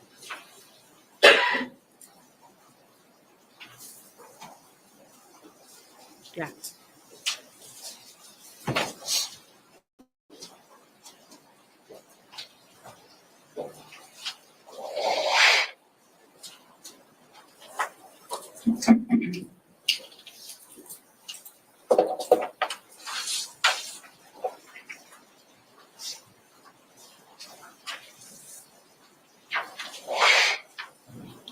Any objection to State's 99? Received. So I'm going to put this up on the board behind you, screen.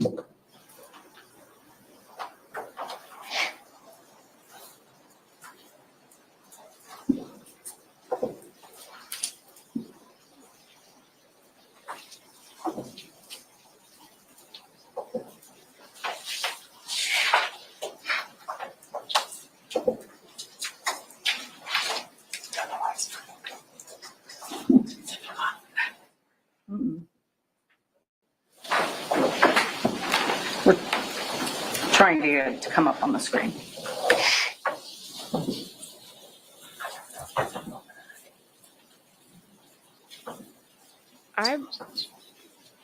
I believe that, Flashbang. They don't have to cross-examine, especially defendants. Not very often.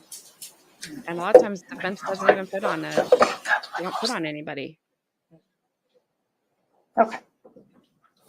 So I would like to orient you to what we're looking at.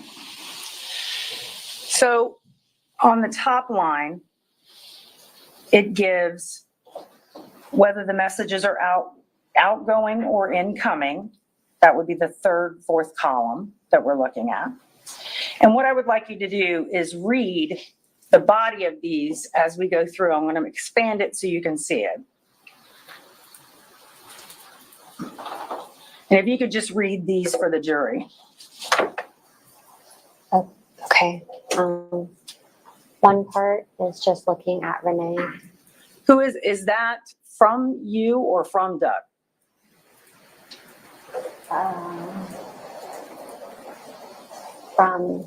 It's from Doug to me. So from Doug, one part is just looking at Renee.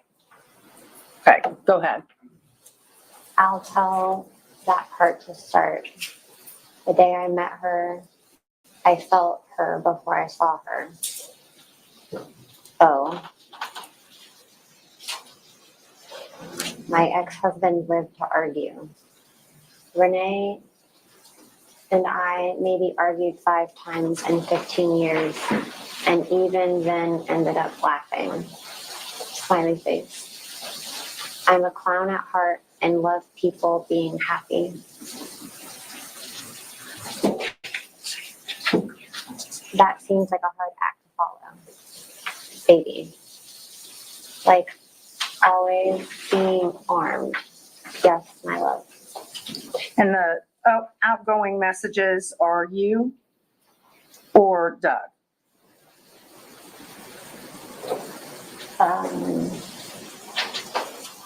It looks like outgoing is Doug.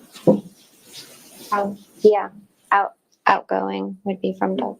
Judge, can we see the date for reference of the messages? It's up on the screen.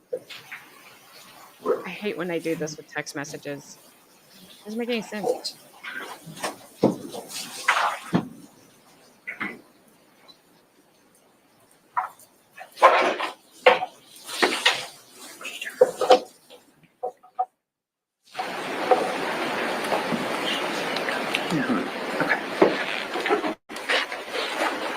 So yes, my love, I think was the last thing you said.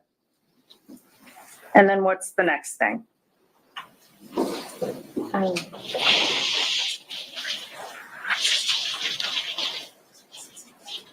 Are you doing things that are dangerous?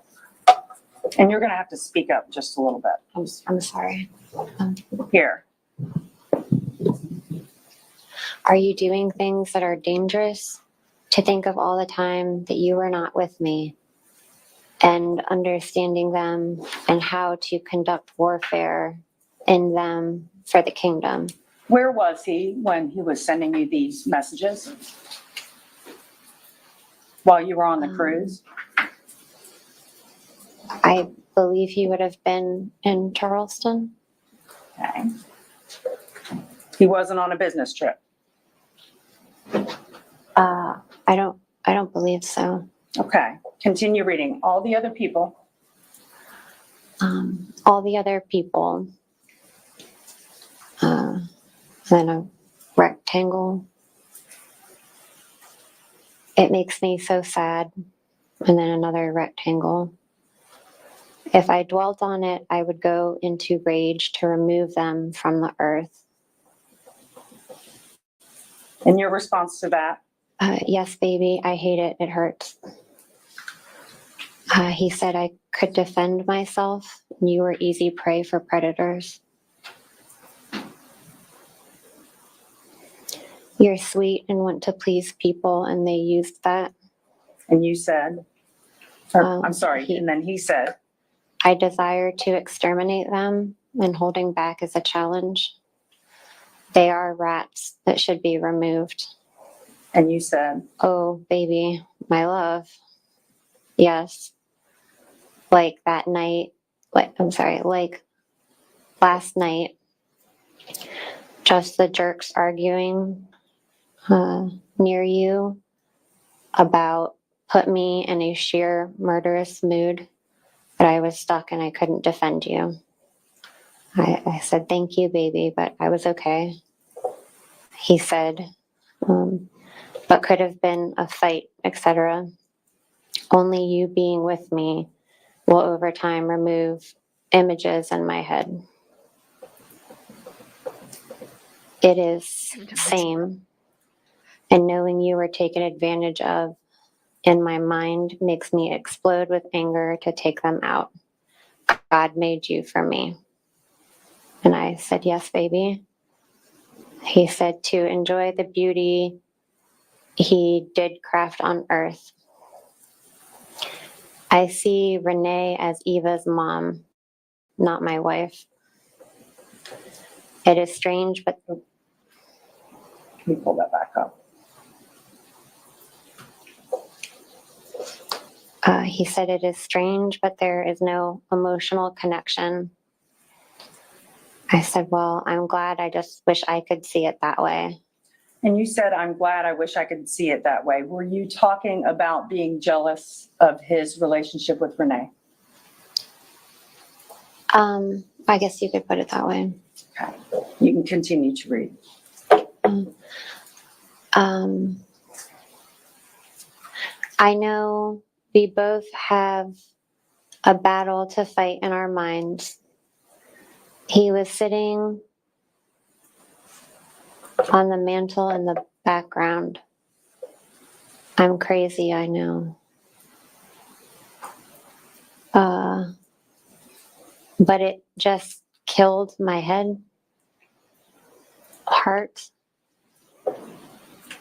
I know I see you in my mind with a bad person, with your legs spread, and a shitty person choking you out. That haunts me. I love you, and I never want to hurt you. I'm sorry. Oh, rectangle. Now all I see is some douchebag on top of you, fucking you with your legs spread and him choking you out and fucking you more. Right now, I literally want to kill him or them. I said, baby, don't even think like that. He said, you haven't seen the warrior side and you never want to. I said, no one will ever touch me. I am yours. I don't. You are right. I want to see you only as my sweet and loving husband who is gentle to me and kind. He said, Flashbang, she is the bold type, and then he is the not bold letters. But I don't know why they're playing. This is not helping them at all. This makes him look horrible and violent and having violent thoughts. I don't understand what they're doing. I'm sure she's going somewhere. So it's both of them talking, but it's very weird. It's very hard to follow. He's absolutely DG. He's talking very crazy. I don't understand. I don't know where she's going. we went from joy and passion to now I'm in a testosterone rage inside. And who is always there and safe? That's what I said. And I said, let's not ruin the day. He said, but kill the bad people. Okay. And I said, tell me that you love me. So this conversation was about things that you had told him that people had done to you, correct? When he's talking about, I'm imagining this, I'm imagining people choke you, he's talking about a conversation that you had with him explaining that this had happened. I think he was referring to on the cruise one night. I was talking to him on the phone, and I was sitting out in the hallway up at the top deck, and I was just trying to get somewhere where it'd be quiet so I could talk to him. And it was near, there was some like a bar or something up there, I think. I'm not sure. But people were coming in and out, like maybe a restaurant. And while we were talking, he heard. Is the answer yes or no? Did She's saying she needs to allow her to finish her answer, Your Honor. Let me finish your answer. He had heard a couple guys that were talking loudly, and he got upset because he thought these guys were going to hurt me. And so he had talked about then that he imagined that, you know, I was out in the world without him and that people were going to take advantage of me and that he didn't know it was going to happen to me. And he was afraid for your safety. Yeah. And he was saying that if anybody hurts you or he thinks about anybody hurting you, it sends him into a rage. Yes. And that scared you. I'm sorry. And that scared you.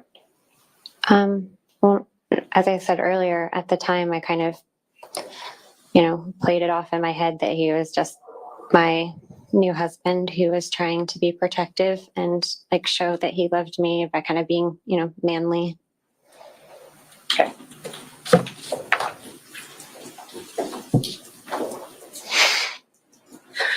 So I want to talk about you having a baby. So Doug had a vasectomy removal in April of 2017, right? Yes. And you paid for that? Part of it went on my debit card or my credit card. And your intention was to get pregnant? Yes, we had talked about that, yeah. Okay. And this was how many months after you were married? We got married in September, so October, November, December, January, February, March, 7. And was this, during this time, you said he had started criticizing you, right? About the way you looked, your clothes, the way you acted.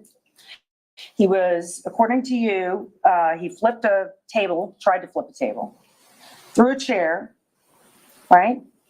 Yes. He would scream at you. Yes. He would call you slut and whore. Yes. And you want a baby. I mean, yeah, we were married. We wanted a family. Okay. So the vasectomy reversal happens, and I believe you said that this baby was a surprise. Is that what you said? Well, we weren't like planning on it right then. You know. Were you having unprotected sex? I suppose so.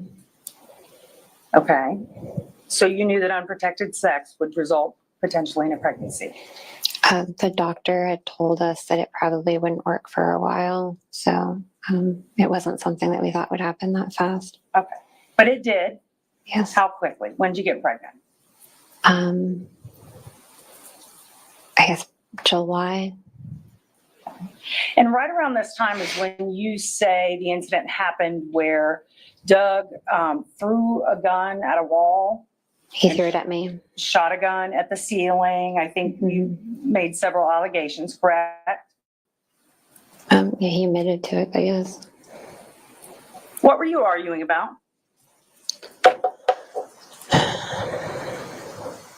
I think Eva was part of it. I don't specifically remember.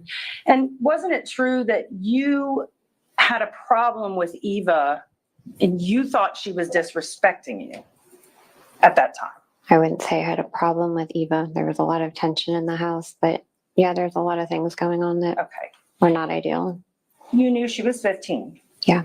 And you knew she had just lost her mother tragically to death. Yeah. And you were how much older than her?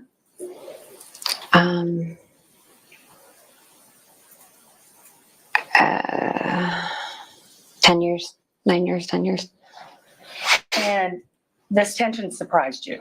No. I mean, at first he had told me that she was really going to love me and that she was ready to have a woman in her life and that he wanted me to move in quickly because she needed a mom. So he made it sound like she also felt that way. And you had no feelings of your own? I was excited to get to be her stepmom. And you gave her a shadow box right around this time, correct? For Christmas, so it would have been in December. All right. And what was the shadow box? You want me to describe it?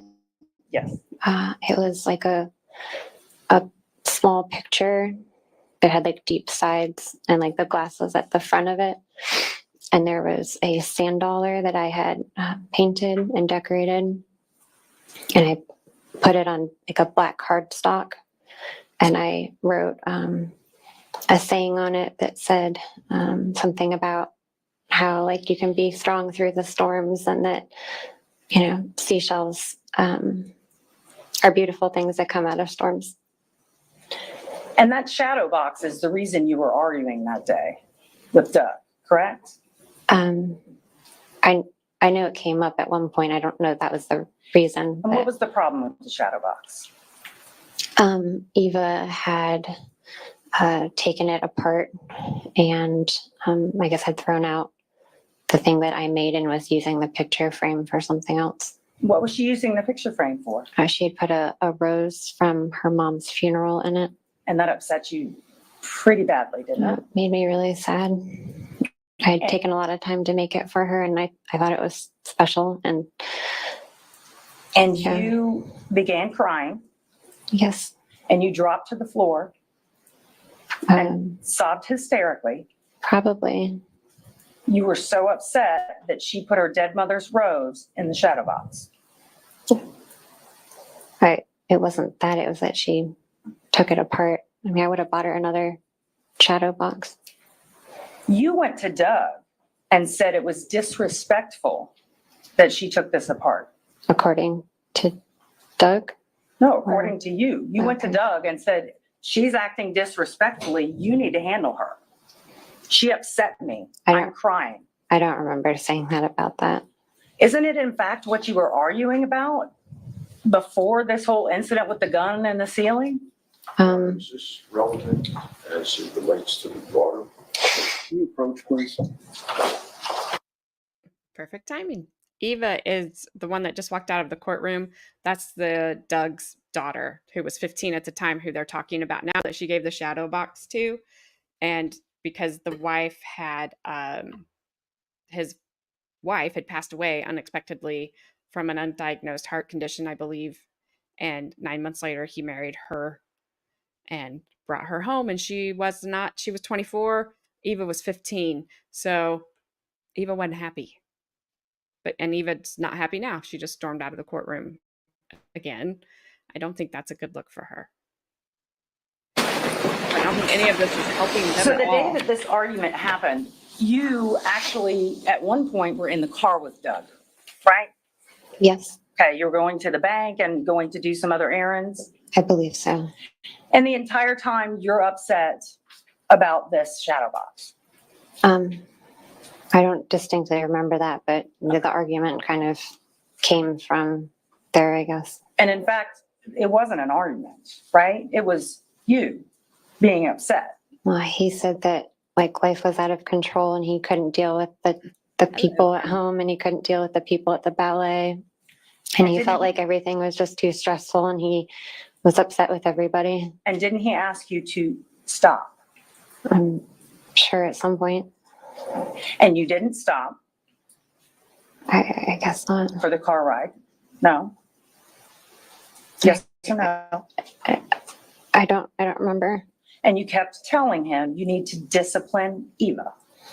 I don't remember saying that. Okay. And he said, let's just stop talking about this for a while. I need to think. He was yelling at me. So he's yelling at you, but you weren't sitting there like you are now, were you? You weren't sitting there like this. I guess I was buckled into the car, so I probably would have been sitting further back. And you didn't stop. And then you get home, you're still arguing, correct? He was still yelling at me, yes. And you're not yelling at all. And the fact that he had a gun with him when you continued to argue in the house was because he grabbed the gun from inside the car to bring his items from the car into the house, correct? I'm not sure why he had it, I guess.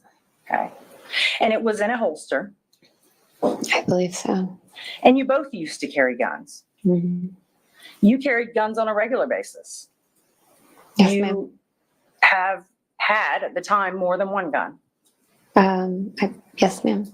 And you actually bragged, as well as Doug, about having guns, correct? Yes. And you would go shoot them on a regular basis. I haven't been to their range since before the presidential election. Okay. But during the time that you met Doug at a political event, you had one of the guns in your bra. Yes, that's where I concealed carried. Okay. So having a firearm in a car or in the house is not that unusual to you. No, ma'am. All right. So after you get back inside, there's this argument that continues on and on and on and on. And you're still asking Doug to discipline Eva. I don't recall that. Okay. And you say he was waving a gun around and threw a gun at you. Is that what you said? Yes, ma'am. So he has a gun in his hand, could point it at you. He did point but it at he me. throws a gun at the wall. No, he threw it at me. He missed me. Okay. And it hit the wall. Yes, ma'am. Okay. When was this? What was the date of this argument? I believe. All right, this prosecutor's pissing me off, and I'm sorry. If you've ever been in a situation like this where you've been in an argument with somebody and they've done something that they've thrown something, they've punched something, even if it's not you, or sorry, Carmen, but say they punched the wall, say they threw the thing, whatever it is, you ask that person that was there that was on the receiving end of that, even though they weren't physically injured, you cannot remember the date or maybe even what the fight was about, but you will remember what happened. You'll remember they hit the wall. You'll remember they threw the thing. You'll remember that stuff because that's the scary stuff. But just because she doesn't remember what the argument was about doesn't matter. If you've never been in the situation, you won't understand it. But if you have, you will. And it's just ticking me off because I don't expect her to remember it at all.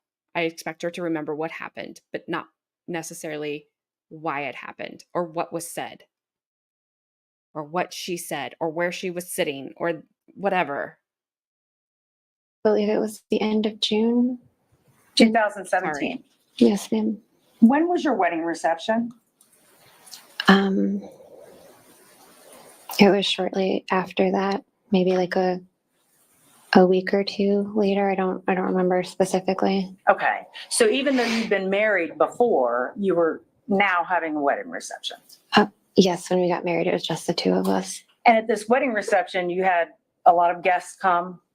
I'd say maybe a dozen. My friends and family came. And they're dressed up? Yes. You're in your wedding dress? Yes. Okay. And I'm going to show you State's Exhibit 10. I want you to tell me what this is. Or I'm sorry, it's 100. I want you to tell me what this is. It's going to come up behind you. What is this a picture of? That's a picture of Kevin, Christy, me, and then Doug. Okay. And is that a picture from the wedding reception that we just talked about? Yes, ma'am. I'm going to show you State's Exhibit 101. What is that? That's a picture of me and my friend Christy. And is it at the same wedding reception? Yes. And State's Exhibit 102. What is that? It's a picture of my friend Laura and me, and then my friend Christy. And this is also at the same reception? Yes, ma'am. Okay. State will move into evidence States 100 through 102. Who cares? Any objection? I'm sorry, I missed it. Any objection to states 100, 101, 102? No. Received. Thank you.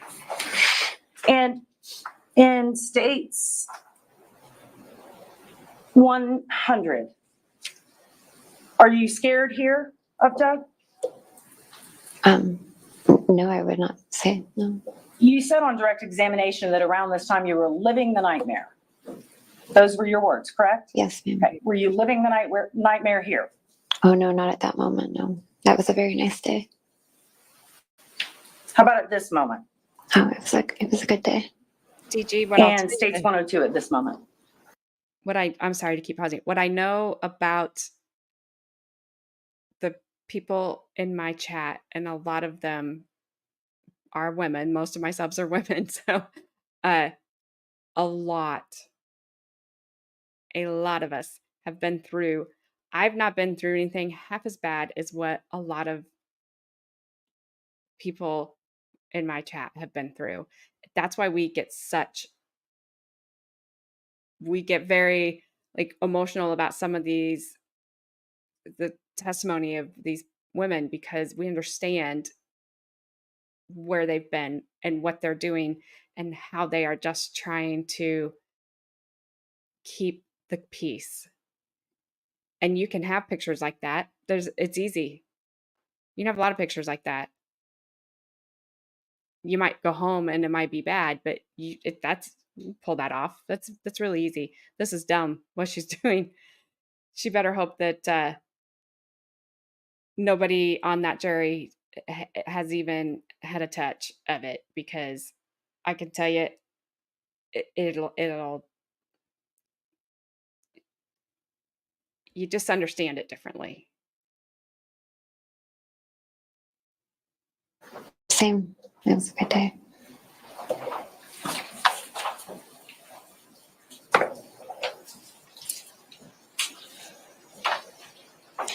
So you get pregnant and you decide to move in with your mother. So when do you decide to move in with your mother in Florida?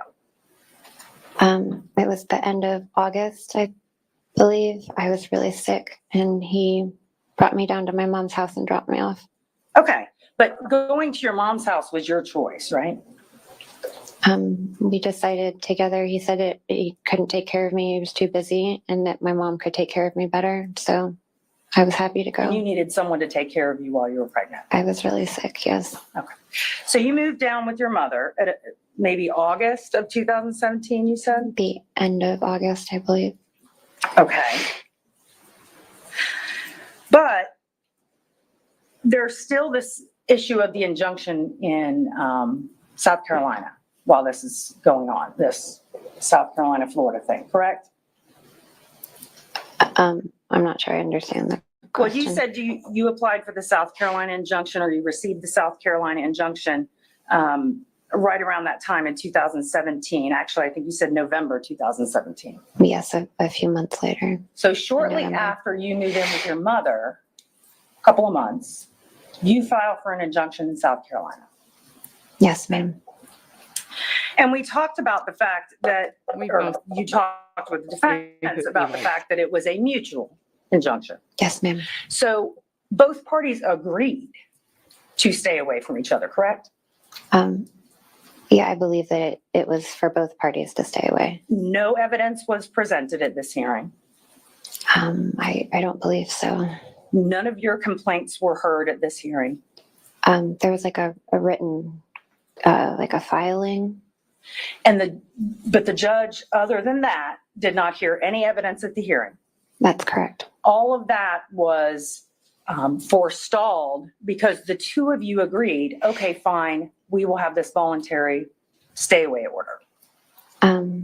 It was decided through the attorneys, but I believe that was, yes. Okay. Yes, ma'am. So the judge never found that Doug Benefield was dangerous and ordered this injunction. I'm not sure what the judge found. I don't know what you mean by that. There was never a court finding giving you an injunction, other than you stipulated to it. The judge ordered it. Yes, ma'am. Okay.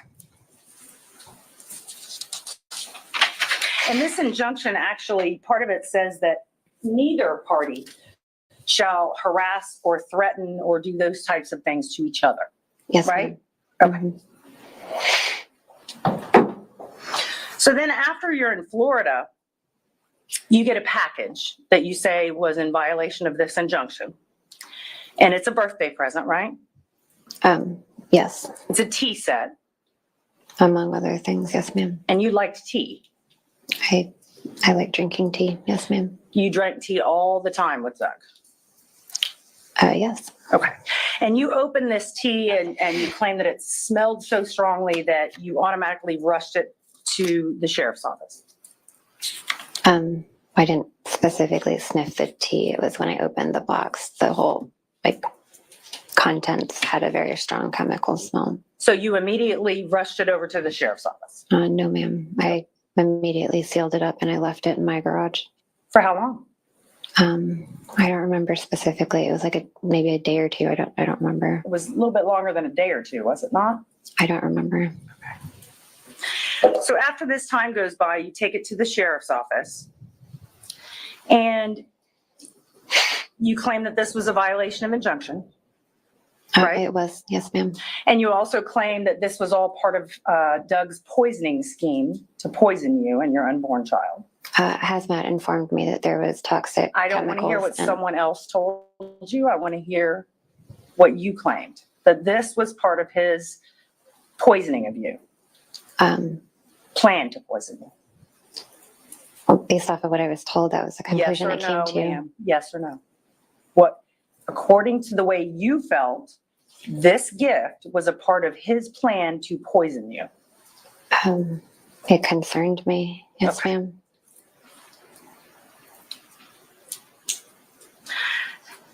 So no charges were filed for that, correct? Correct. So you filed for an injunction based on the same allegations, right? When my injunction in South Carolina was getting ready to expire, yes, I filed for one in Florida. Okay. So when you filed in Florida, about what time was this? What date? I could give you a ballpark. It was in the spring. I don't remember exactly Spring of 2018? Yes, ma'am. Okay. So you had left Doug in South Carolina August of 2017. Yes, ma'am. And you filed for an injunction in the spring of 2018. That sounds right. But you hadn't been living with him, correct? Correct. You hadn't even had any contact with him for a very long time when you filed for that injunction, right? Well, other than him sending the box and, yeah. Okay. So what violence were you trying to prohibit by filing this injunction? Everything that happened in South Carolina. Well, I was just hoping that wouldn't happen again. Okay. And at the same time you did this motion for an injunction, you also did a motion to terminate Doug's parental rights, right? Yes, ma'am. Okay. So during this time that you haven't been with him in almost a year, at least half a year, there hasn't been any violence other than you say the T said. You're filing for an injunction all at the same time that you're trying to terminate his parental rights. This is all correct, right? Sounds correct. I Okay. believe. And you hadn't even had the baby yet. As of when? As of the time that you were trying to terminate his parental rights. I don't remember what the date was, but it would have all been around that time. And then there's the hearing that goes on for this injunction, right? And this is in front of Judge Moreland, correct? Yes, ma'am. Okay. And you had a 2-day hearing on this? Yes, ma'am. Partially, it was a motion for your injunction based on these issues, and it was also Doug's motion to be able to see his child, right? I believe at some point things got consolidated, but I don't recall specifically. So at this point, Doug had not seen his daughter. Correct. And your daughter was how old? As of the date, like the last court date? Yes. About 6 months old. And had there been any violence towards you between the time that you filed for this and the time when you had the hearing and she was 6 months old? He had showed up at night in my driveway. But I mean, there's no physical contact if that's what you're asking. Okay. And was this a time when the baby had been born? I don't remember the date of when he was in the driveway. How about, since we're talking about this, let's talk about the incident you talked about where the neighbor said that that Doug was there. Can you tell me about that? Yes, ma'am. He was outside standing in the yard at night, I guess trying to look in the windows of my house. And where's this neighbor's house? She's directly across the street. Okay. And isn't it true, in fact, that this was very dark? It was very dark out. Yes, ma'am. It was at night. Okay. And your neighbor told you that she saw someone in her backyard walking, correct? I think she said that when she confronted him, he kind of ran away. Okay. She never told you he was at your window. What she said was that he was trying to look in the windows. In her yard? The way the houses are situated, where he was standing, he was looking across into the windows of our house. Yes, ma'am. And she couldn't see who this person was? Object. She told you? She's asking Ms. Benefield about what the neighbor knew. She told you she could not identify this person? She said by just looking, as dark as it was, she had a hard time identifying him by his face, but that she identified his voice. That's interesting. So let's talk about that. So when she tells you that there's somebody in her backyard, you go to her house, right? You end up together with her. Yes. All right. Not at her house, but yes. And you play a recording that you've recorded like a voicemail from Doug for her, right? She believed it was Doug, and she said that she could probably identify his voice because he had a unique voice. And so I played a voicemail I had from him, and she The identified him fact from is, she that. didn't tell you she thought it was Doug. You just asked her if it was Doug. I believe she contacted us and said that there was a strange man looking across into our windows, and she was freaked out, and she wasn't sure if it was him. Okay. I don't remember specifically. I'm sorry. This was a long time ago. And you play a recording of Doug's voice for her. Yes, ma'am. And she goes, oh, that's him. Yes, That's ma'am. the one that was there. Yes, ma'am. So that is the ID that Doug was in her backyard.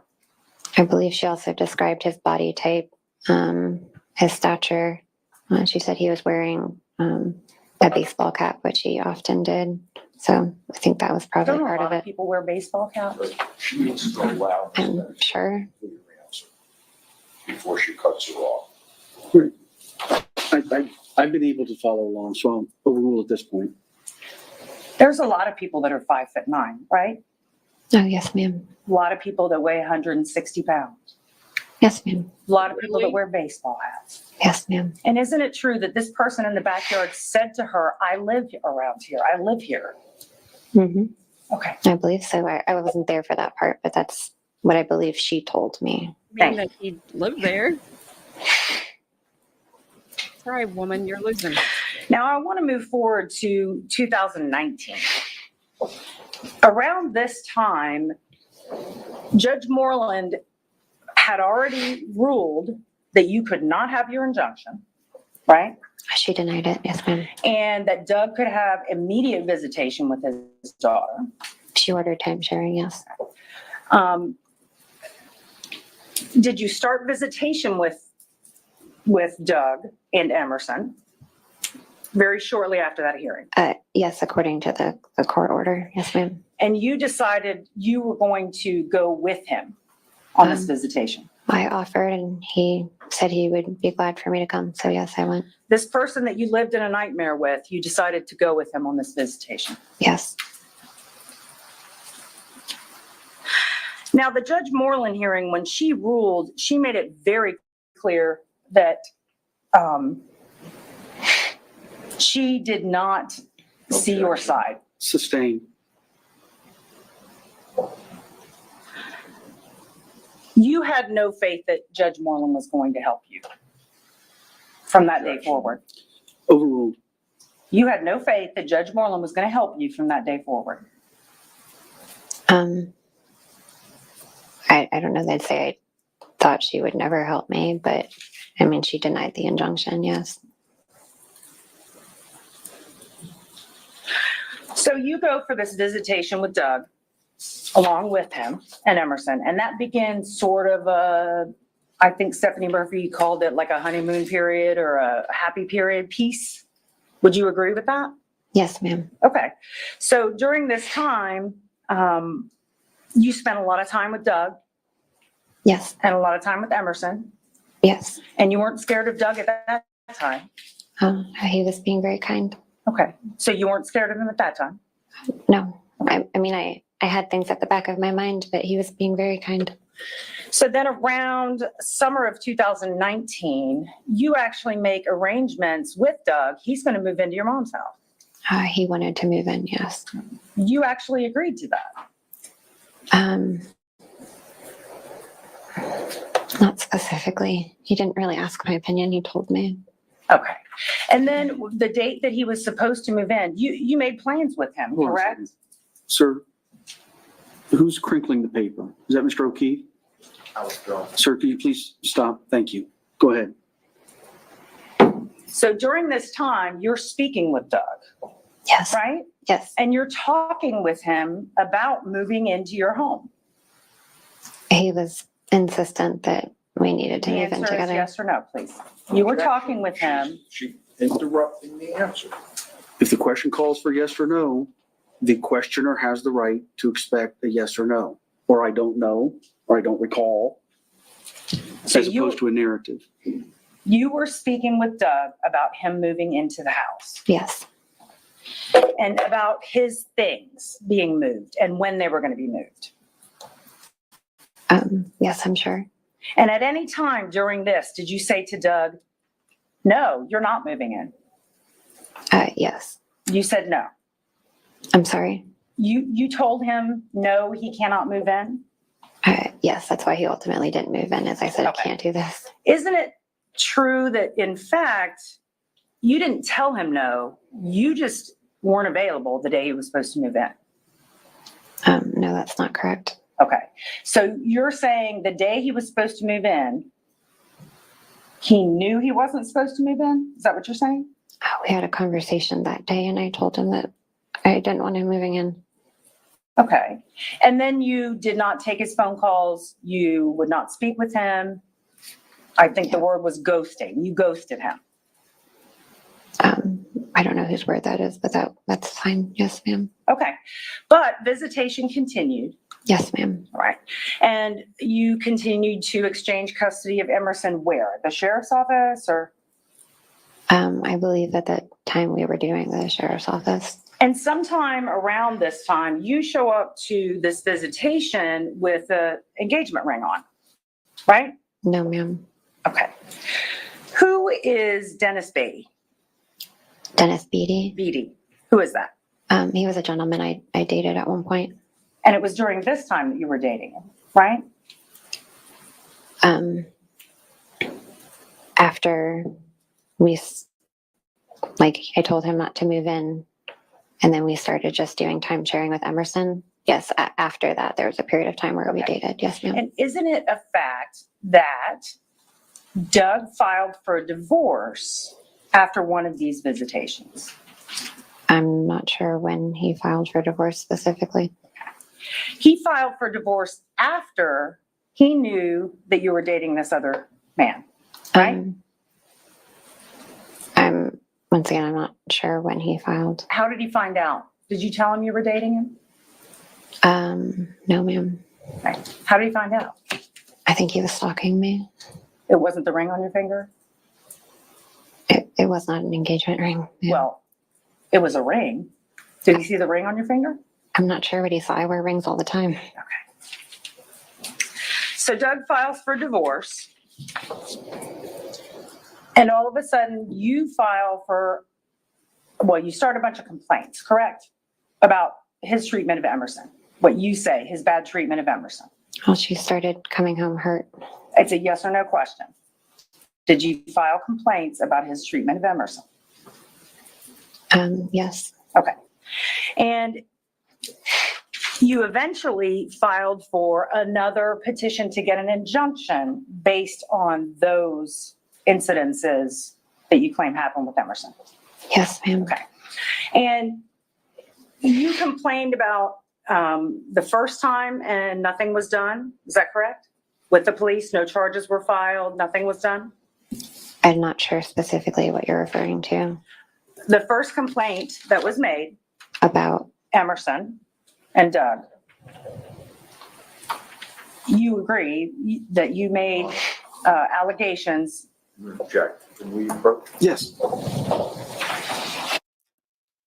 George, he didn't tell the state witness to answer yes or no when that attorney in the fuchsia with the big cheek fillers and the tons of Botox on her face that had no expression would not answer the question yes or no, even when the defense attorney was telling her it's yes or no.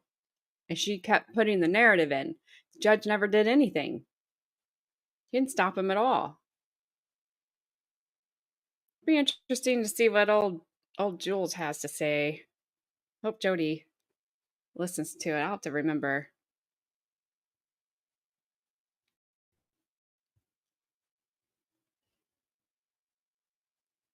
I don't know. This is not no. That was a defense witness. Still an attorney.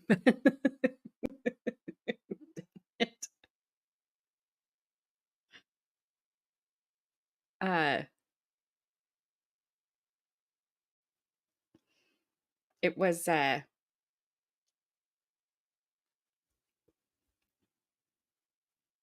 lost my train of thought. she had a really bright dress on. She never stopped talking. She was an attorney for Doug. And for some reason, I want to keep calling Doug Steve. I have no idea why. Just a random name that keeps coming into my mind that I just think he's Steve.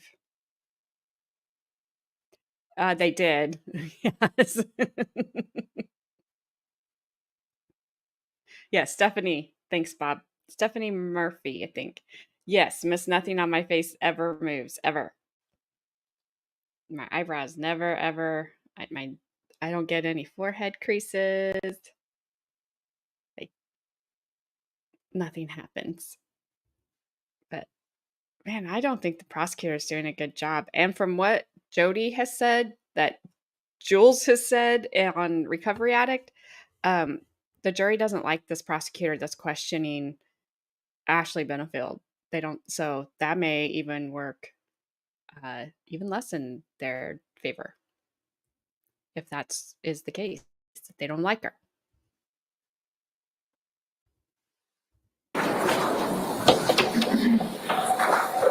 During this time, did you speak with members of the sheriff's office? I'm not sure specifically what time you're referring to. During the time that there were allegations that Doug was abusing Emerson, did you speak to the sheriff's office? Yes, ma'am. On numerous occasions? I would say so, yes. At least 5? Probably, yes, ma'am. Oh, and during those conversations, you were making allegations that Doug was abusing Emerson, right? Well, I was explaining the injury she'd come home with. I mean, I wasn't there. I don't know what happened. Okay, but you were alleging that Doug was abusing the child. I was concerned after her pediatrician called CPS and said that she thought she was being abused. Are you aware that pediatricians are required to call CPS when a mother alleges that? I didn't allege anything. I brought a video to show her at the appointment, and she called So you CPS. Objection. That's your answer, ma'am. Well, after showing her a video of some behavior, she called CPS and she informed me that I was also a mandatory reporter and that it would be negligent if I didn't also call and make a report. You brought Emerson to the pediatrician specifically for this reason, correct? No, ma'am. She had her checkup. But you brought this up to the pediatrician. At the end, she asked if either of us had any questions. And that's when you bring up, oh, she must be being abused. No, I described to her the behavior that I was seeing, and I showed her a video when she came to her own conclusions. Okay. So you spoke to the sheriff's office about that investigation and other investigations, and about the investigations that Doug was abusing Emerson. A sheriff usually comes out with the CPI from Child Protection. And you spoke to them? I mean, they were there when I was talking, I guess, yes. And you were talking, making allegations against Doug, assuming that he caused injuries to Emerson. I'm not sure of my exact words. I was trying to describe to them what I was seeing and my understanding of the situation at the time. You filed a petition for an injunction based on those things, correct? At the advice of my attorney, yes, ma'am. Okay. Whether your attorney advised it or not, you chose to do that, correct? Yes, I followed the advice of my attorney.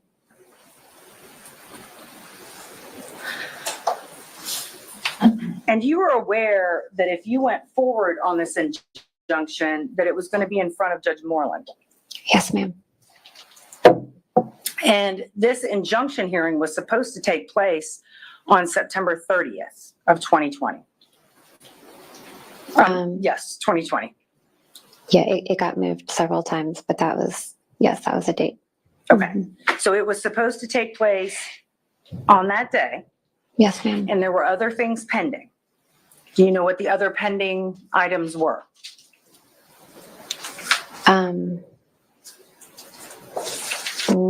Not specifically. Okay. I'm not sure what you're asking. One of them was Doug's request for a divorce, correct?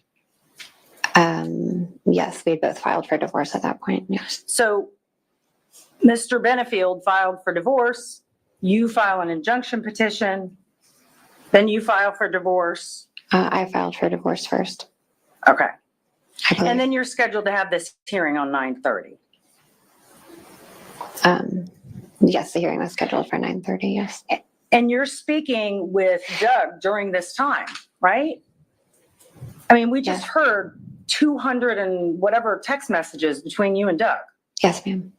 So do you at any time in that say to him, I'm going to go forward with this injunction on Wednesday, on the 30th? No, ma'am. In fact, based on those text messages, you were dropping the petition for an injunction. Yes, we talked about dropping everything. Yes. Okay. No, you talked about it, but you said you were going to. Yes, ma'am. And that is what the result of the mediation was. That there was not going to be any mediation really because you were reconciling. Yeah, we agreed, I guess, in order to move to Maryland. My understanding, the attorneys were advising us to, if we close things down, that it would make it easier, like legal wise, for us to relocate. So you were telling Doug that's what you were going to do. Yes, we were trying to work things out so we could all go to Maryland, yes. And drop the injunction. That was one of the things. And you wanted him to drop everything, right? The motion to release the report, the dissolution of marriage, you wanted him to drop everything. No, we filed a joint stipulation so we could get the report. But then you asked him to drop that, didn't you? I know we kind of went back and forth with so many things. Okay. You never had any intention of not going forward on your injunction. Honestly, it was kind of one of those things that some days I thought that maybe I should, and some days I thought that I shouldn't.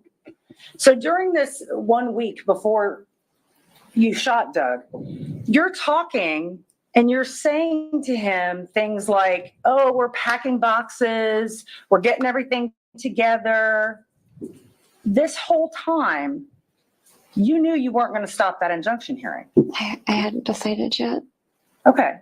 Your attorney testified that you were going forward on that injunction hearing. She was advising me to keep it. Okay. So during this time when you're telling Doug to bring different boxes, bring tape, you asked him to go to Selby Gardens, right? Yes, we all went. I think we got lunch. We brought Emerson so she could play. Okay. And you are having conflicted emotions about whether to go forward on an injunction. Yes, ma'am. While you're out having these types of experiences with them. Yeah, sometimes things are really good and other times they weren't. Okay. And so how about, let's see.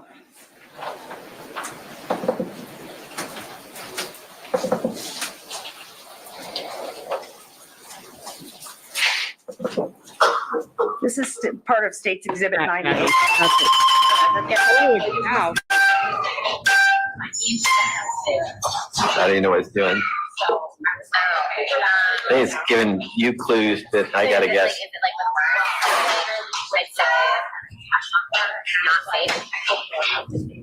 Get real. Real. Working mother, not a working mother.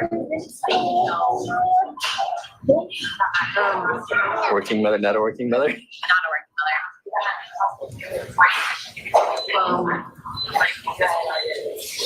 I live in a Slum.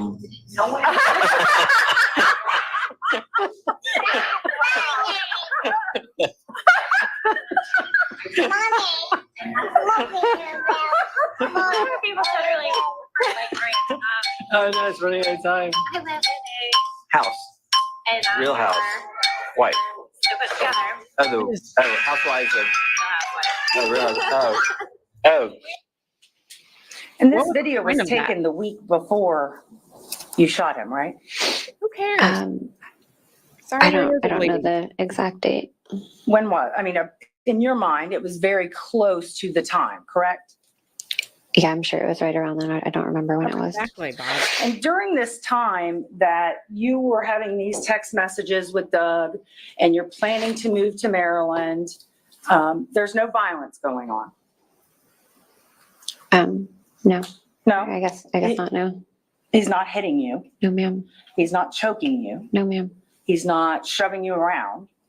No, ma'am. So this entire time, there is no violence going on.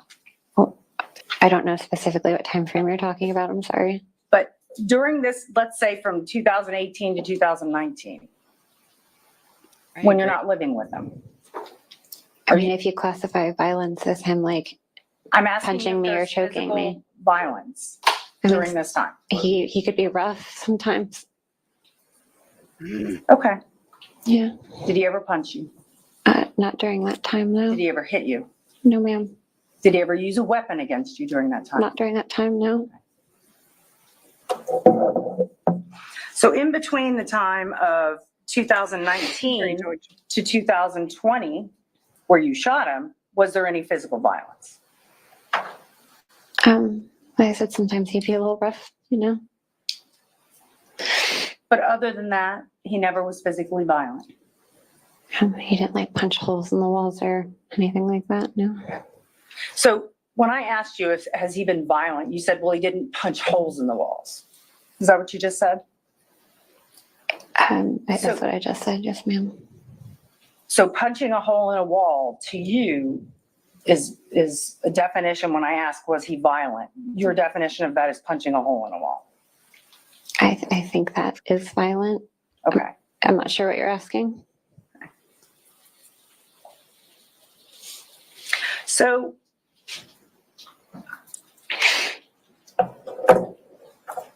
hang on just a second.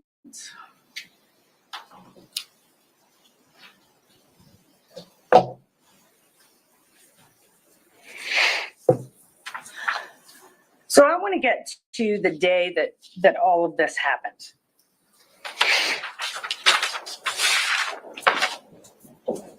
This happened on a Sunday, right? Yes, ma'am. And you're moving on, or you have a hearing on Wednesday. I believe that's correct. And Yes, you're ma'am. moving right after that.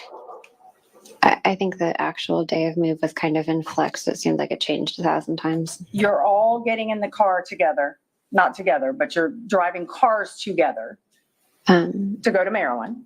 Yeah, I believe he was going to be driving the U-Haul and pulling his truck. And I think that my mom was driving her car and I was driving mine. And you were telling him during that time that you were going to move to Maryland and attempt to reconcile. No, ma'am. You weren't telling him that. No, not in those words, no. Did you hear Dr. Broder testify about that? That he said that when you were with Doug. Objection here. Sustained.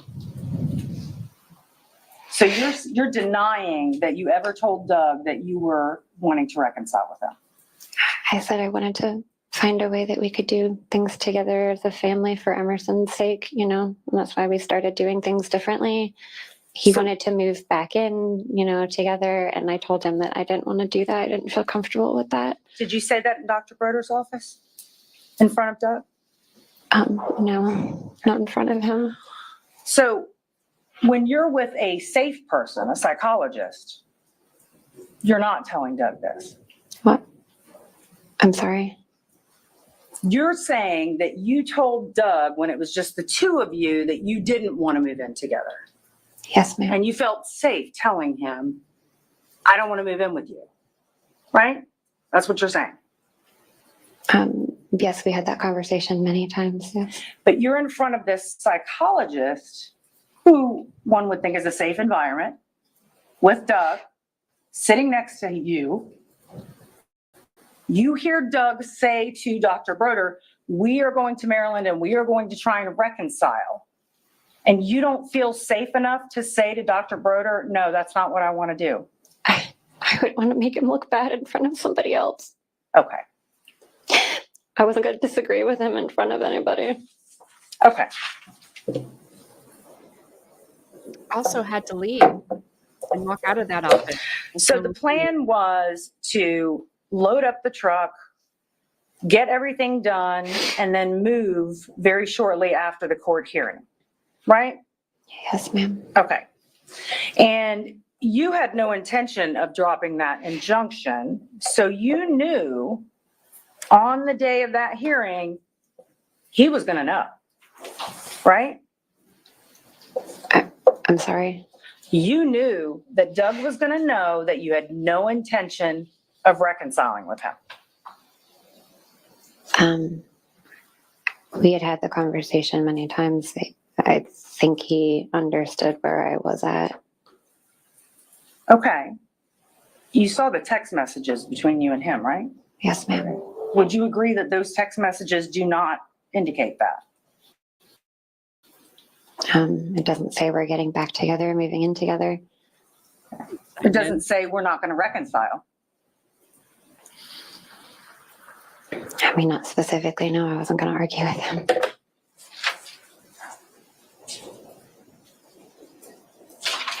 If you got your injunction on that day, September 30th, how would you have moved together? Speculative. What was your plan if that injunction was Speculative. granted? Different question. Overruled. Objection. Speculative. No. You can approach.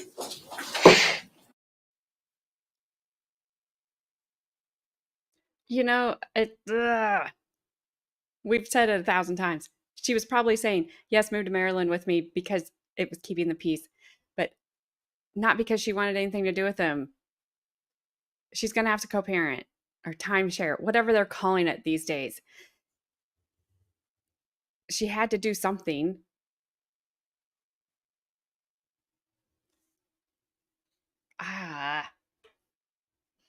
I'm just trying to not explode. If y'all must know.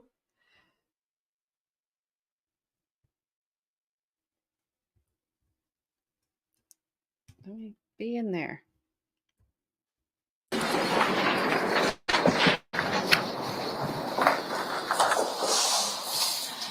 So if the injunction were granted on that day, what was your plan about moving to Maryland with Doug? I don't know that I really had a plan. I wasn't even sure whether or not I was going to go through the injunction at that point. Yeah, there's something funny.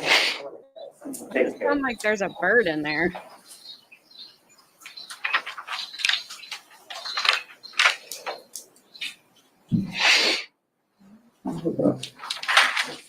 Okay, so I want to get to the night that all this happened.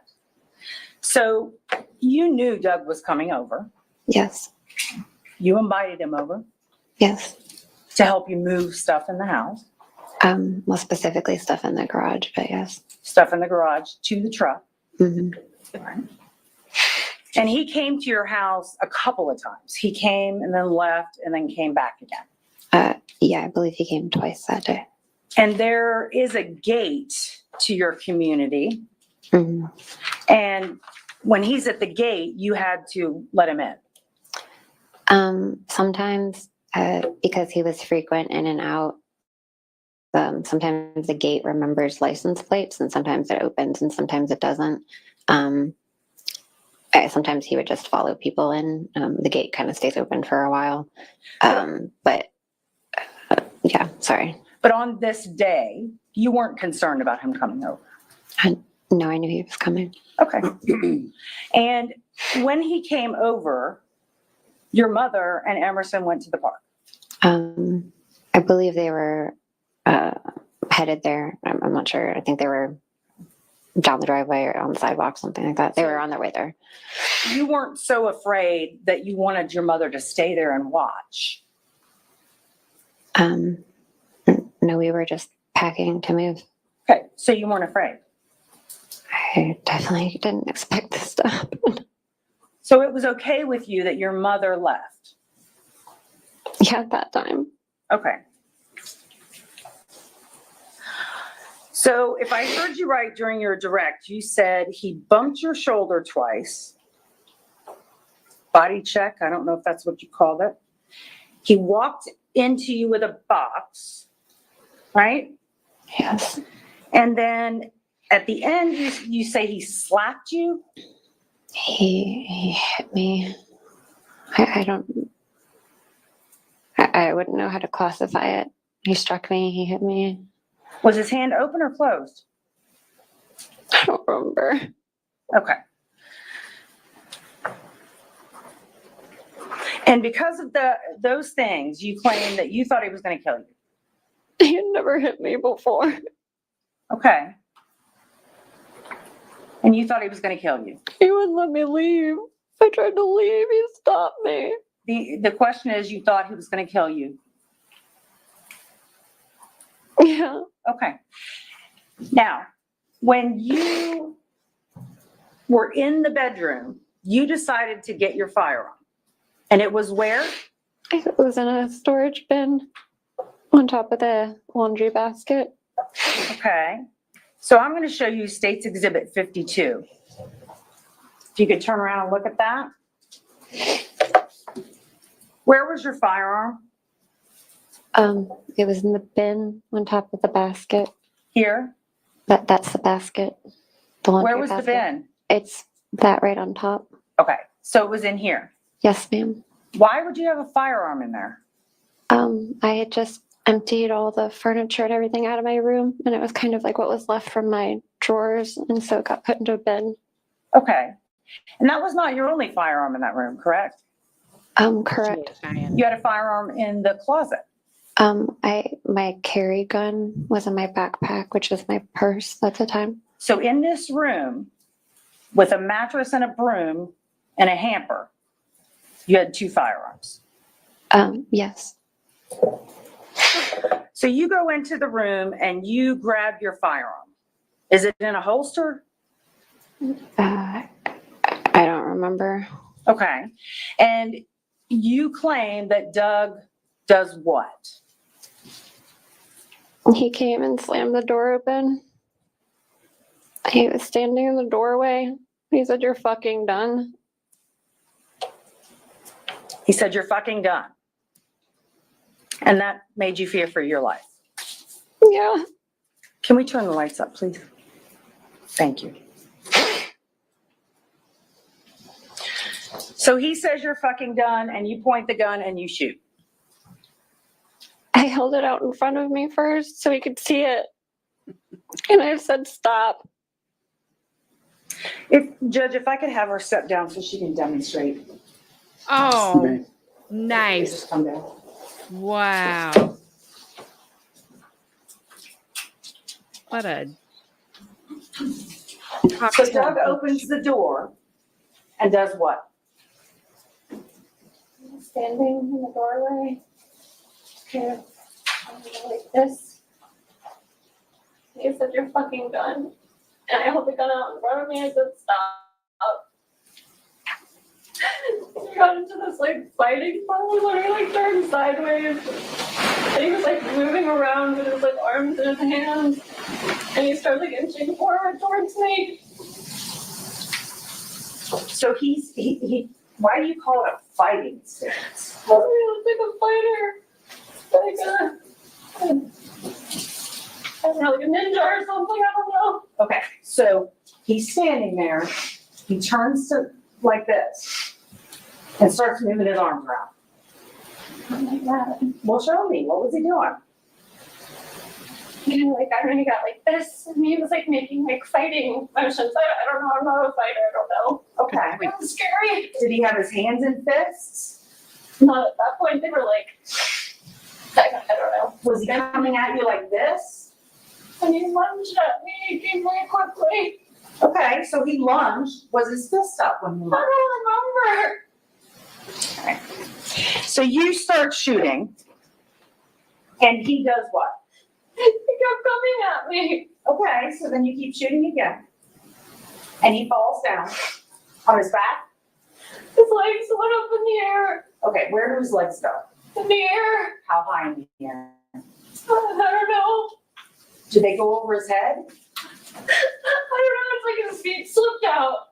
Okay. And his feet and his legs went up in the air. And were you still shooting at the time? I don't remember.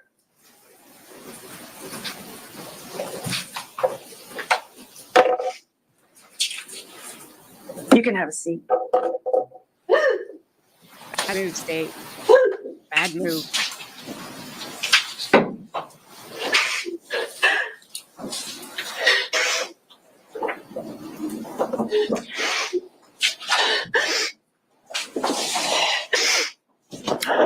after this incident, you claim that you had swelling to your face, right? It's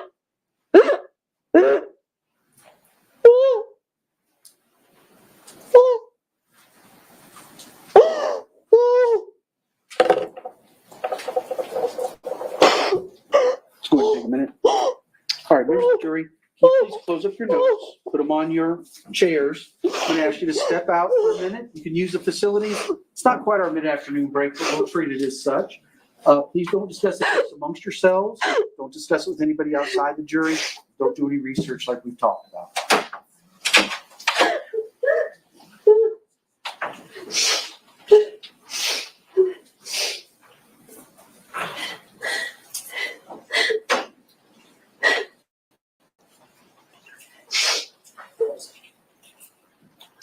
All right, the jury's out. You can have a seat.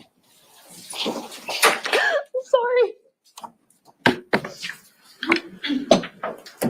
All right, we'll take 5 minutes. Thank you.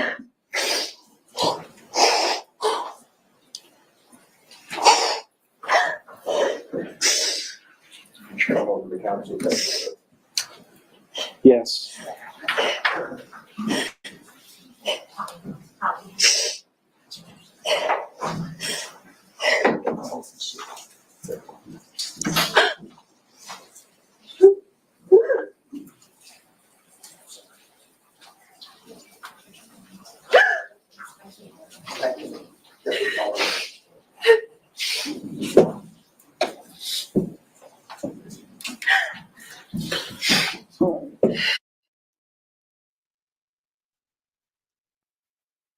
You guys are nailing it.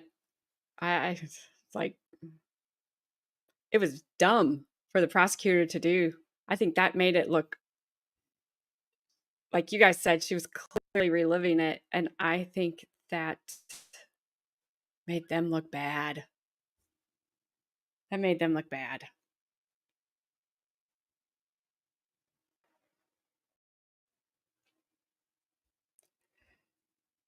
I hope it does. I hope it works in her favor. That was awful. That was awful. It was hard to watch.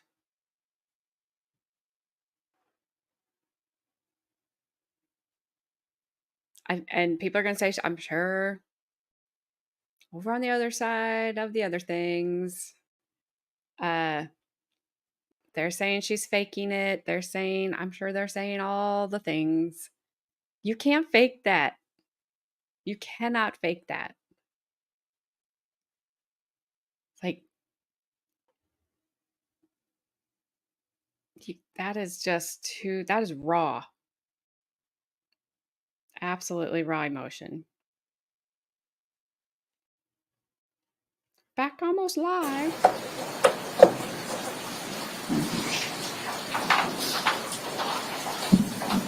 Yeah. Yep.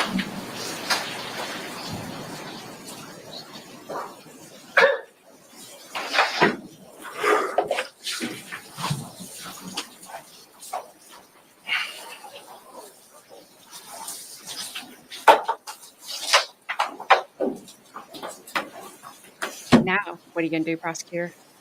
Because now you look like a tall cocktail beach. Bob said, accidentally.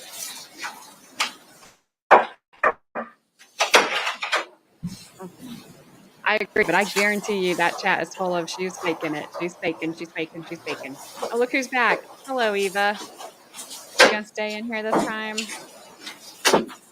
You get some of it hard for you to hear, but how do you think Ashley feels? All right, y'all can have a seat. Welcome back, everybody. Usual questions. Did anybody discuss the case or anything about the case amongst yourselves with anybody outside the jury or do any research? Everybody says no.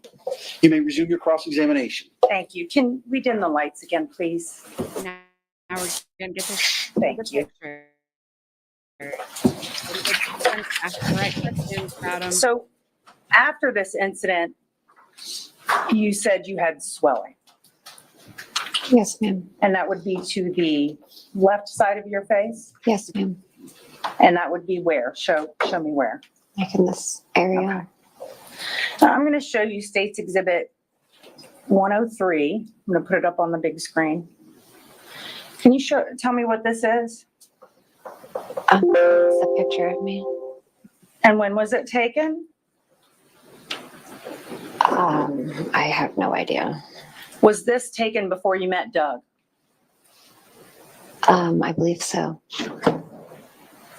Now I'm going to show you State's Exhibit 104.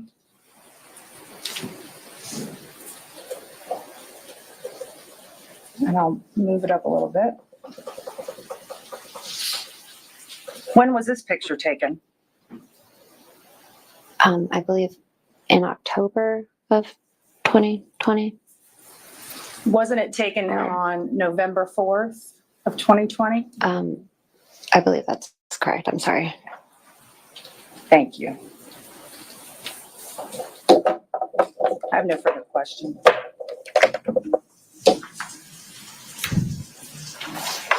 Redirect. No further. All right, man. You can retake your seat. Just leave that exhibit there. No, you're not. You can take your water. I meant the paper. Okay. There you go. I guess there really wasn't anything for him to clean up.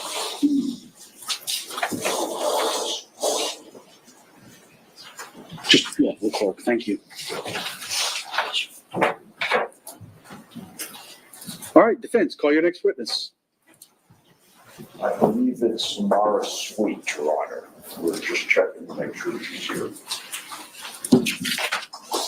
Judge, I think we need to have a conversation. Sure you do. Okay. Sure you do. You go have a conference.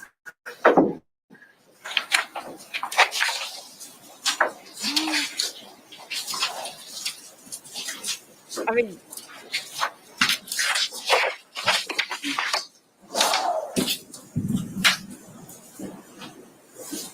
he kind of didn't really leave him anything to have to go clean up because she was like, horrible.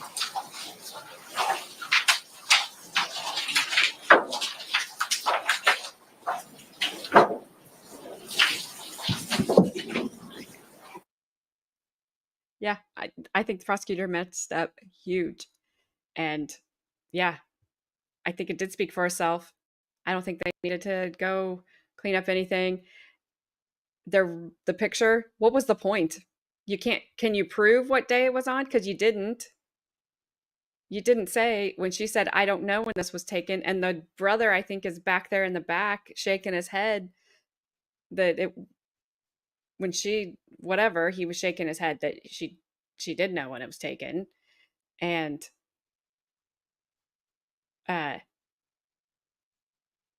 then she didn't say, well, here, it was this date. Here, we know this. She didn't say anything. It was, the picture was nothing. And yeah, the reenactment was, whew, dumb. Dumb. All right. Well, our current poll has one less vote than the last poll, probably because Jodie's not here. We're at 70% truthful, 10% mostly truthful, 10% not truthful, and 10% still undecided.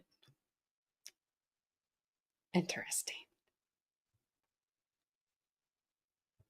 You are an interesting group of fellas and men and women, I should say.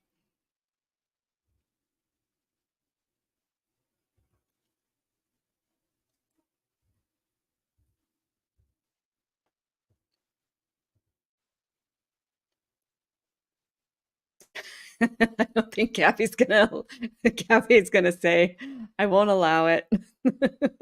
I'm sorry.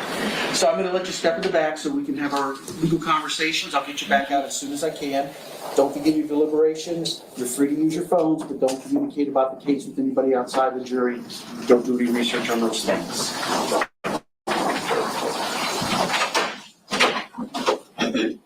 And are you talking about the one, that woman, from what I understand, actually hit him in the back with the rounds, but it was still another DV case, and we didn't get to hear it because they only showed opening, closings, and verdicts. or at least openings. She counts them on a regular basis. Thank you. I just didn't want to have any over here.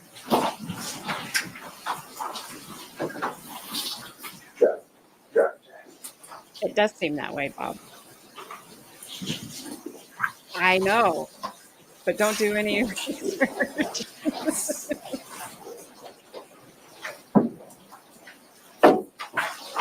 Yeah, he's told them they can use their phones to make phone calls that they need to make.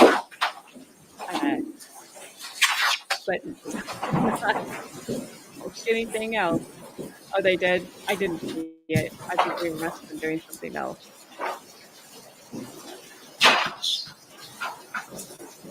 And then I guarantee they're going to say that she pulled herself together quickly.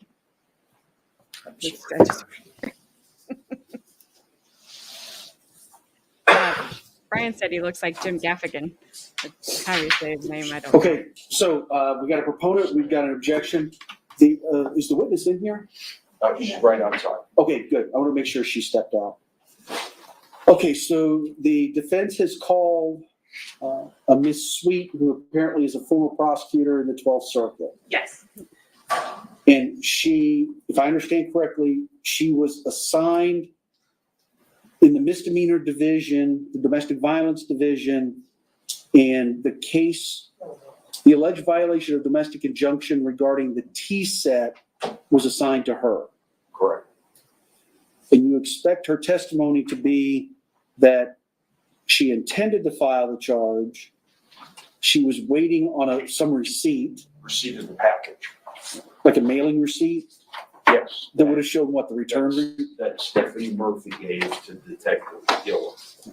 And then you believe her testimony would be that she intended to file the charge, but then she was transferred out of that division. She left the office. She left the office, okay. Because that's one of the temporary assignments that they give to misdemeanor folks. So she left the office, and that's it? Well, and her training based on domestic violence training, she believed Ashley to be a victim of domestic abuse, and that Ashley exhibited all the symptoms of domestic abuse, in particular, remaining quiet as a result of intimidation and going, for example, the state's case is predicated on Miss Benefield going along with Douglas Benefield, for example, on the first parent sharing exchange, and the week leading up to the shooting, they put in those 263 text messages and the video at the restaurant, all showing Miss Benefield and Mr. Benefield's company as apparently happy and not afraid. And abused, those are the classic symptoms exhibited by abused women. They are afraid to reject the abuser for fear of reprisal. And what happens is, after a while, they reach a state of compliance where physical threats are no longer necessary because they know what the potential is. So they become compliant. That's also what Bruce Ferris is going to enlighten the jury on. And I remind the court that this is the state's theory. They have put into play, they injected it, they raised it, initiated it, that because Miss Benefield didn't look scared in the company of Douglas Benefield, and that she was exchanging these text messages with him for the week leading up to the shooting with smiling faces and basically compliant behavior, that shows that her claim to fear of Douglas Benefield on the 27th is a fraud. And we now need to explain to the jurors why an abused woman would act like that and would, for example, not agree to be present at the first parent sharing exchange. When a child is involved, it magnifies the situation so that the mom if she's afraid of, in this case, Mr. Benefield, because of prior acts of domestic violence, she's even more afraid for her child. So the mother's going to make it a point to accompany the abuser in an effort to protect her child. That's what we are now obligated to show to properly defend this case. And we can do that through the training and expertise of Samar Sweet, as well as Bruce Ferris.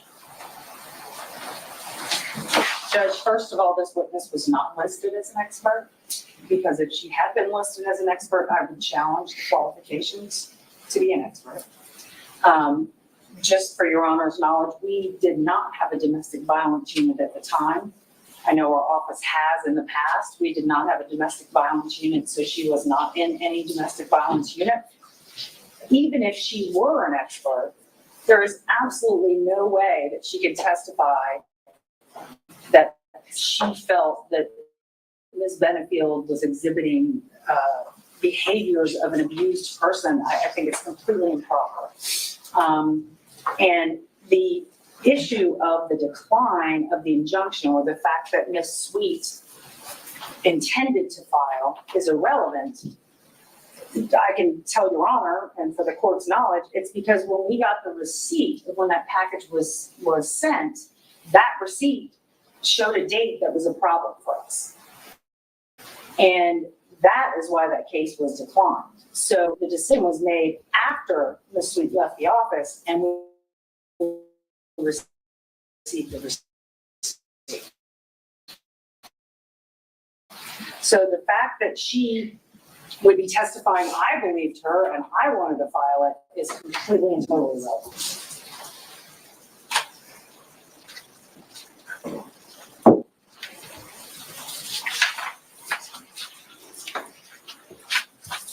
Yes, sir. Rebuttal? Yeah, so the court may recall that Deputy Weber had issued a capias for the arrest of Douglas Benefield for the delivery of this package. Detective Gilliam came into court and told us that he suspended Deputy Weber's request for a capias, and we have a communication from Deputy Gilliam that we got by way of a public records request, where he acknowledges plain as day that it was a violation, that it was during the time that the South Carolina injunction was in effect. But he nonetheless refers it to the state attorney's office. This is the assistant state attorney that was working that case. She would testify. We'd like to put her up for a proffer that she fully intended to file. She believed it was clearly a violation based on the fact that the court. Well, I'm just saying, if you want to proffer, let's get her in and proffer, because then all these arguments would happen after the proffer. Okay. I mean, but I haven't made a ruling, so you can make your argument. I can make a preliminary ruling, and then you can proffer. Yeah. Okay.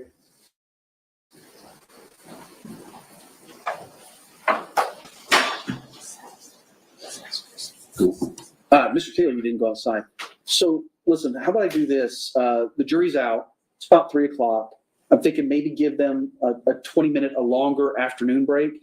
When I do that in the afternoons, I will typically have a deputy escort them down to the jury assembly room where they can kind of spread out. The machines are there, the restrooms, but deputies are with them. Okay? All right, deputy, can you excuse them until about 3:20? We'll get it back up as soon as we can. Thank you.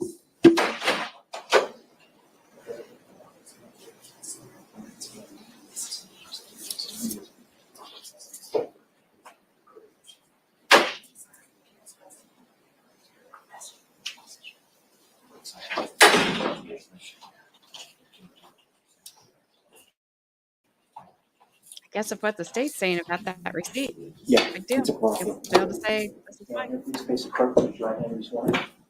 You solemnly swear or affirm the testimony you're about to give will be the truth, the whole truth, and nothing but the truth. I do. Very young.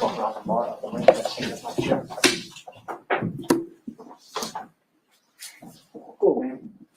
My name is Judge White, I'm presiding over this case. As the deputy said, just make yourself, go ahead and sit down, make yourself comfortable in this seat. Pull yourself up so you're about 12 to 15 inches from that microphone. There you go, to adjust up, down, left, right, however you need. So you get a loud, clear voice, you'll hear everything. As you can see, I'll tell you, you're a former prosecutor and attorney. Jury's not here. At this point, the defense is going to proffer your testimony. Okay.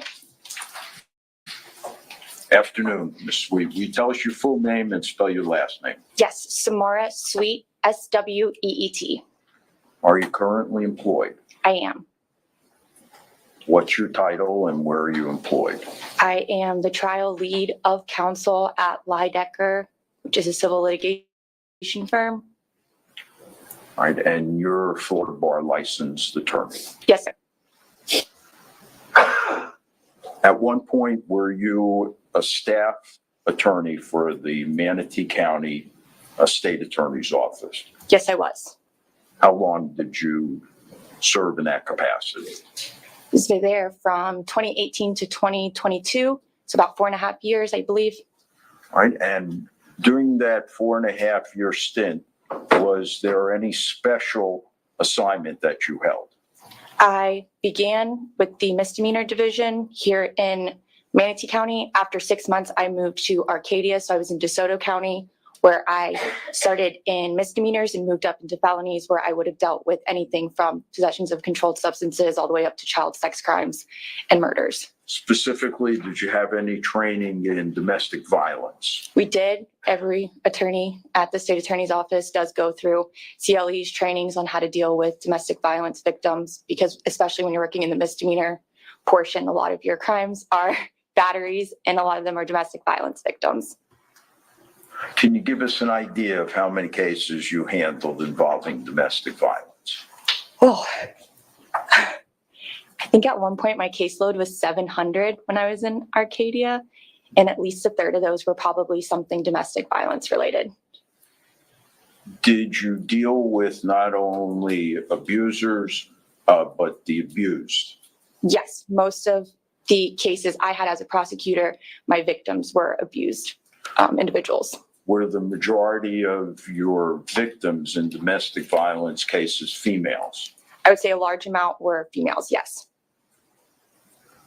Were you assigned, while in your capacity as an assistant state attorney for the 12th Judicial Circuit, were you assigned to a matter involving Ashley Benefield? I was, yes. How did that come to pass? So when I was in Manatee, I had the caseloads with all defendants that had the last names with B, D, or I. So Ashley Benefield's case came to me and she was the victim in the case that had been assigned to me for a violation of an injunction. Do you recall specifically the nature of the violation? It was a package that had been delivered to her allegedly from her ex-husband. All right, and the domestic violence injunction that was violated, do you recall from where it had been issued? It was from out of state. I believe it was South Carolina. And did you meet with Miss Benefield? I did. Do you remember on how many occasions? I believe it was twice, because when the case first came, there's elements to a violation of injunction that have to be met. We had not yet had all the information, so I did meet with Miss Benefield, got some more information, and then had to follow up on the investigation. I had to meet with her again after that. Did there come a point in time when you made a filing decision? I did not. I had left the office before a filing decision was made. I had been moved to Arcadia at that point. I should have articulated that question better. Had you, as part of your investigation, individually reached a conclusion as to whether or not you felt it justified going forward and charging? I did. I think I was still waiting on some information to prove if the package had actually been sent by Mr. Benefield. And that was the last information that I had left to my predecessor before I left. But I did think that if that information was given, there was enough to file. And would it help refresh your recollection if I suggested that you were waiting on a copy of the receipt for the package? Yes, I was waiting on to see who had sent that, and I know I had been in contact with the officers involved. Do you recall whether or not you were dealing with Detective Gillum? That I'm very bad with names, so I do not want to say yes or no, sir, if it was Detective Gillum or not. That does sound familiar, but I might have worked with him on other cases as well. All right. How was Ashley Benefield when you first met her? Can you describe her demeanor? Yes, she was very upset. She seemed scared, worried. She had come to my office and she was crying when she was sitting in my office with me. I did think that she was worried about the package that had been received. Now, was it your practice generally to always meet with the victims in the cases that you were prosecuting? Yes, it's office policy. Had you formed an opinion about the genuineness of the fear that Ms. Benefield expressed? I did believe that she was in fear and worried about that. And from the investigation that you conducted, did it vindicate, other than the actual label for the package, the factual representations that Ms. Benefield had made to you? Want me to restate that? Yes, please. Yeah, that didn't come out too good. Did your investigation corroborate the facts that Ms. Benefield related to you? It did, yes. There had been a package received. The package, I know she believed had some weird smell coming from it. And my recollection was that had been investigated, but the package had been delivered to her. I think she said it was close to her birthday around that date. I can't remember exactly, but it did. The facts that I had investigated did lead up. South Carolina, when I reached out to them, had said they had given an injunction for her. All right. And do you recall contacting the toxicologist with respect to the contents of that package? I did. She had brought me a toxicology report on that meeting, and I did call the doctor. Now, in all candor, I can't confirm if that's exactly the doctor, but I did speak to someone on the phone who said that Ashley did have weird things in her blood system at the time that did not correlate to someone's normal toxicology. But she couldn't say from where that had come from, but that there were abnormalities in that report. And you say you have considerable experience with women who have been victims of domestic violence? Yes. Is there a certain pattern in your training and experience that you see in these women? Yes. So a lot of times we'll have a lot of these meetings involve an abuser. We have the abuser who has abused someone. By the time they're coming to us, a lot of time has passed. So we always want to explain to them that normally we see a cycle. You have an abuser, he does something wrong. Then it's, I'm sorry, I'm very, very nice. They come back, and then we end up again in this situation with more abuse. Kind of like a hamster wheel. Yes.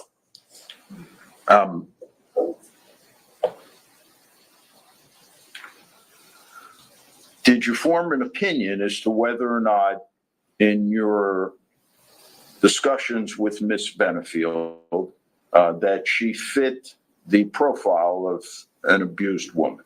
I did. When we discussed, she did seem that she had been isolated at that time. She was very scared.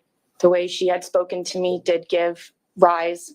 She had mentioned some minor physical issues that had been occurring, but abuse doesn't always have to be physical. Sometimes it's psychological, mental, emotional. And she was in my office when she was sitting. She did seem to be presenting like that. Is it a pattern and practice of abusers to employ psychological intimidation?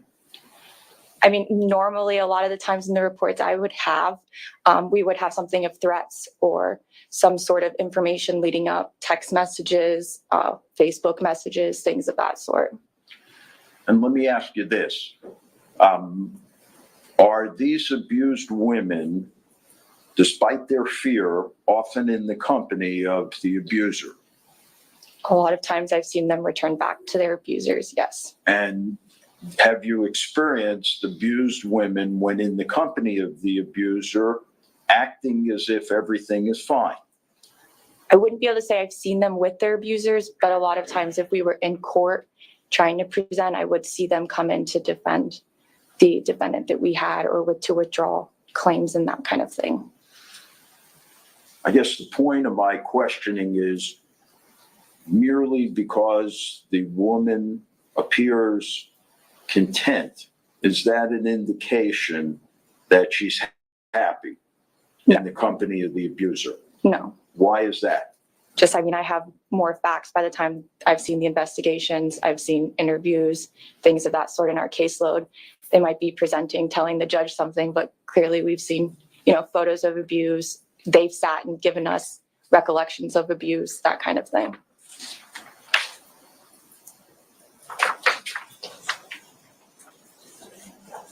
You left the office before you were able to actually conclude and file a charging document. That's correct. And as you sit here today, do you know what the disposition was? I believe it was decided to not move forward, so it was dismissed. That's all, Your Honor. Close.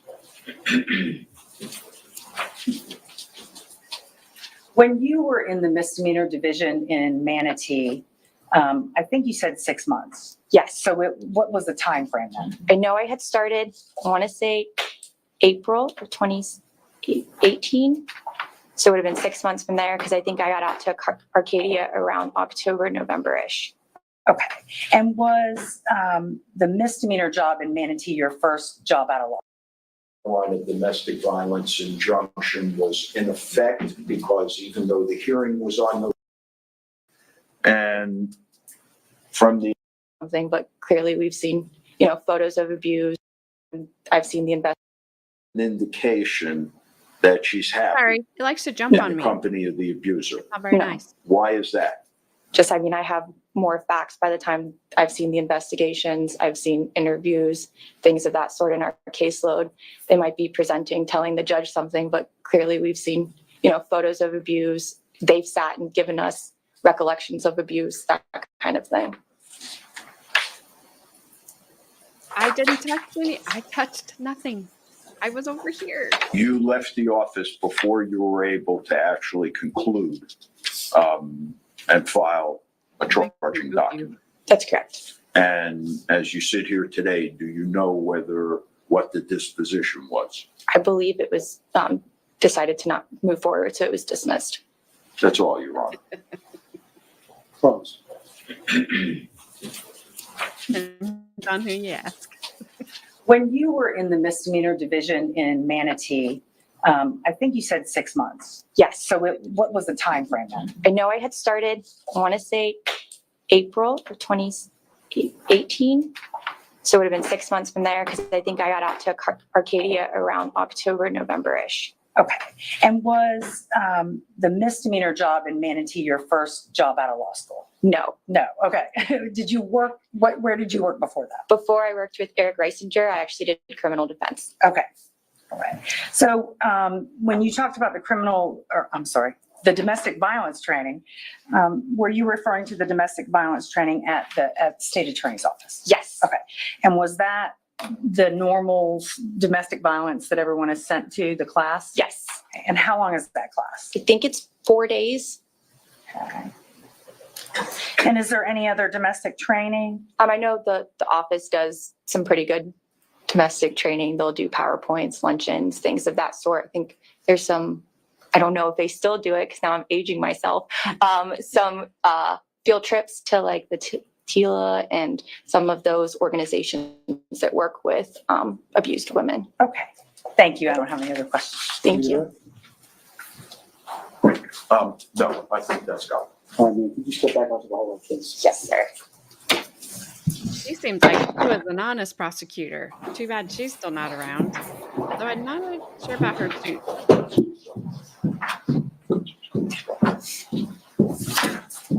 I need to see all of it.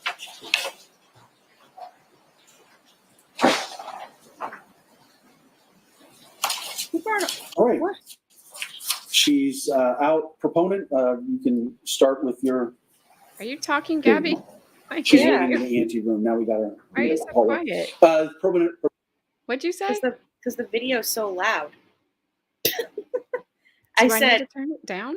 no, it's fine. I was gonna say, was there a horse galloping by? I know. Giddy up. Yeah, go and get. There, I turned your mic up. Oh, bad pause, bad pause. What you gonna do? Oh, yeah, everybody. I'm really good at that. Really, really good at that. George, little legs, little voice. Oompa, oompa, oompa. All right. Let's see what he's gonna do. Okay, bye. Bye. You don't have to leave. Proponent of the evidence, argument. Yes.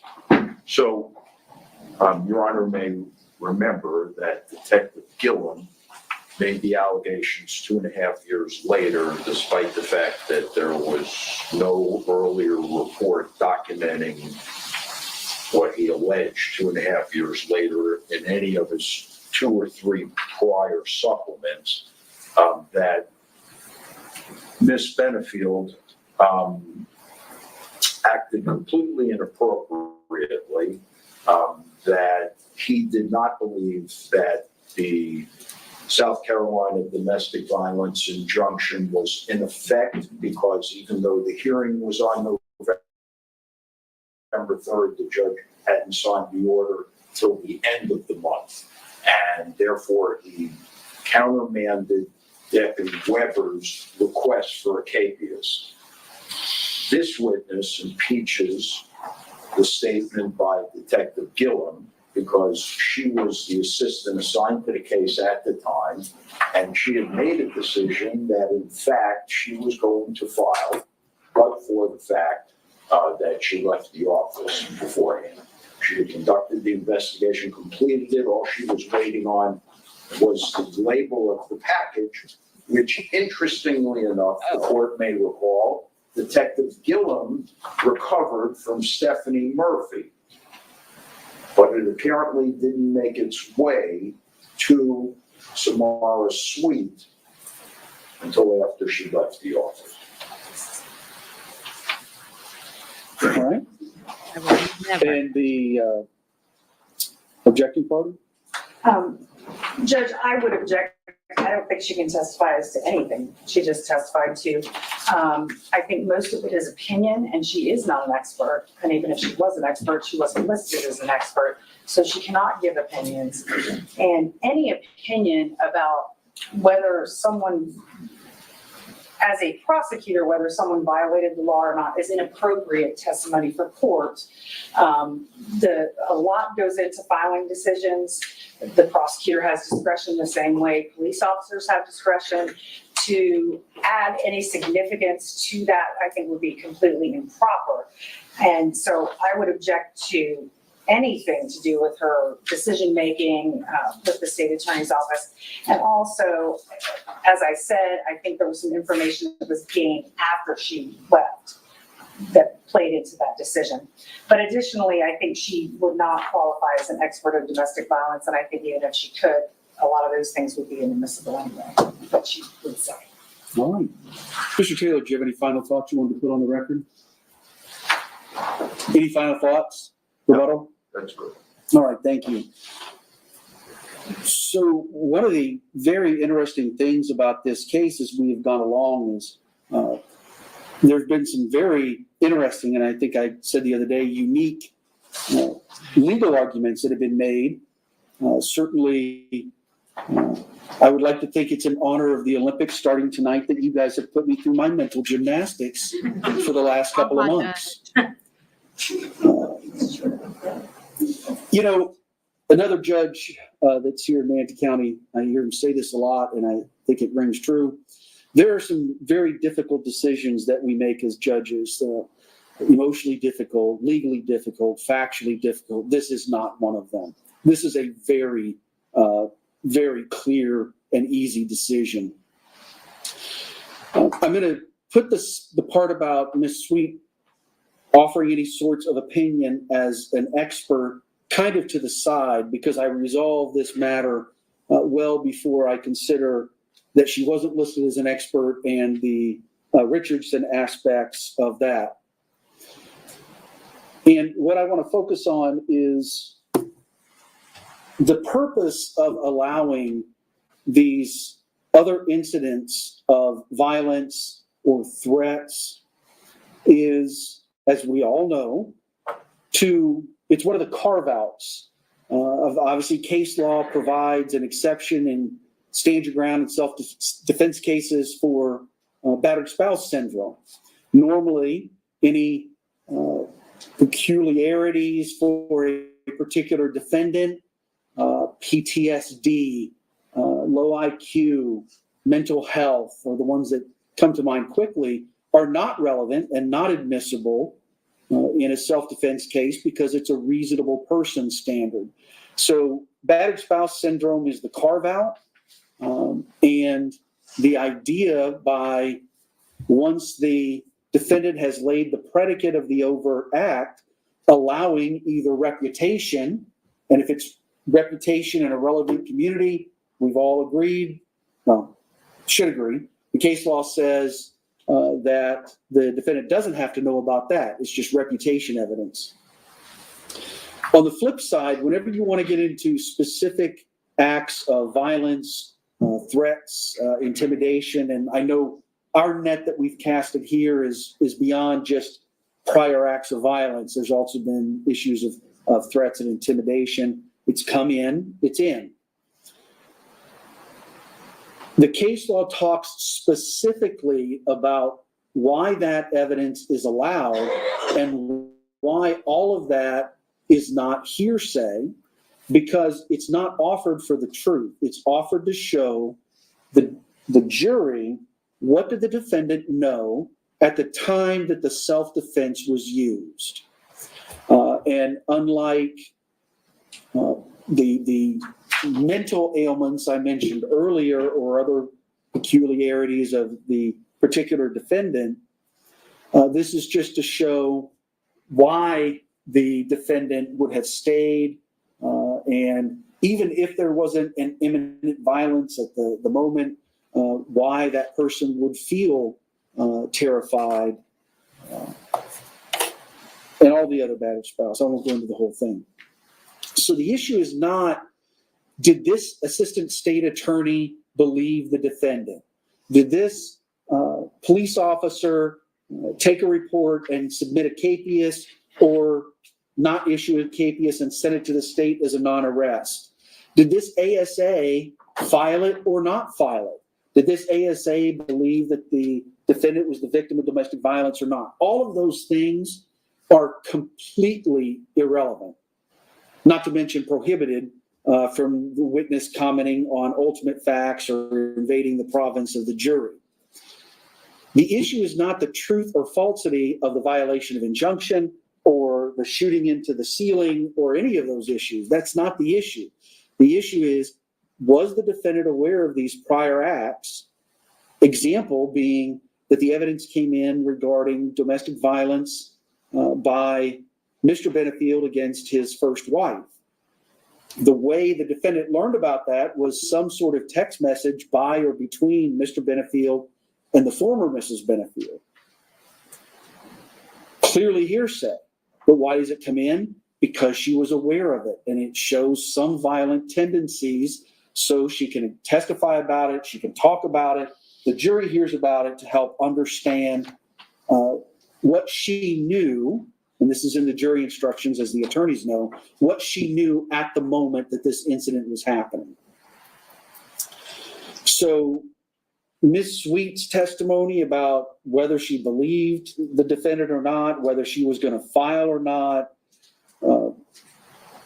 the conversation, whether she thought that the defendant was genuine and legitimately a victim, the testimony that she had some report and she called someone and there were some sort of abnormalities, unspecified abnormalities in some lab test, that she, characteristics of domestic violence victims and so forth is just of no moment. So it's irrelevant. It's commenting on the testimony of and the credibility and veracity of other witnesses. It's commenting on ultimate facts. If you want to talk about the expert portion of it, as the defense said, this is all the same things that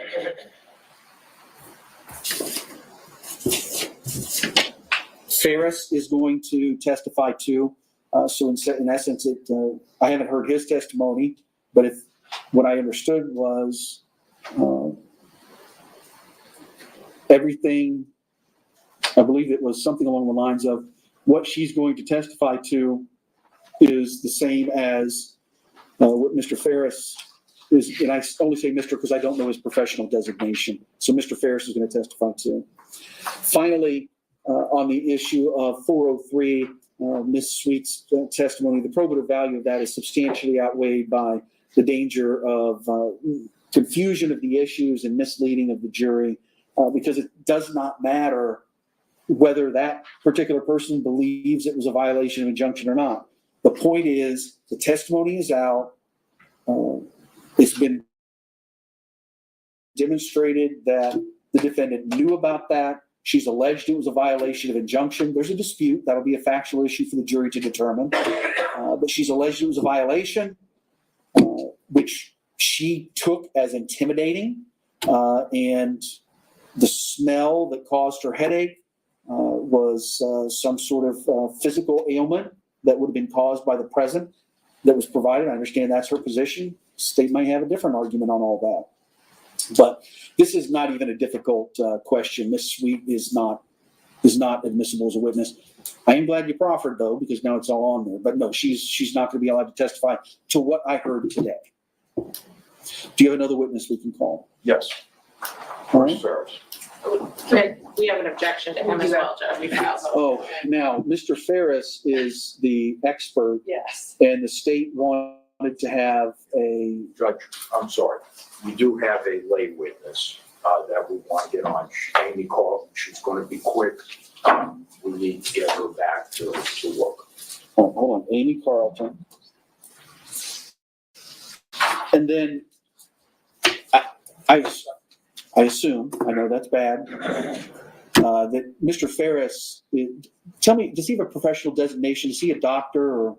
He's a licensed mental health counselor. So he's Mr. Ferris.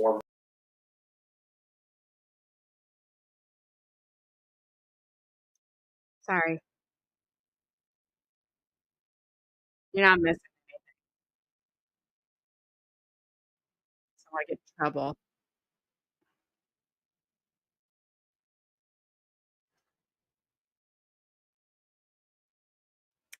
That's what I was supposed to show you all. I don't want to get in trouble. Oh my goodness, so cute. That's all satellite airs that you see all the time. Can you hear me now? I can hear you. 3 years ago today, Herman said. Aw, so cute. And she was like, threatened me with my life if I didn't show it. I mean, I would be pretty upset if I didn't get to see that. So. Well, now you did. I don't know what a Taki. Oh, Takis? Takis are like spicy chip things. Yeah. Like kind of a chip, or I guess they're kind of like Cheeto chips. They're like in a twist and they're like spicy. Nope. Sort of like hot fries. Nope. I like hot fries. But Takis are like a little too much for me. Yeah. All right, Carmen. There she is. She has grown into those ears. Kind of. She came that way. Red hot Cheeto chips. Yep, basically. Okay. Well, Carmen said she ate the blue ones. Yeah, there's different bags. I think there's like blue, purple. Red. And I think it depends on like the color of the bag, the intensity of the heat of the chip. I don't like a lot of spice. Ew. Why would you want to torture yourself that way? The hottest chip in the world. They come in a whole bag. I thought that was like the chip. Oh no! Well, yeah, I think that's what Flash Fan is talking about. That one chip Yeah, challenge. she did that too. She did that after she had the vid because she didn't have any taste. Oh yeah, Like burned her tongue. Spicy clam. Nailed it. Clammed All it. right. Gotta say goodbye to your satellite ears, Carmen. I showed it. Everybody, oh, she's so cute. And a pain in the butt sometimes. But she's very, very smart. So give her all that. Now back to the regularly scheduled program. Back to objection after objection after objection. The defense would like to put on their case. No. Is the video live now? We were, but not now. I was gonna say you could skip it, but you can't. We were live, but now we have another objection. The Daubert hearing is very likely going to take us to the end of the day. So I expect that we would probably start with Mr. Ferris on Monday. Yes. Mr. Taylor? Well, Your Honor, actually, we have some case law that I was hoping would obviate the necessity for a Daubert. All right, well, do you want to handle Ms. Carlton first? Please. All right. Ms. McDonald just needed to go to the ladies' room, so. All right. If you want to bring them back in, that's fine. If you Well, want. yeah, we can start working it back up. Yeah. I think that'll be good. So let me give you guys 5 minutes. If you need to step out, Mr. Taylor, Ms. Benefield, if you need to step out and use the facilities, that'll be fine as well. We're going to start working on getting the jury up. It usually takes about 5-10 minutes. Yeah.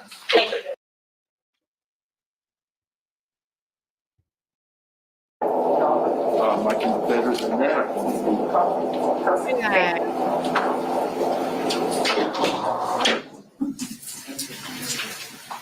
You can't. I think I know exactly which one you're bringing me to bring me, though. I'm seeing you, Jed. Somebody did something wrong, and now you have to correct them?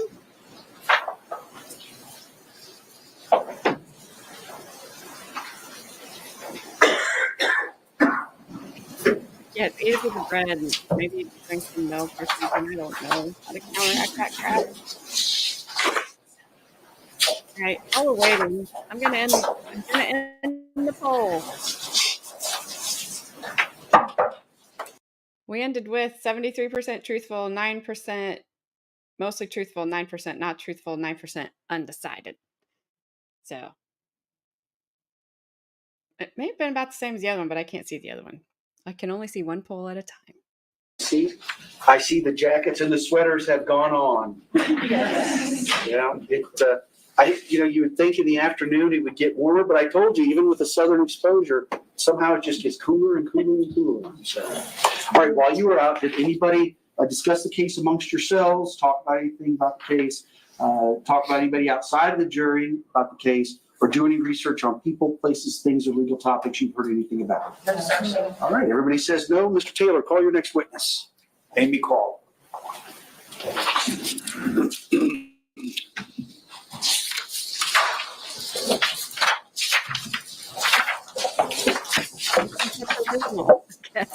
Coat your stomach at least.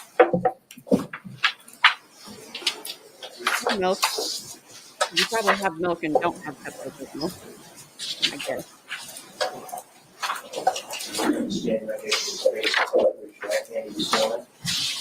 Do you solemnly swear or affirm the testimony you're about to give will be the truth, the whole truth, and nothing but the truth? Yes.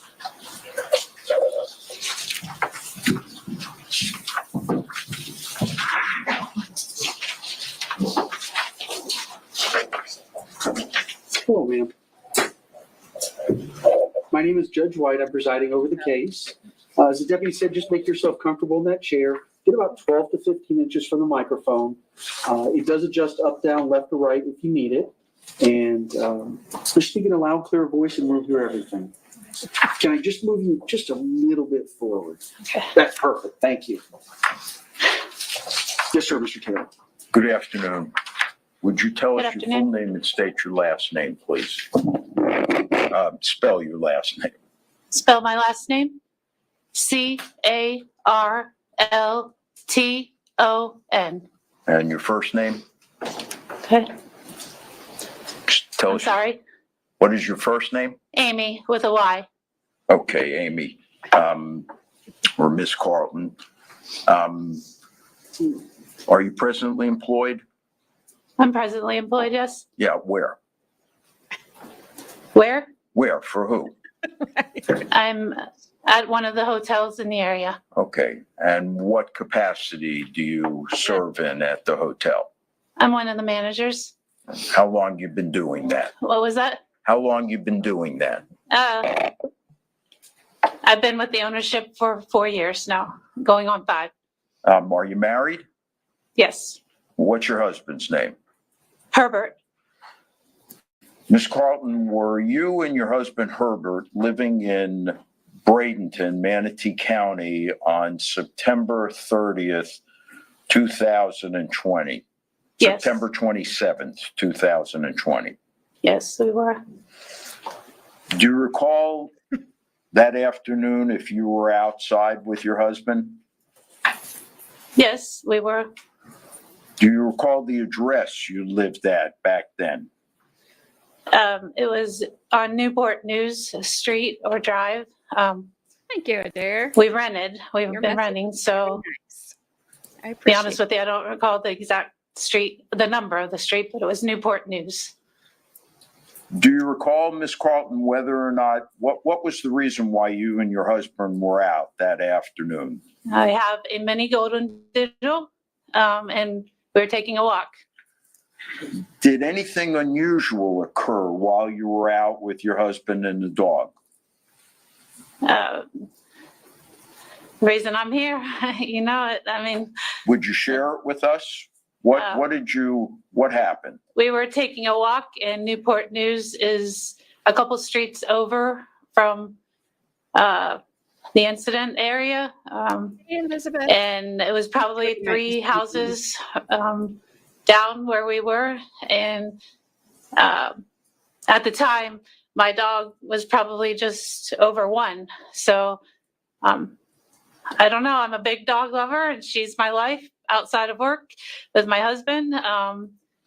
He and I both heard what I don't know. I didn't know what it to be, and he kind of grabbed my arm, and I kind of got startled because it did sound like gunshots. I don't know. You know, at the time we didn't know what it was, and but we heard one right after the other, and me, because of where I work. Hang on. Elizabeth, I am doing great. I hope you are doing great as well. It is Friday, and Brian's back. Good afternoon, everyone. Good afternoon. I don't know, Adair. Just She's woke probably up. sound asleep. Well, you are up earlier than I thought you would be. America Me the too. Beautiful Brian. So carry on. I'll catch up later. Okie doke. This witness is not great. Okie doke. She's very nervous, and she isn't answering very like, well, I guess, and maybe, no. and, you know, not good. She heard the pew pew go pow pow, and she's like, well, I guess it was this. Carmen, dang it. Thank you. That sounds awful. Thank you, Carmen. She knows what I mean. Roseanne got that. Maybe we haven't seen her in a while. We were just talking about her on through Morse code yesterday, and right, Gabby? Not on the phone. Oh, Gabby muted herself. Wait, what did you say? We're talking about Roseanne? Carmen gifted that Roseanne got that membership, and I said, oh, we were just talking about her through Morse code, not on the phone. Oh. Morse code, not Morris. Good Lord. I was going to All say, right. who's Morris? Morris. He's a kitty cat that liked Purina cat chow, I believe. I'm flooding up now. Goodbye. Okay, goodbye. Work, I'm trained like the attack or panic mode. I am thinking of myself. Sorry to be selfish, and my dog and my husband. And he's looking ahead too. And I just remember being a little bit terrified myself and thinking of myself, my family. And so I remember looking up and telling him, well, let's go, let's turn around, let's go back behind the house, because at the time we weren't sure what it was. And also being trained, you don't know what is to come next. First of all, you don't know what it is. So as I'm telling my husband, I told him, call 911. As I'm telling him that, I'm sorry, I'm backing back behind the house because you don't know what's coming next. All right, let me ask you a couple of specific questions if I can. Yes. You say you heard some gunshots. It sounded like gunshots. All right. Now, after you heard the gunshots, did you observe anybody exit a house? Quickly, as we were trying to make sure of our safety, we saw someone leave the house, a lady leave the house. It was, I mean, I don't know exactly, like timing wise, because it's like I said, my mind was going through a lot of things. Let me just keep you on the questions, okay? I'll help you. I'll lead you through it. You hear the gunshot. The house, and describe. I remember screaming, and that's just the vivid recollection and memory that I have. Just the screaming, and I came from the house running to the neighbor's house. Right, I don't remember too much other than the screaming and pounding on the neighbor's front door. Is it a safe bet for us to say that this lady that you saw exit the house screaming was hysterical? Yes, yes.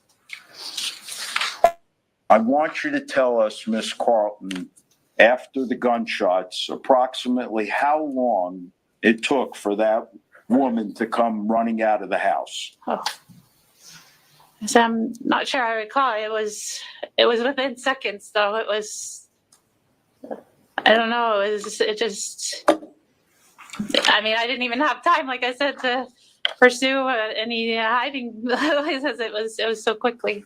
Do you remember speaking to the police about the incident? We had an interview. Yeah, it was probably 30 seconds, a minute. I don't know, 30 seconds. Okay.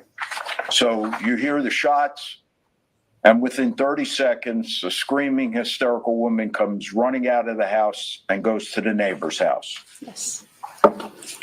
Did you hear banging on the door at the neighbor's house? I don't recall if I remember stating that or not, but I remember the hysteria of the screaming. Okay. That's all I have, Your Honor. Really the only helpful thing he got out of her. Yes. Yes. Thank you, Ms. Carl. Thank you. Ma'am, you've been released from your subpoena, so you're free to go. Thank you. Run, lady. Hey, thank you for dressing appropriately for court. All right, go ahead and approach. Really? All that for them to approach again?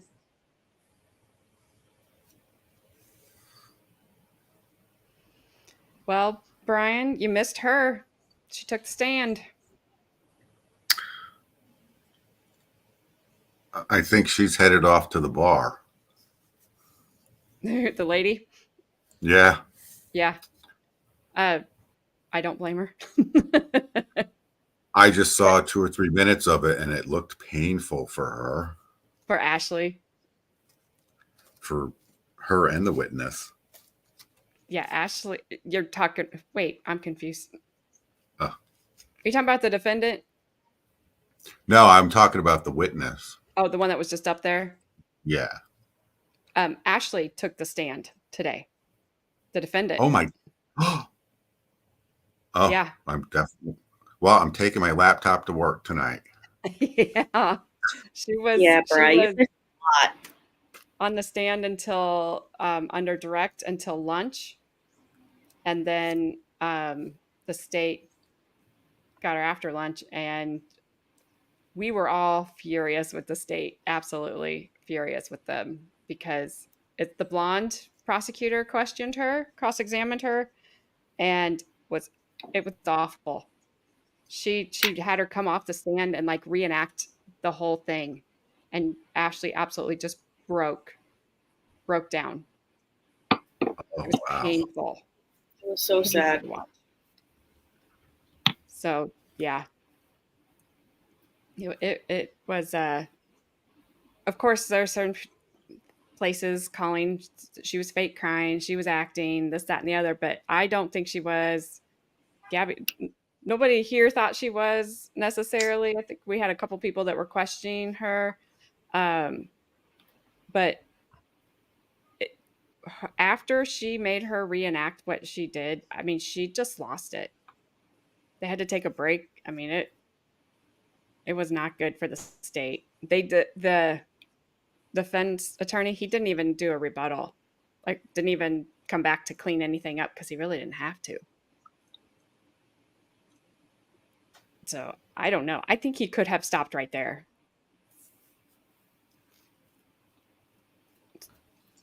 But I don't know. I'm not an attorney, so that's why I'm not in that courtroom and I'm sitting here. But I think he could have just ended right there.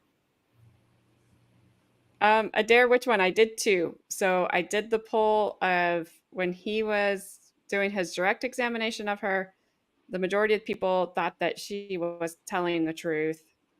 And then I did a poll of during cross-examination, and the majority of people thought she was telling the truth. There was, I think, 9% for. I think the first one was 9% not truthful, and then the second one was 7% not truthful. Oh, I think they might have ended the same then, because I couldn't remember what the first one was, and then the last one ended up. I think they ended up exactly the same. I think everybody voted exactly the same. That's very interesting. Yes, very interesting. If she didn't sway anybody, then. There's the jury. So the attorney My eye and I need twitches to back. talk about what's going to happen next week. I don't We know got to about do that some part. legal matters that are outside the province of the jury. So at this point, I'm going to let you go for the weekend. It's about 10 till 4, so you're free to go at this point. Remember the rules for the weekend. Please do not discuss the case amongst yourselves. Don't talk about it with anybody else outside of the jury. And certainly don't do any research on the people, places, things, or legal topics you've heard anything about. And that includes being very mindful of watching out for any media that may be on anywhere you go and wherever you might be, to avoid all of that. Okay? Listen, do you still have your parking passes? Yes. Everybody's got that. If you've lost your sticker, is there somebody downstairs in the jury room? Okay. Oh, you've got a bunch of them? Yes. He got us a bunch. It's like pads and everything. We got them everywhere. Okay, great. So make sure you keep that parking pass. If something happens and you lose it, you're gonna have to come in Monday, see the jury coordinator to get another one, and then go park, because they will give you a ticket or tow you, one or the other. All right. So thank you very much. It's been a great week. Yes, ma'am. What time do you want us here Monday? I always forget that part. We're going to start at 9 o'clock on Monday. So if you could be downstairs, 8:30, 8:45 is just fine. Listen, I will say this though. Remember on this past Monday how there was a whole bunch of people? That's how it's going to be this coming Monday, because we're going to be picking another round. Other judges are going to be picking other rounds of juries. So you don't have to necessarily stick together, but you're probably going to want to be off a little bit. Unless you want to tell the other folks there how great jury duty is. That way they won't try and get out of it. All right. Great question. I'm sorry I forgot about that. Thank you very much. You are free to go for the weekend. Thank you, sir. Thank you. So Flashbang, he already called the defense already asked for a judgment of acquittal, and he already dismissed it. So I don't think they're getting ready to have some kind of hearing again, because I would hate for the defense to be able to put I on a will case. tell you, I don't think I need to hear a whole lot more about Mr. Ferris. I think we've talked about it quite a bit. I'm ready for the hearing.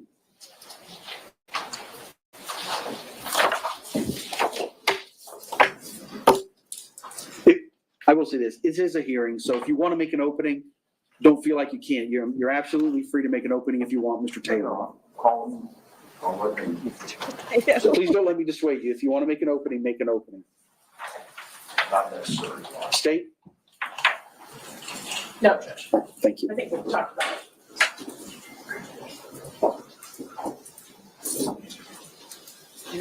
Not this time.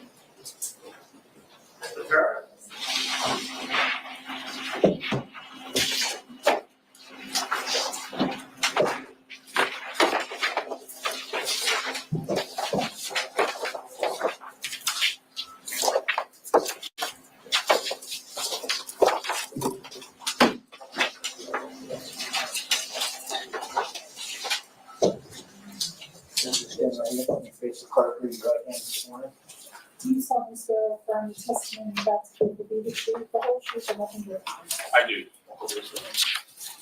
So I think this is the domestic violence person they're trying to get in, and the state's fighting on this. Hello, sir. My name is Judge White. I'm presiding over the case. We're going to have a Daubert hearing. I'm sure you're familiar with that. Yes, sir. So just put yourself about 12 to 15 inches from that microphone. Make yourself comfortable in that chair. Okay. And we'll get started with the hearing. All right.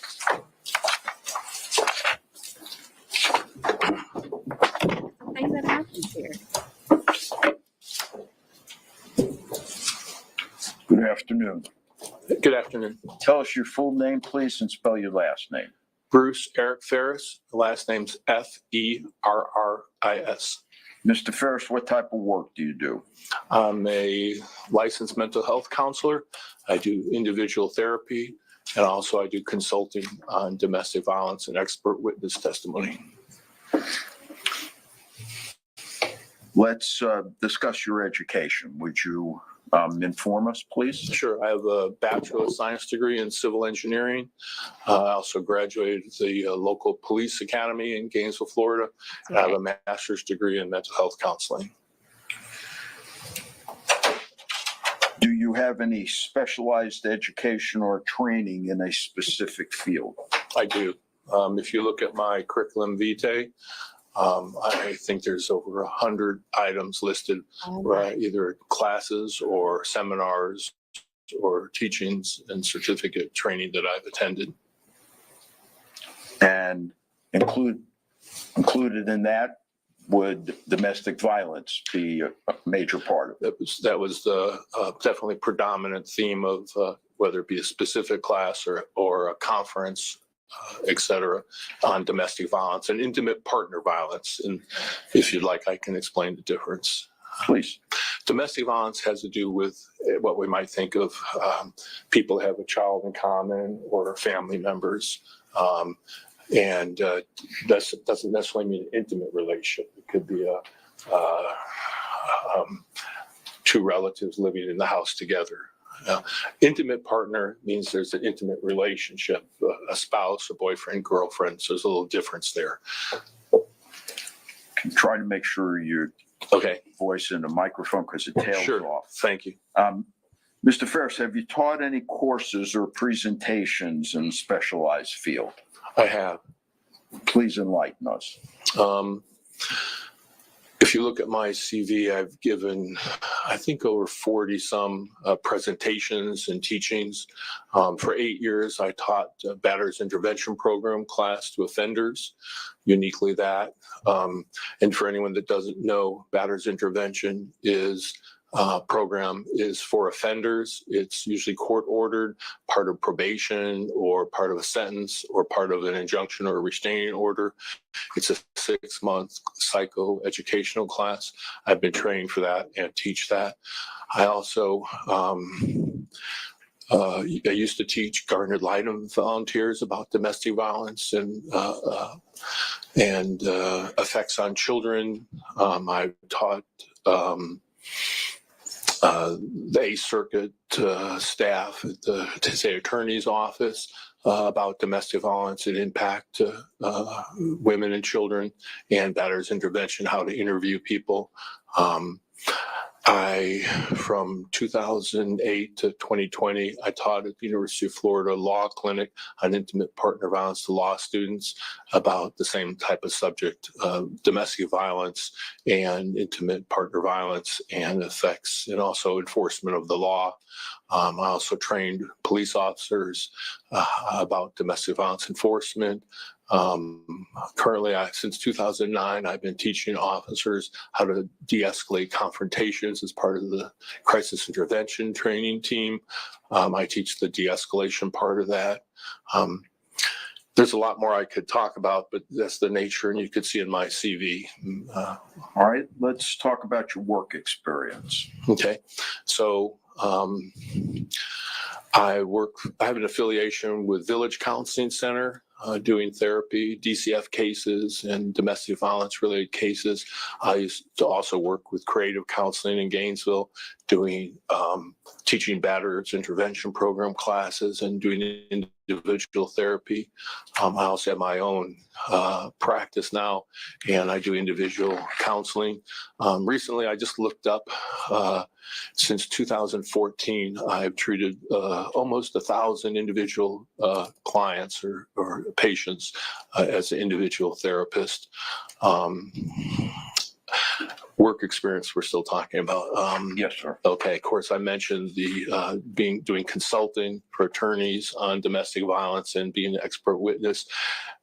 You're gonna want to know my current work or my past work? Well, let's stay in the past. How about any experience with the Gainesville, Florida Police Department? Yes. I went through the police academy in 1993. I was sworn in 1994. I retired from there in 2013.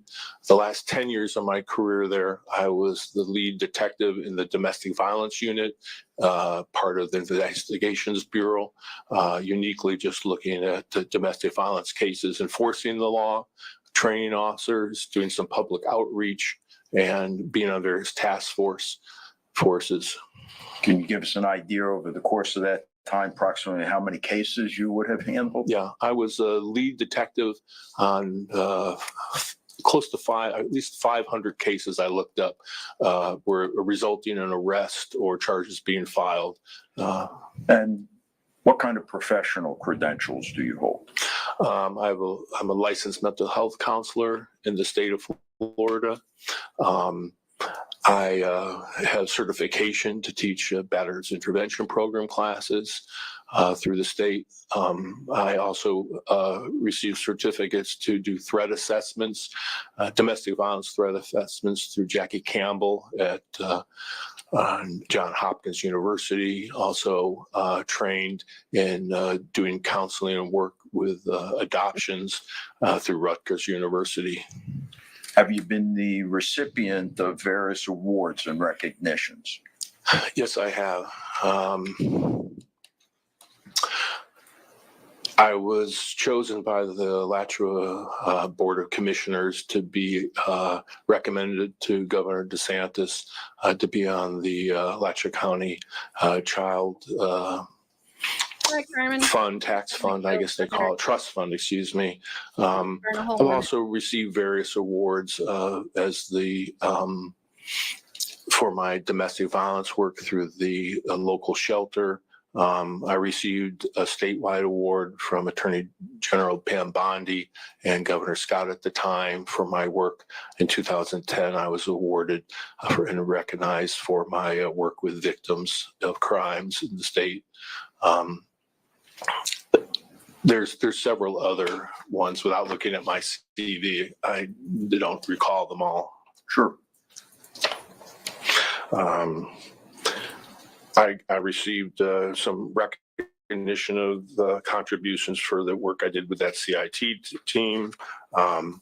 University of Florida also gave me recognition for training that I'd done with their officers. I was Big Brother of the Year, and for my work with my little brother for about 10 years, I worked with a little kid as my friend. And I was also the Law Enforcement Officer of the Year, as granted by the Domestic Violence Abuse Network in Gainesville. Are you a member, Mr. Ferris, of any specialty boards, committees, or professional organizations? Sure. Again, relying a little bit on my CV because of the nature of the question. That's fine. So in 2022 to 2024, I was a member of the Rape Crisis Center Advisory Council. I was a member of the American Mental Health Counselors Association, a retired member of the Fraternal Order of Police. I was a member of the 8th Judicial Circuit, Florida Family Law Advisory Group, member of the Gainesville Domestic Violence Task Force. I was a member of the 8th Judicial Circuit of Florida Domestic Violence Fatality Review Team. I was a board member of the Gainesville Commission on the Status of Women, a member of the Alachua County High Risk Domestic Violence Team. I got some recognition for my work as a volunteer with University of Florida College of Medicine. I was doing mobile outreach part-time as a volunteer. I was a member of the University of Florida Male Leadership Committee, again, dealing with domestic violence. I was also on the planning committee for the sexual battery conference in Gainesville for many years. I was a member of the Gainesville Mental Health Consortium, the United Way Community-Wide Strategic Planning Safety Committee. I was part of the working group for leader for domestic violence coordinated community response for local law enforcement and best practices procedure. And I was a member of the statewide domestic violence needs assessment group organized by the Office of State Courts Administrator, Office of Court Improvements. Have you been recognized as an expert by courts in the state of Florida? An expert in domestic violence? Yes. Just as a footnote, I've been recognized as an expert in domestic violence in Batterers Intervention Program class, effects of domestic violence on children, and generalized mental health work. I've been involved with about 60 cases, consulting or testifying. Not all of those did I testify. I did testify in over 50 of those cases. Both civil and criminal? Yes, both civil and criminal. Majority were in civil. The types of working both for the defense and the prosecutor of the state attorney's office, but the majority were civil. All right. Would you be kind enough to educate us a little bit? What is domestic violence? Okay. Domestic violence, excuse me? Domestic violence, according to Florida state criminal law, is acts of like battery and assault, ag battery, ag assault, false imprisonment, sexual battery, all these different person crimes from one family or household member to another family or household member. So that now the definition is what's a family or household member, and that's people that are married, living together, maybe had a child together, but have never lived together. People living together as a family in a house. It doesn't include, let's say, cousins that never lived together. So it's unique in that way. And is there another definition of domestic violence? Yes, and in my practice and in my training, this is a pretty accepted concept that domestic violence is actually a pattern of power and control. And the key word here is pattern, that's repetitive. And the criminal definitions, the physical things, those are used by perpetrators or abusers to control their victims. But along with that also is used control tactics. We often think about emotional abuse or those sorts of things, and they're defined in the Duluth Power and Control Wheel. would you explain to us what the Duluth Power and Control Wheel is?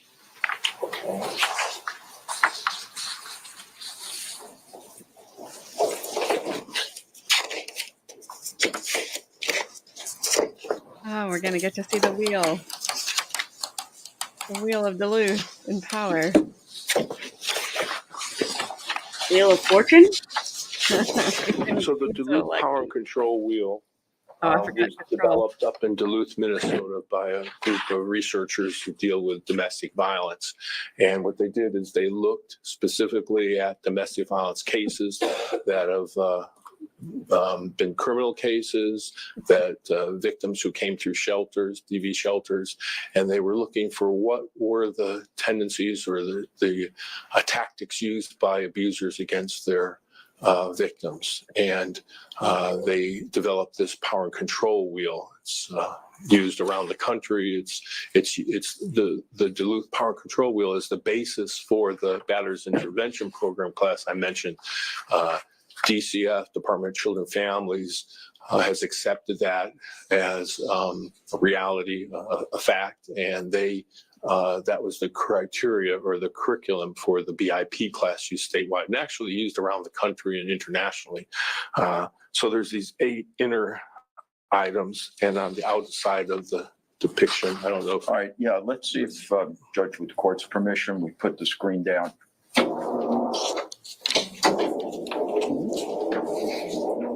Yeah, probably a little bit.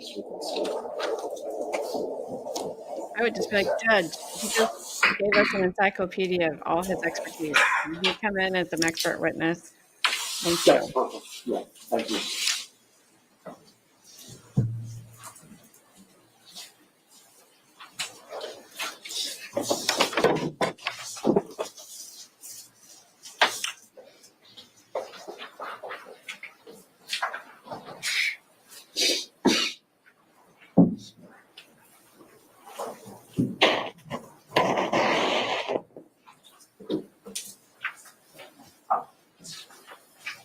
Hello.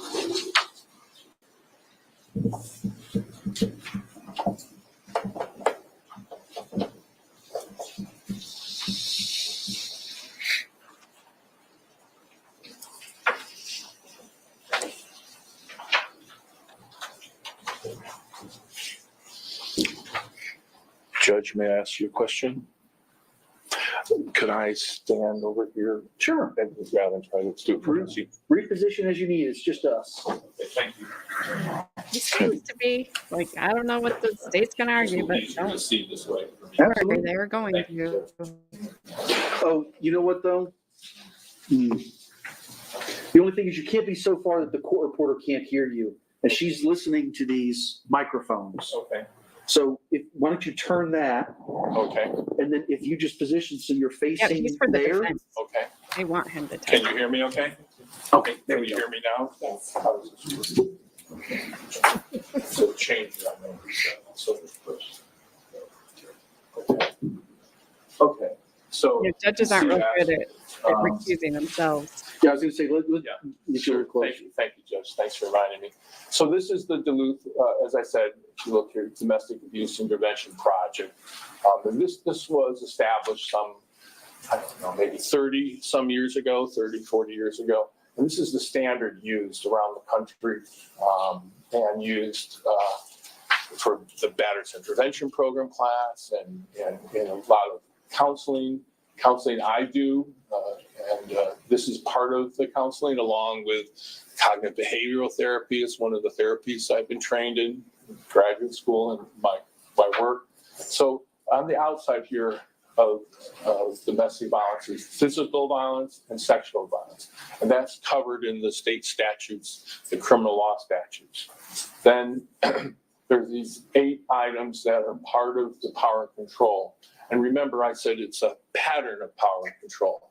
So that means it's repetitive, a way to get your, it's a way for the abuser to get their victim to comply, to get into a compliance mode. I'll talk about that in a moment. So the first item is using intimidation, making her afraid by using looks, actions, gestures, smashing things, destroying her property, abusing pets, and displaying weapons. Those are I run into this all the time in terms of using intimidation.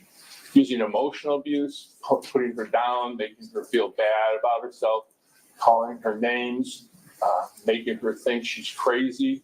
It's very common. Playing mind games, humiliating her, making her feel guilty, using isolation, controlling what she does, where she goes, who she sees, oftentimes spying on their victims, checking their phones, tracking them, etc. Minimizing, denying, and blaming. I find this in almost all the cases I work.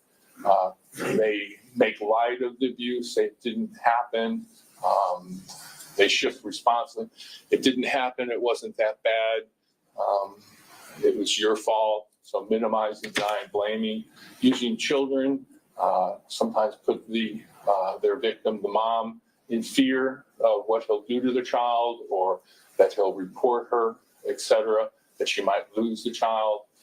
Male privilege, this has to do with the role that he makes the decisions in the family or in the relationship, and gives her a specific role. Economic abuse, and this would maybe be preventing her from having a job or money, or she should have an allowance, etc. And then the last item is using coercion and threats, making, or I'm just having problems reading the fuzz here a little bit, making and carrying out threats against her, threatening her, using coercion and threats. So I'm going to sit here, that can stay up, and I'm going to make a few comments about it.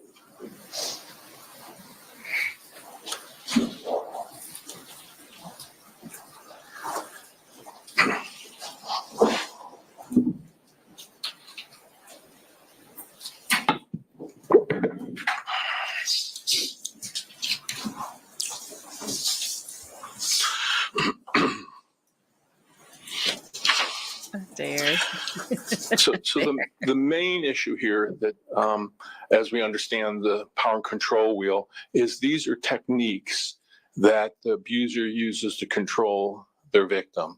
And like we say, it's a pattern. So that means it's repetitive. And so what's the purpose of that? It's to get them to comply. And so the victim ends up trying to avoid the perceived danger that they'll experience if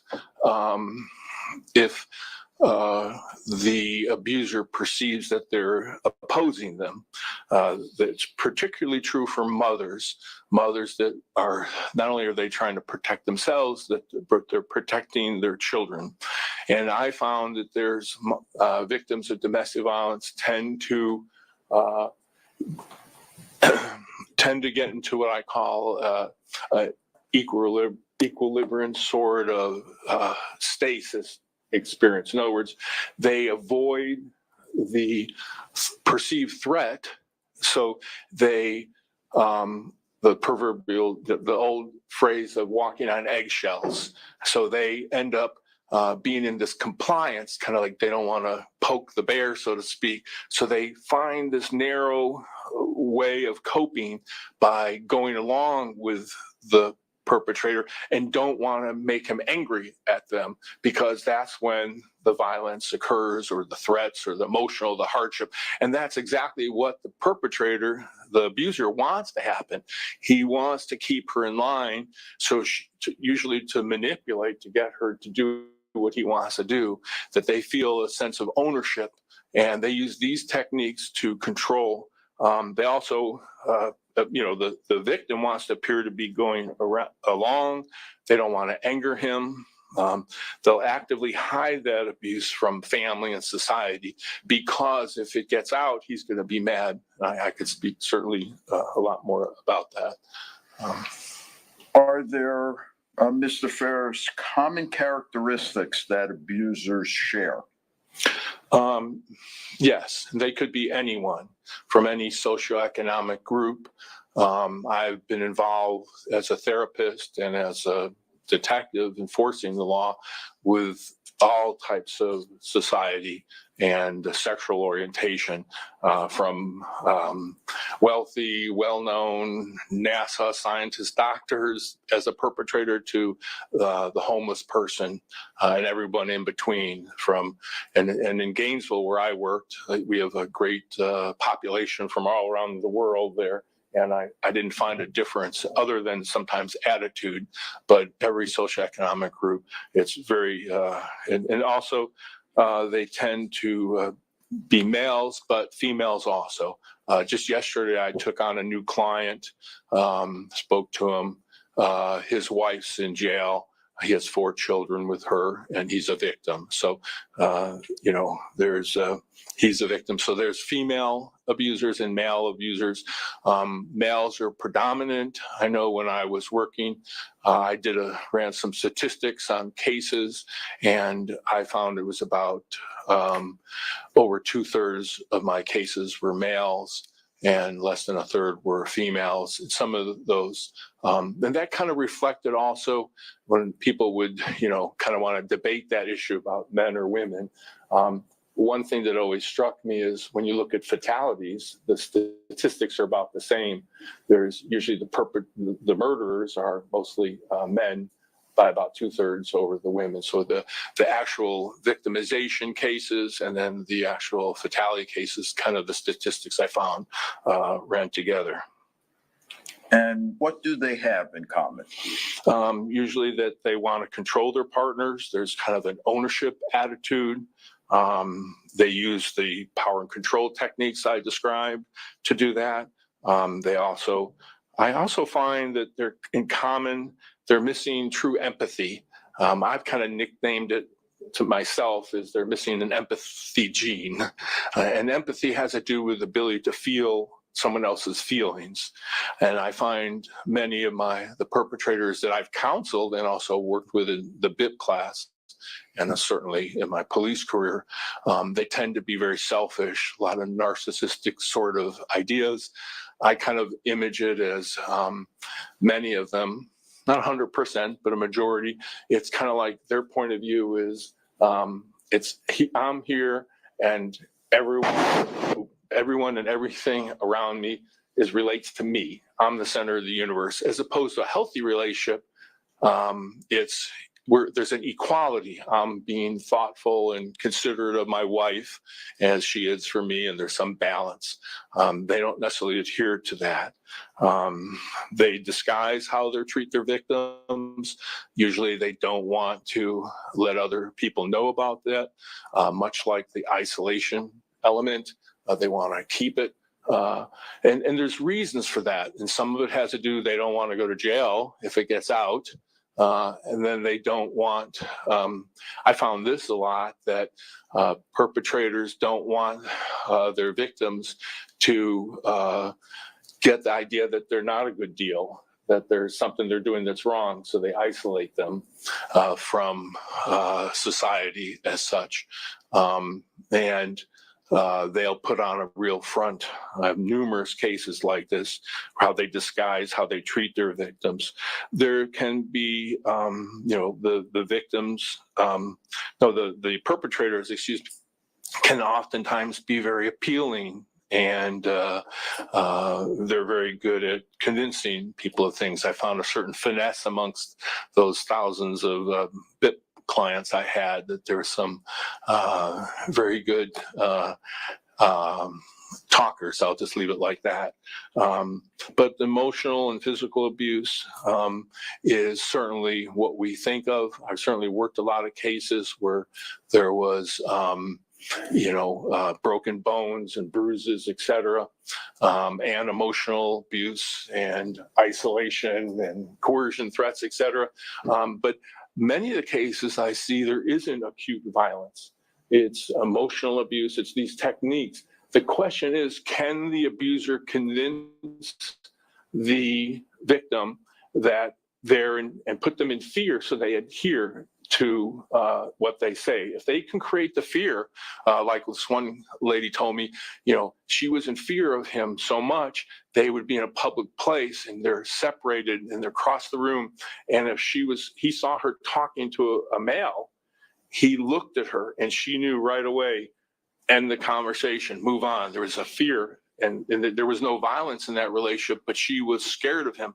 Also, as we know, as Judge knows, and Mr. Teller, the ASA knows, battery in the state of Florida, there's assault and there's battery. Battery is the unwanted touching, that's the hitting, the punching, etc. But assault is also a crime.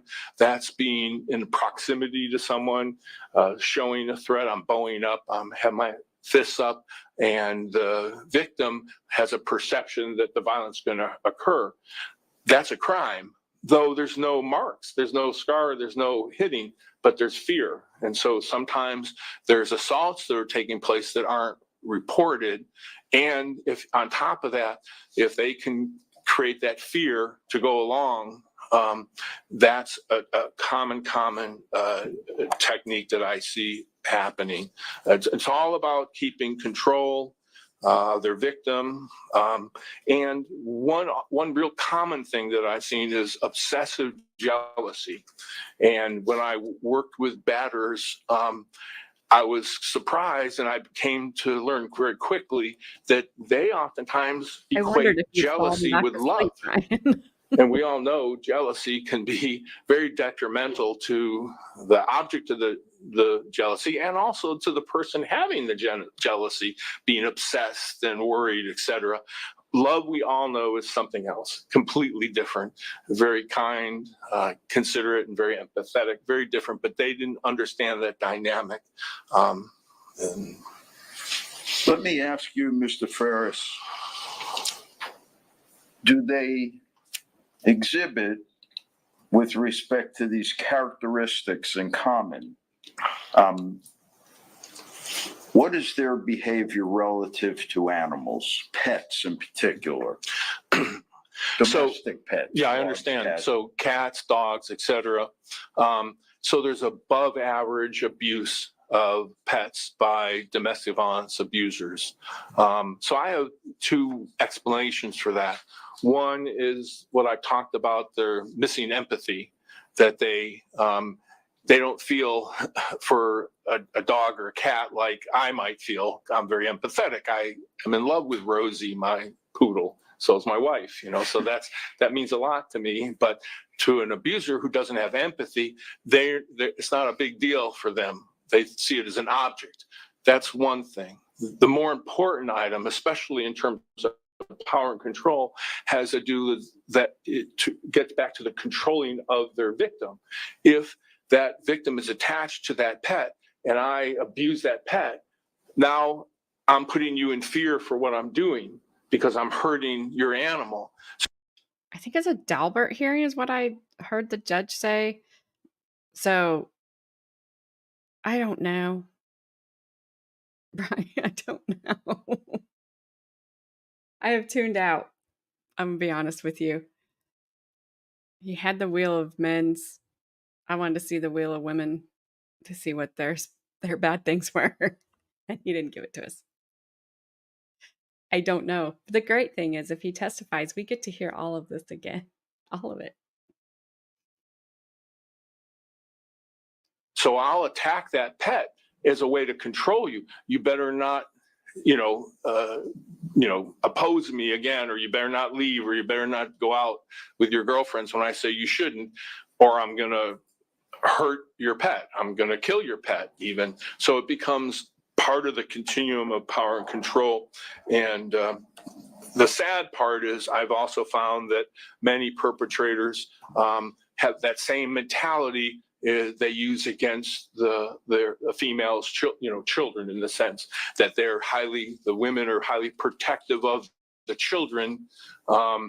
And so he's using the child as a way to gain control over the female. And what about the abused, Mr. Ferris? Do they have common characteristics as well? Yes, Majority are female, though, like I say, I treat male victims of domestic violence also. I'm always, I'm still kind of surprised at times when I meet a new victim for the first time. And remember, for 13 years, I've been getting clients from our local DV shelter as a consultant and a therapist working. So I get kind of a constant feed of them. And then I also have my other sources and attorneys, and just my people know who I am. So they come to me if they're victims. But I'm always amazed at how many They don't want him, truly Flash know Man. The state doesn't what want him to domestic testify. violence is. And even I've had I've had clients who don't think they're a victim of domestic violence. They'll know there's a marriage problem, but they haven't been, I'm refraining from being too graphic because I've seen it all in terms of broken bones and types of violence in families. So they haven't been violently attacked and hit with the 2x4 or something.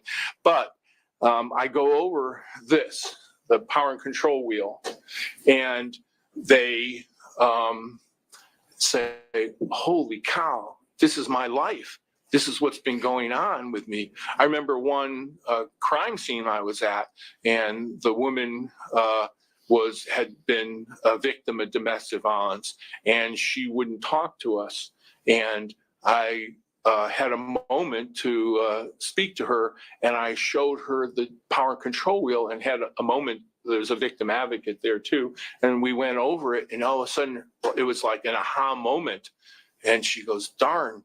And I think it was a strangulation case. And she realized, and I've had some specialty training and some certification about being an expert in strangulation with the state, another subject. But she realized that she came within 4 minutes of dying for lack of oxygen to her brain. And once she realized the power and control wheel and how dangerous it was, she opened up and shared information, and that suspect who had left was eventually found.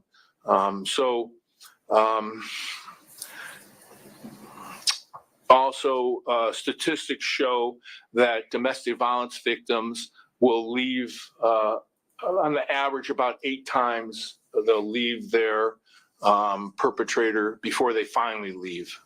It often happens. And there's also socioeconomic and ethnic groups that have unique attitudes to domestic violence. This idea of He protecting lost me about a 30 child minutes for ago. the mother as a characteristic is very, very significant. I guess I'll take a short moment. There was a particular case that comes to mind. This mother was very abused by her husband, and he made her stay. I'm going to object. We've just gotten into a narrative. I think he's established this fact. Sustained. To the narrative. Okay. Okay, so you want me to Thank you, skip the State. story? Sure. Never thought I'd All right. Describe what coercive control in a relationship means. Coercive control or acts of assault, threats, humiliation, trying to create harm, punishment to frighten the victim, much in the manner that we're talking about a pattern of power and control. By creating fear, it's all working towards controlling the victim. Of course, like I say, the power and control wheel is the tactics, along with physical violence and sexual violence. And then we get into that appeasement or compliance that I've talked about. They want to avoid the pain of the conflict.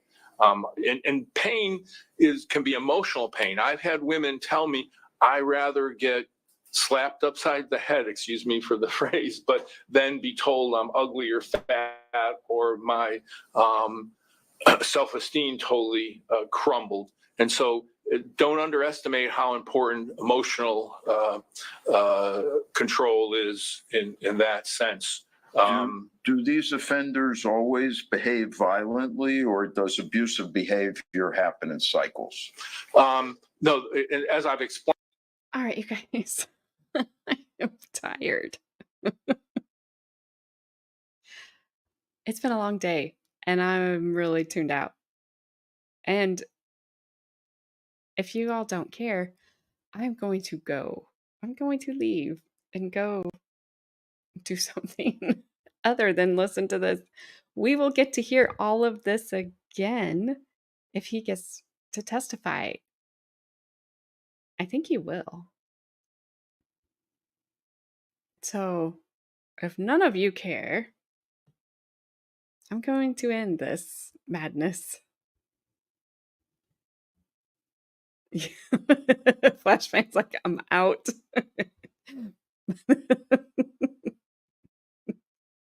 Okay, nobody cares. That's perfect. Thank you. Thank you, thank you, thank you. Wait, I can will. you put up a poll? For this to see if they care. There's only like 5 of us here. I would have voted that I cared. You would not. And no. Liar, liar. Yeah, Yes. I'm lying. Thank you, Bri. Go back to bed. We can recap it if anything exciting happens, but I don't think that's gonna happen. Yeah. This is just going on and on and on and on. It's like when we want the state to object, we're in trouble. Because, yeah, so you get on with your birthday, and I hope you have a will. great weekend. Thank you. You too, Gabby, and everyone else. Yes. Thanks, Thank you, Brian. everyone Bye. that hung out Alrighty. today. For all your stickers and chats and memberships and birthday wishes and the birthday video, which was awesome. Thank you, thank you, thank you. We'll be back Monday, but I don't know. Should be me hosting, and that way Jodie can do Tuesday and Thursday. That seems to work out the best for us. So that way she can sleep, because I want her to be rested and not tired like me today. So with that, you guys, I'm out. Thank you, Flash. Thank you. Have fun for your class, whatever it is. Brian, have fun at work if you're working again. Not sure. Dare. You're gonna have to go to Court TV or Lawn Crime.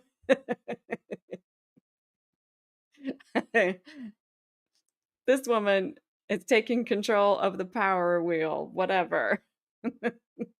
I am throwing it today. It's done. It's done. All right.